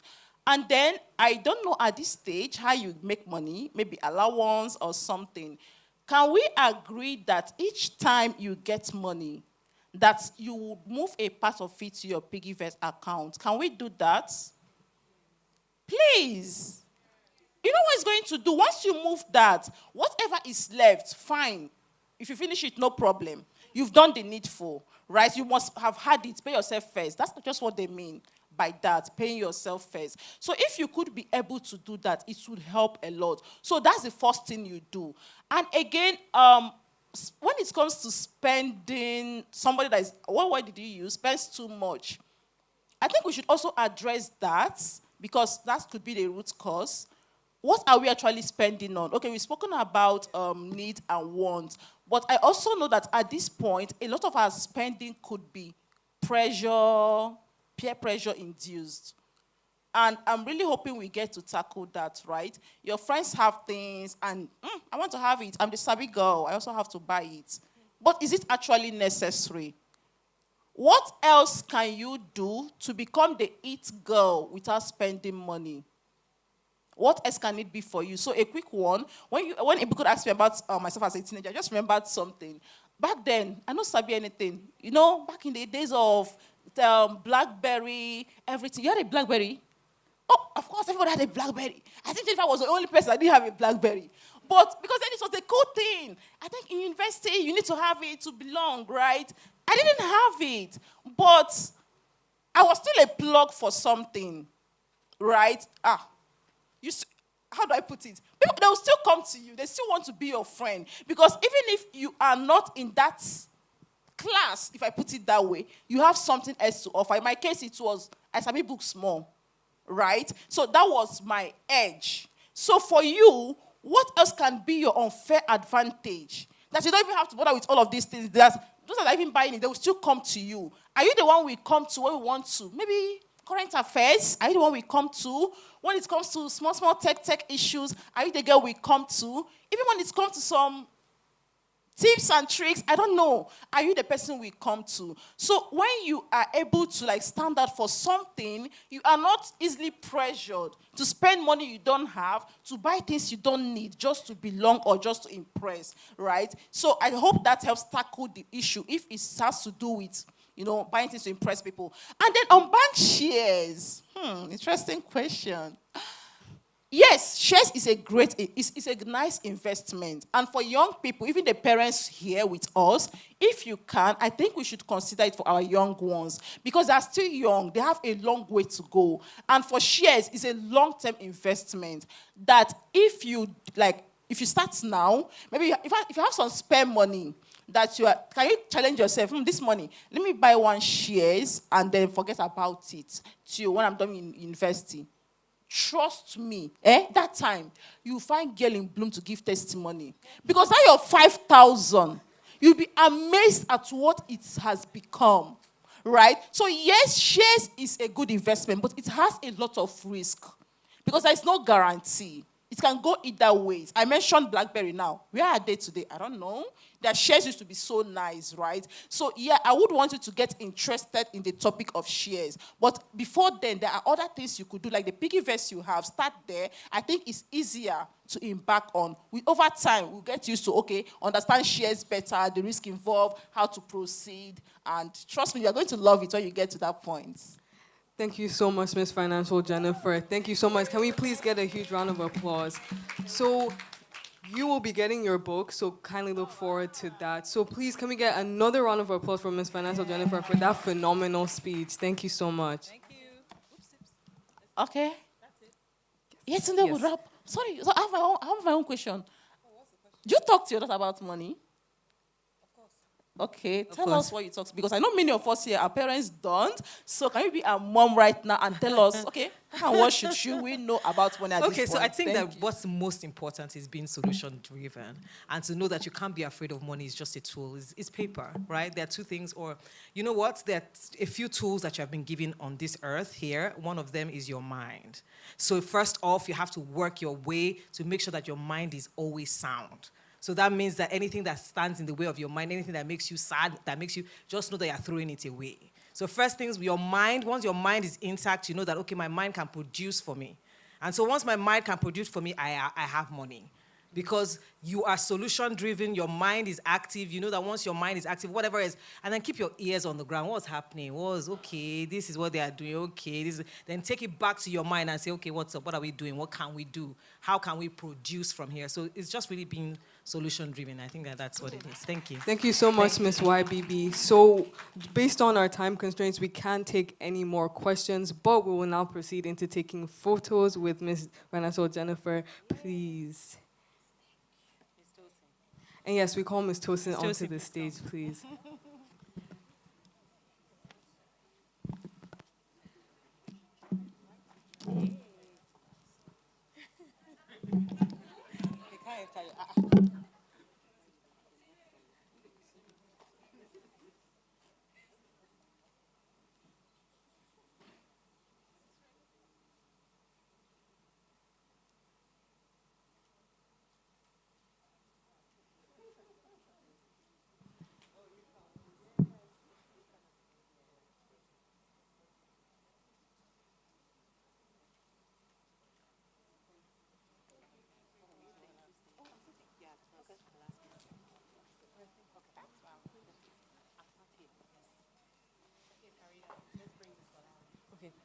All right, thank you so much. And that will be the end of our money section. So now we'll be moving on to another section. So the final section for today, our final speaking section.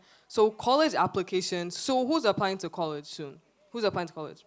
Okay, that's a couple of us in this room. So this final section is most definitely for all of us here. So we'll be moving into our Getting to the Future section.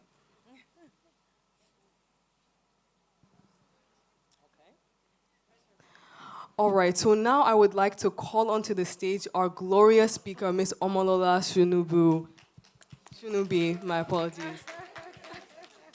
All right, so Ms. Omolola Shunubi is a licensed teacher with over 15 years of experience in education. She has served as program coordinator at reputable institutions such as Harvard University Graduate School of Education and Incubator Africa. Please let's give Ms. Ola a huge round of applause. Her teaching experience spans elementary schools such as Shady Hill School in Massachusetts and the American School in London. She has also worked as lead coordinator of the Dare to Soar program for at-risk youth in Chester, Pennsylvania.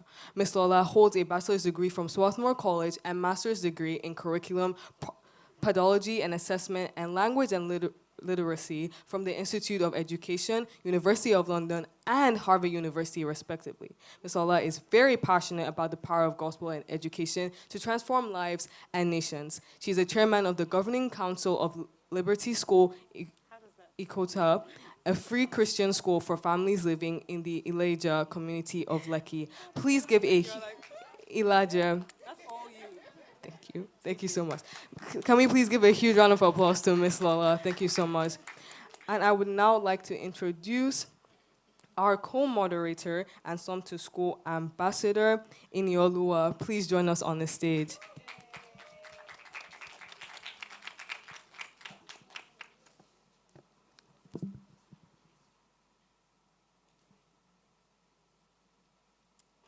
Okay. Do you have your mic? Is your mic there? There's an extra one. Do you have one?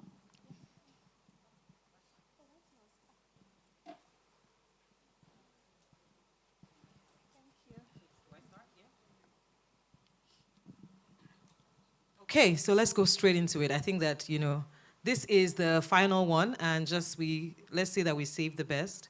So no pressure at all. So I'm just gonna have you take your questions, and then we'll roll from there. Okay, go ahead. Okay, my first question is, can you describe yourself, when you see growing up, yourself as when you're growing up? Can you describe? Was it challenging? How was it? Okay, thank you. Well, first of all, thank you so much for this kind invitation. I'm looking at all the young girls and I'm just floored. I'm really grateful to Osin and to the rest of the team for the opportunity to be here.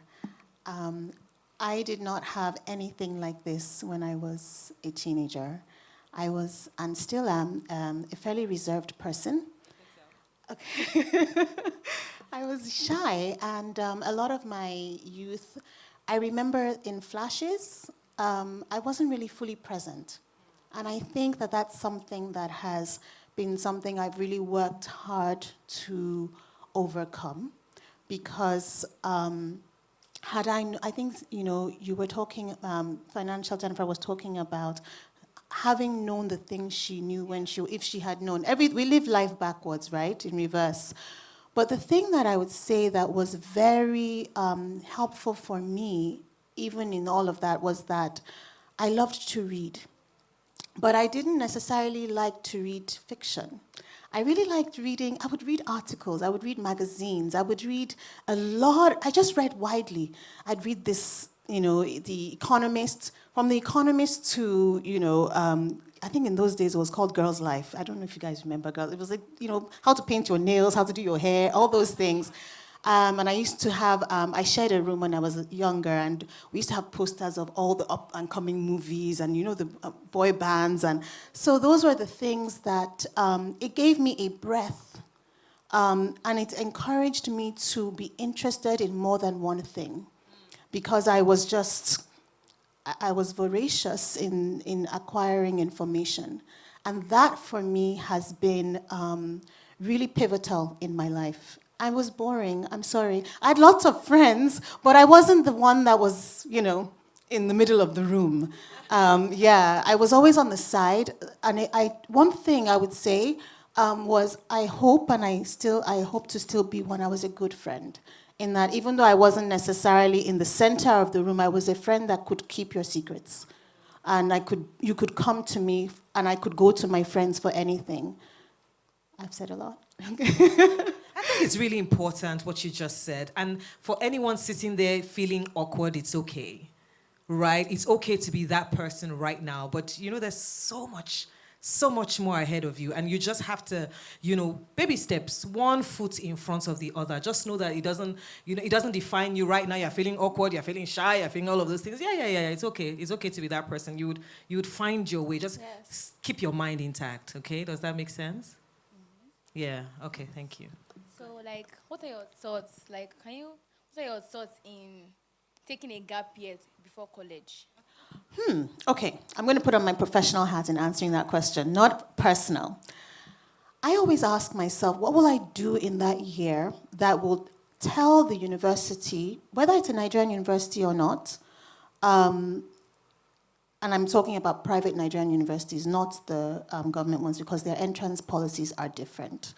What would I be doing in that year that would be remarkably different from what I was doing when I was in secondary school, that will tell that university that I have used that time well, in a way that will give them something of value? Because while a university, we all want to go to university to take something, universities are taking something from you as well, not just the fees, but they're actually taking your experience, your camaraderie with your peers, and your talents, to enter into a pool that will inform and teach all the other people who are going to be around you. They're looking for the spark that's in you. So what are you going to do in that year to build your spark? It matters. It's not just to sit at home. You have to use that year well. I don't know if I've answered your question. Okay. So, for me, if I want to become someone like you now, so what are the steps I should take? Someone growing like up? me. Yeah. I'm being myself. Be yourself. I think something I want for you and for all the young women here is to enjoy your life and to find what is authentically you and to pursue it with all the strength that you have. We are all different. And, there are the artists, there are the scientists, there are the financial gurus, and then there are some people who are impeccable administrators. They can be anywhere. They're just organized. They know how to put things in place. They are planners. What is unique to you? And develop that. So I'll give you an example. I think it's good with young people. I'll give you I have a daughter who's about your age, and for her, she's just, I don't know, I said, okay, let's decorate your room. I walked into the room and I didn't recognize, I couldn't understand what she'd done because it was so beautiful. I can't do it, what she does. It was like she took scraps of paper and the creativity that went into that, it's just in her. It didn't come from any of us in that house, it's just her. And over the years, she began to realize that I saw that in her. I said, you are creative. Okay, let's take photography classes. She took photography classes. So she would send me photographs, I've done this, I've done that. And then she realized, she just likes, so she started crocheting. The next thing I knew, she started on a Sunday. It was a February. In May, she had made a dress. Then she had made a little half top. Then she had made bags, and she was giving them out. She's just pursuing her interests, enjoying whatever resources had been given to her, thinking about the financial part. She took the resources we poured into her. Here's how to have an imaginative eye, how to see color, how to put things in balance. And then she applied that to this new skill that she had learned. And then she used it for her joy. But now, she's selling things. She sells those things on Instagram. I'm looking at her like, how? She bought something the other day. I was like, where did you get that watch from? She goes, it's my money. I used it, I just was stunned.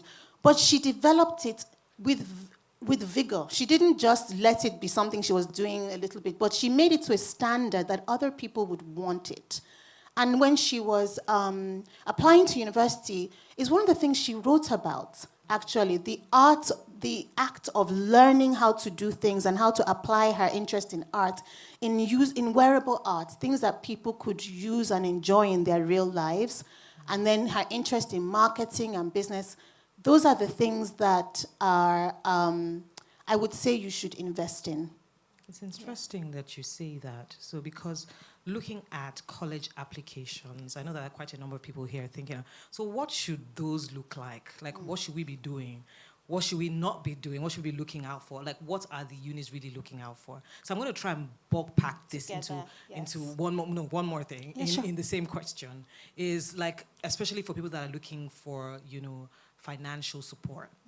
So what should that look like? And what do we have to be doing? Or what are the common mistakes that people make? And what should we do in that? Especially, this is Nigeria and this is Africa. There's so many opportunities. So we're always looking on the outside. So what should we really be doing? I'm going to first of all I want to first agree that there are universities in Nigeria. And the universities in Nigeria are also providing the necessary education for you to move forward. It is not a requisite to your financial success, your life success, or any of the things that we require for joy that you study overseas. I'm going to first of all say that. I'm going to say that because I think sometimes we put a lot of pressure on ourselves and we think that that is the mark that you have some kind of value.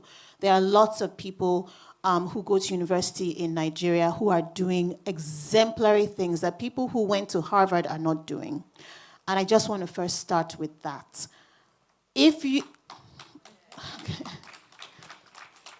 Even for Nigerian private universities, I think the entrance requirements are becoming more stringent because more people are applying to Nigerian private universities. And for financial aid, for scholarships, they actually also give scholarships. What are they looking for? It's the same. I'm going to give you an analogy. It's like I'm going on a cruise, a 1-day, 2-day cruise, and my parents have told me I can only take one friend. Which friend would you take with you on that cruise? You have to choose one person. Universities are in that boat. They are thinking about the one friend they can take on that cruise. The friend has to be somebody, first of all, that can enjoy the cruise.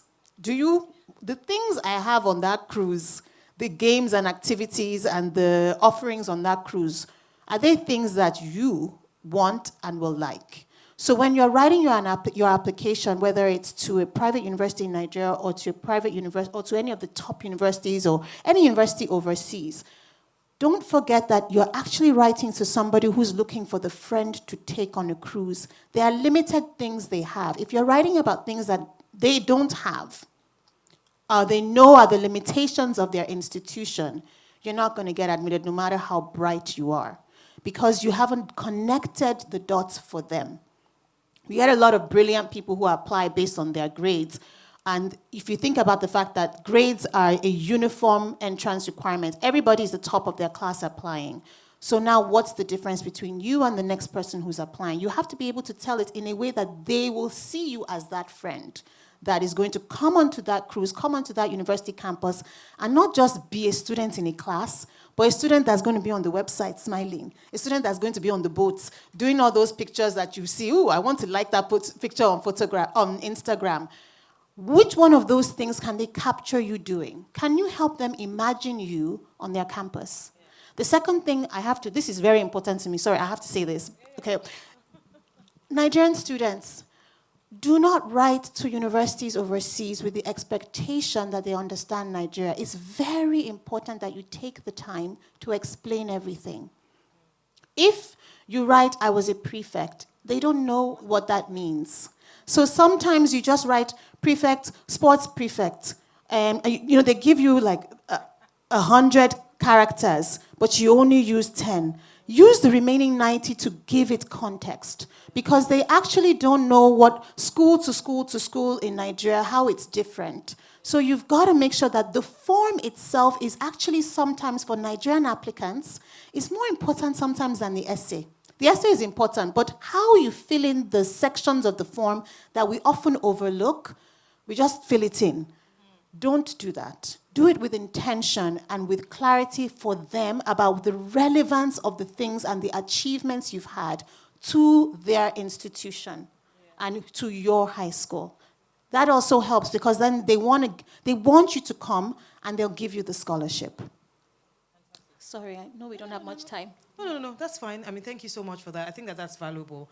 Farida, do you want to say something or, yeah? Can we take questions? We should. Can we take questions? 2 questions? Yeah. 1? 2. All right. All right. Thank you so much, Miss Lola. Can we please get a huge round of applause from Miss Lola? It's so amazing seeing you in person. All right, so I'll go ahead and ask my question. I feel like this will be valuable to everyone in the room. So a very huge part of the application process is selling that story. And I feel like a lot of girls may probably think that what is so significant that's happened in my life, like, you know, we always think we need that like super light bulb moment that has like those crazy stories that the college admissions officers would be like, oh my God, this girl is so special, she's so amazing. So what do you say to those girls who don't feel like they have that? And what tips do you have for them to locate those specific moments? Because they're there, they just don't know it, right? What tips do you have for them to locate those to write phenomenal essays? I'm going to use my teacher voice. All right, so I'm going to say one thing. I don't really subscribe to like, there's no singular way, but I'm going to give you my inside tips. So it's my inside secret that I don't really share too much. So it's just between us. Go on their website and begin to look at the adjectives they use to describe their students. Start making a record of all the adjectives they've used. Then think, what in my life resonates with any of the adjectives that I keep seeing? Come up with a little story that can show that you have that character trait, that attribute, and then write an essay about that. Because they're inadvertently highlighting for you the things they value. And so that's what you need to tap into, what they value. The story they're not looking for Robin Hood, they're just looking for someone that is going to be authentic on the campus. So that's what I would say is what you should do. That was a fantastic answer. Can we please get a round of applause? Thank you so much. I'm going to just say, like what you said, perfect. Because my daughter just got into King's College London. Woo! And the funny thing is, I mean, she was so gassed about, like, I want to go to this school. She schooled in Bath, like she did her A-levels. See how excited I am now, eh? So when she was doing her application and everything, she concentrated on her personal statement. So it was, apart from the grades, I mean, anybody can get all these grades, but personal statement. And there was just a simple thing that she put there because she had gone for the open day. She went to see the school. She was like, I know what people like. So when she was putting in, she put in a documentary because she's reading culture, media, and communications. So she put in a story of a film she watched or a documentary on David Beckham. Like, oh, the David Beckham this. And I knew it was, because when her teacher saw it, her teacher said, this is fabulous. So it's like your personal story. Don't think too deep. It's not that deep, right? Just make sure that you're authentic to yourself and the things that, you know, are what you said, perfect. So I just wanted you to know that it's real. Like, it's not any function of, oh, because of this and that. I mean, King's College, she aced it. So, awesome. Yeah. Congratulations. Yes, congratulations, Ms. YBB. Thank you so much for sharing that. So we're going to take one final question. All right.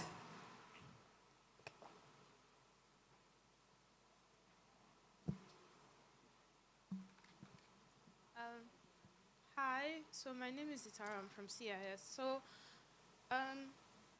my mom has recently been pestering me that I need to start like amplifying my grades so that I can get into scholarships in uni and college. And I'm just in year 10 and I'm like, is it not a bit early? And then my second question is, how do I also like convince her that it's not just the grades that matters, it's also the other activities? Because whenever we talk about like applying for like different schools, she's always like, focus on your academics, focus. And sometimes I wonder, is academics the only thing that's going to help me write my report in order for me to submit to schools for applications?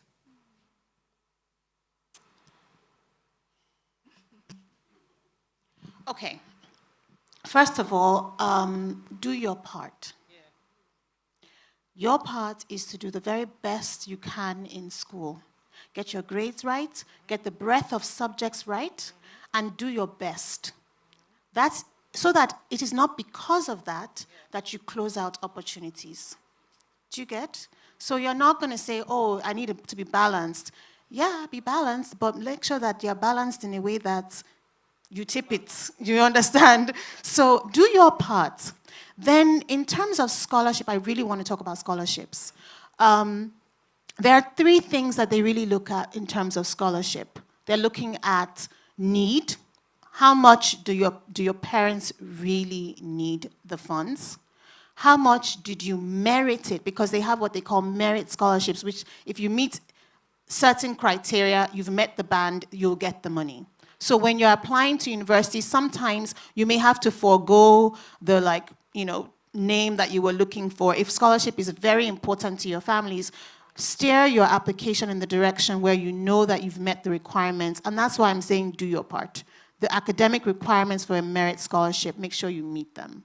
Then there's the third part, which is that intangible request that you have to show interest in the school. Again, that thing about being on a cruise. Have you matched well with the school? Because one day you have to be admissible to get the scholarship. If they've given you your letter of offer, they want you to come. And that in and of itself is a tool you can use. Again, need. You need to be ready to show your parents' financial circumstances. Some parents might think, I'll be showing them my bank. Yes, show them your bank statements. Show them the tax. For all the parents in the room or online, your tax clearance, all the bills that, right? When I list out the payments, we pay a lot in Nigeria, and there are hidden costs. The cost of your sockaway, the cost of your gas, your monthly gas, the butane gas we used to cook, the cost of buying, oh my goodness, I remember, it's not even water. The cost of bottled water, the cost of generator, diesel is even a big, but all those things, itemize, sit with your parents and itemize those costs.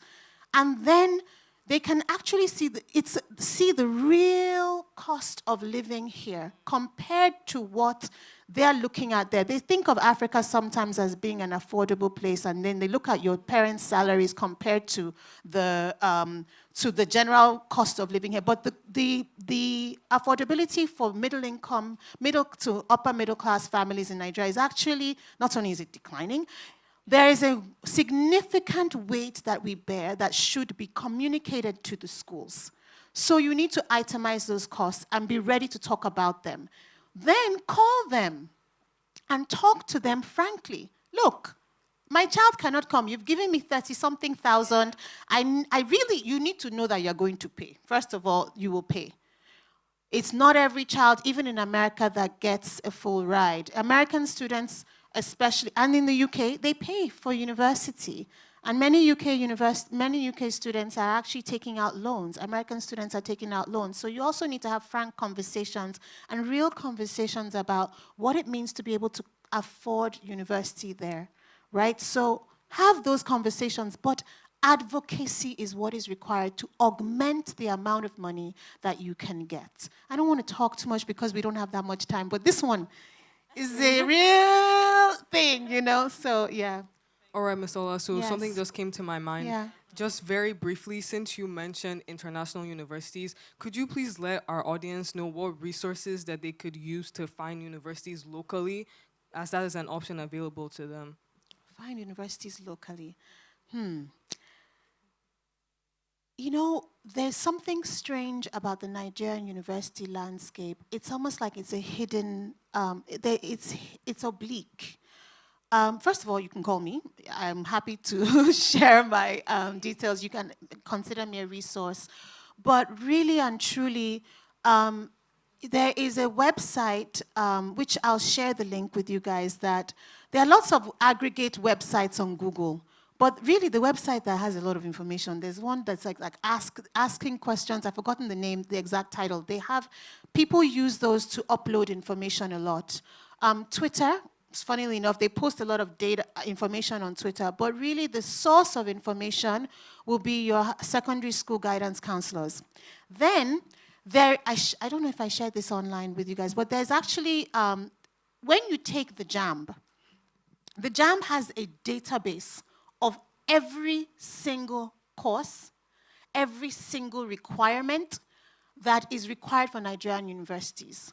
And it's called the IBAS, IBASS. If you go to the JAMB website, they call it the JAMB booklet, but it's online, available to you, and it's updated annually. You type in your WAEC subjects, you type in your JAMB subjects, and it tells you what you're eligible for.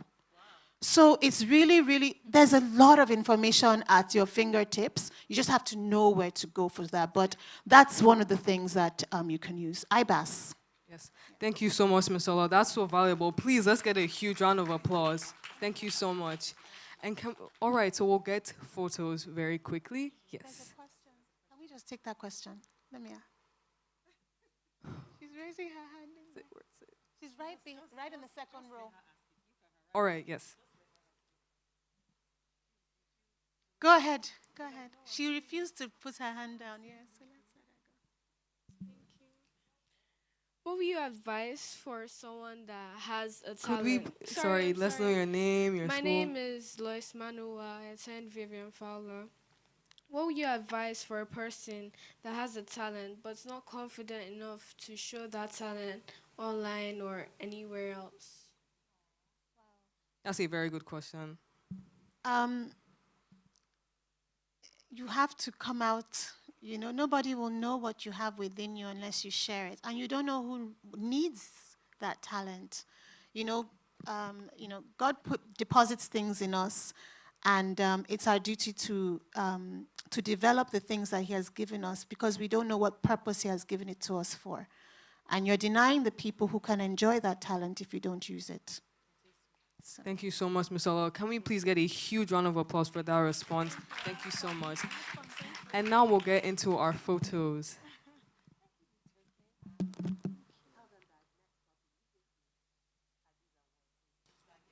All right, so next up we have our Social Impact Changemaker Award. So I hope we're all excited for that. We'll get into that right after our photos.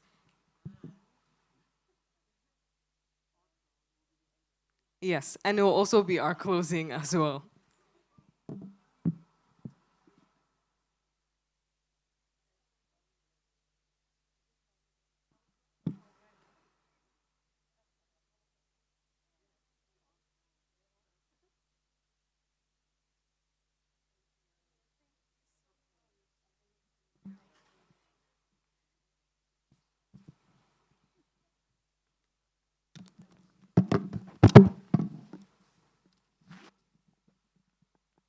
Okay, all right then. So now we're going to be getting into our Emerging Changemakers Award. So we're joined here with Ms. Tosin on the stage. So as we call upon your name, kindly join us on the stage to receive your award and your gift as well. All right, so we're going to be starting with Vivian Fowler Memorial College.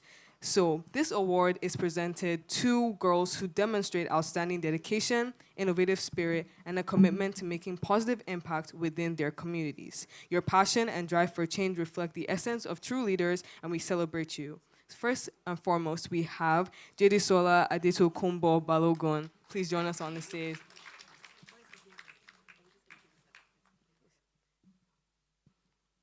Where's Jedisola? Is she with us? Okay, will you come and collect it on our behalf? Will somebody from her school come and collect it? Thank you. Congratulations. Can we give her a round of applause? And can you share a little bit about what was said? All right, so here was what was nominated for Jedisola. So Jedisola was recognized by her institution's administration for being a trustworthy and honest student, an Albright leader in school, and Jedisola displays a lot of integrity, and she's a true advocate of righteousness, so extreme character. Thank you so much, Jedisola.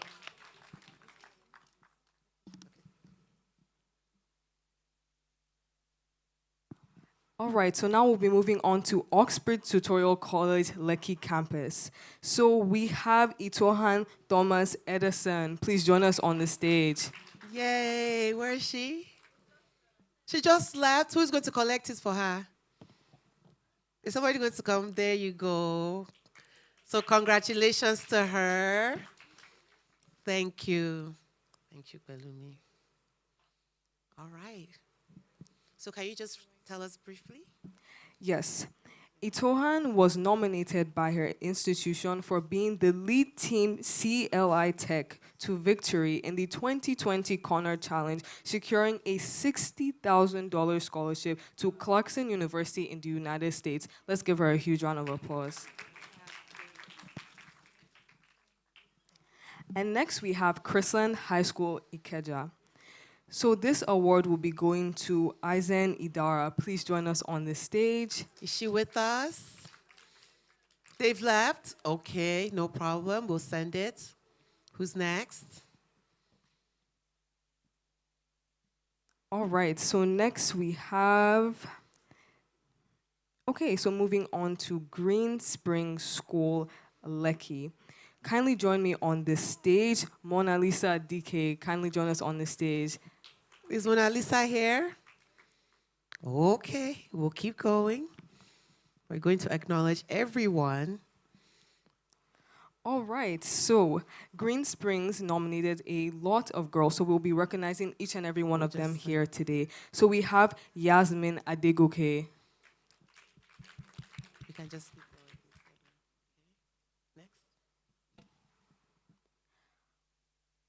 All right, so next we have on our list, we have Halima Omotayo. Please kindly join us on the stage. Halima, are you here with us? They might be in the same school. Yeah, so they've left. All right, so congratulations to everyone from Green Springs. It seems they're not here with us anymore. All right, so next we have Lindsay High School. And here we will be awarding this to Orelua Adebayo. Orelua, if you are here with us, kindly join us on the stage. No? Are you okay? We'll send it to all the schools. Yes. All right, and the next institution we have is Girls Senior Secondary Grammar School, Ikoyi. And this award goes to Akran Rachel. Kindly join us on the stage if you're here. Yay! Can you read a little bit about it, about her? All right. So I'm going to go ahead and call all the girls who were nominated because they were nominated as a collective. All right, so next we have Akorede Faiza. Kindly join us on the stage. Please give them a huge round of applause, guys, please.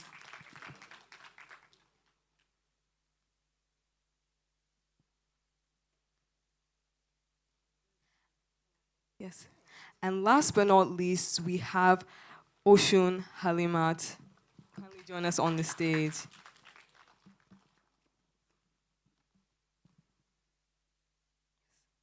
So these three girls who were nominated by their institution participated in the Duke of Edinburgh International Award Foundation.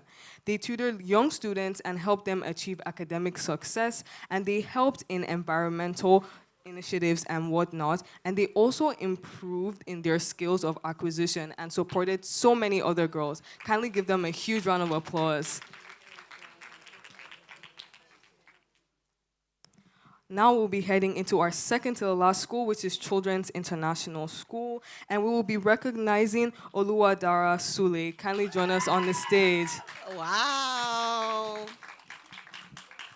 wonder if she's related to Zara. I don't know.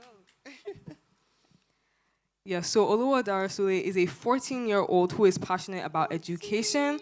She's interested in sustainable development goals for quality education. So since 2021, she held online study groups, which helped in overall performance for her classmates. That's commendable. Please give her a round of applause. And this inadvertently improved her classmates' exam reports. So please give her another round of applause. All right, so through her charity program, she was also able to raise over 100,000 naira for Yaba Baptist School and Red Cross School. Please give her another round of applause. She has also raised over, I'm going to read your entire thing. She also raised over ₦1 million for Red Cross School, which was then used to supply the school with drum sets, fans, tables, chairs. You're amazing.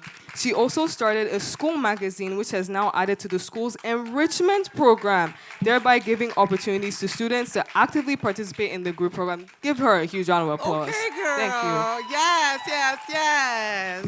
We love a change maker. Absolutely. Thank you. And our final school, we have White Dove Schools. So White Dove Schools has nominated Oyenka, oh goodness, excuse my pronunciation, Kosi Sochuku. Kindly join us to the stage. Thank you so much.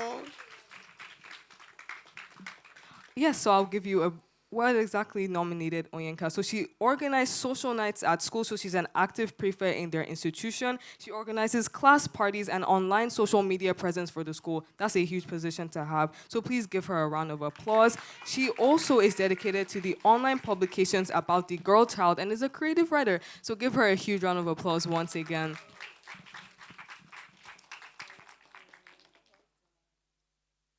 So thank you to all of our change makers. These awards are to recognize your continued strive to improve our community. So I would now like to pass the mic to our founder, Ms. Tosin Durotoye. Thank you, thank you, thank you, thank you all. This day has just been amazing. Do you guys agree? Did you feel like you had a good time? You learned something, right? It wasn't like your usual assembly, I hope, right? Did you guys enjoy the movies? How about the social impact projects from the global ambassadors? Those were cool too, right? And then all the speakers that took time to come and talk to us. And so we're just really grateful for you. But you guys are the real superstars, the girls that came, those of you that are still here with us. I thank you guys so much. And like I said, you know, all of you are my besties now. So my email address, hello@thebloomafrica.org or tosin@thebloomafrica.org. You can always send me your thoughts, an idea, or you can also sign up and subscribe on our website so that you can get information about the scholarships, the reading club, the Global Ambassadors program, all the things that you guys would love to be a part of. You can find it on our social media or by subscribing to our newsletter, okay? And so as we go forth today, I just want to make sure once again that I recognize our sponsors and partners. And so as always, grateful to the Mike Adenuga Center for all of their continued support. Thank you so much, Precious, for your support. And I also would like to thank Junior Achievement Nigeria for their continued support as well. We're really grateful for that. And I'm also thanking Slum to School, who was responsible for all of our co-moderators today. Please give them a round of applause because they were coming up and down that stage. So thank you. And last but not least, definitely, is That Good Media. And she's right here, Miss Toyosi. She is the owner of a media company, and she really helps support this program. So thank you all for all of that, all of the things that you've done. And because we are right on time, a little over, I'm going to let you go. And so thank you all so much for today. And I hope, and what I want to do is that I want to take a picture. So I'm going to ask my visionary photographer here, should I stand here and they all stand up, or do they come on stage? How do we want to take the group picture? So all the girls, let's get up. Can we get some music? Can we get some music, DJ?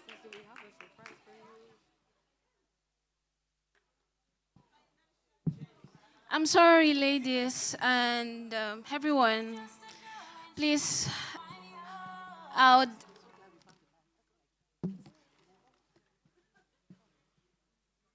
this is supposed to be my closing remark. So we have come to the end of something that is truly inspiring, really impactful event. I'd like to thank all the speakers, the moderators, our special guests. Please, a round of applause. Thank you to all the schools. Thank you for participating. And I'm sure that the lessons you have learned today would stay and resonate with you for a long time. So, special thanks to the Bloom Africa team. To Farida, you were phenomenal today. Thank you. Please, a round of applause for Farida. And to Azizat. Azizat is somewhere in the world. Yeah, she's remote. But the reason why I am here And thank you to Ayo, because she's going to skip herself, and I cannot allow that. She is my fearless program manager, and because of her, a lot of today was possible. I also want to thank, where's Bella? Where's Bella? Bella is running. Bella!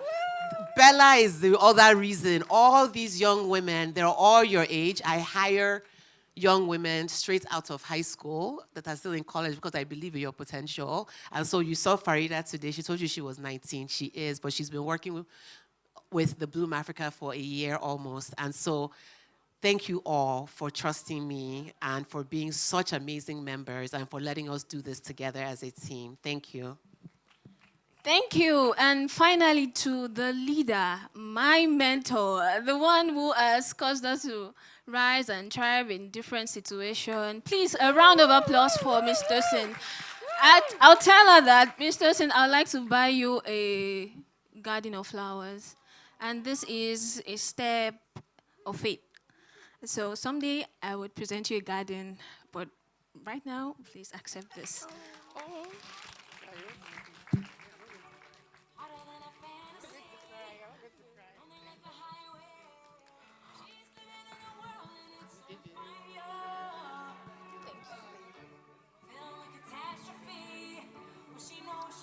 All right, and with that, we officially adjourn this session. Thank you so much, and join us on the stage.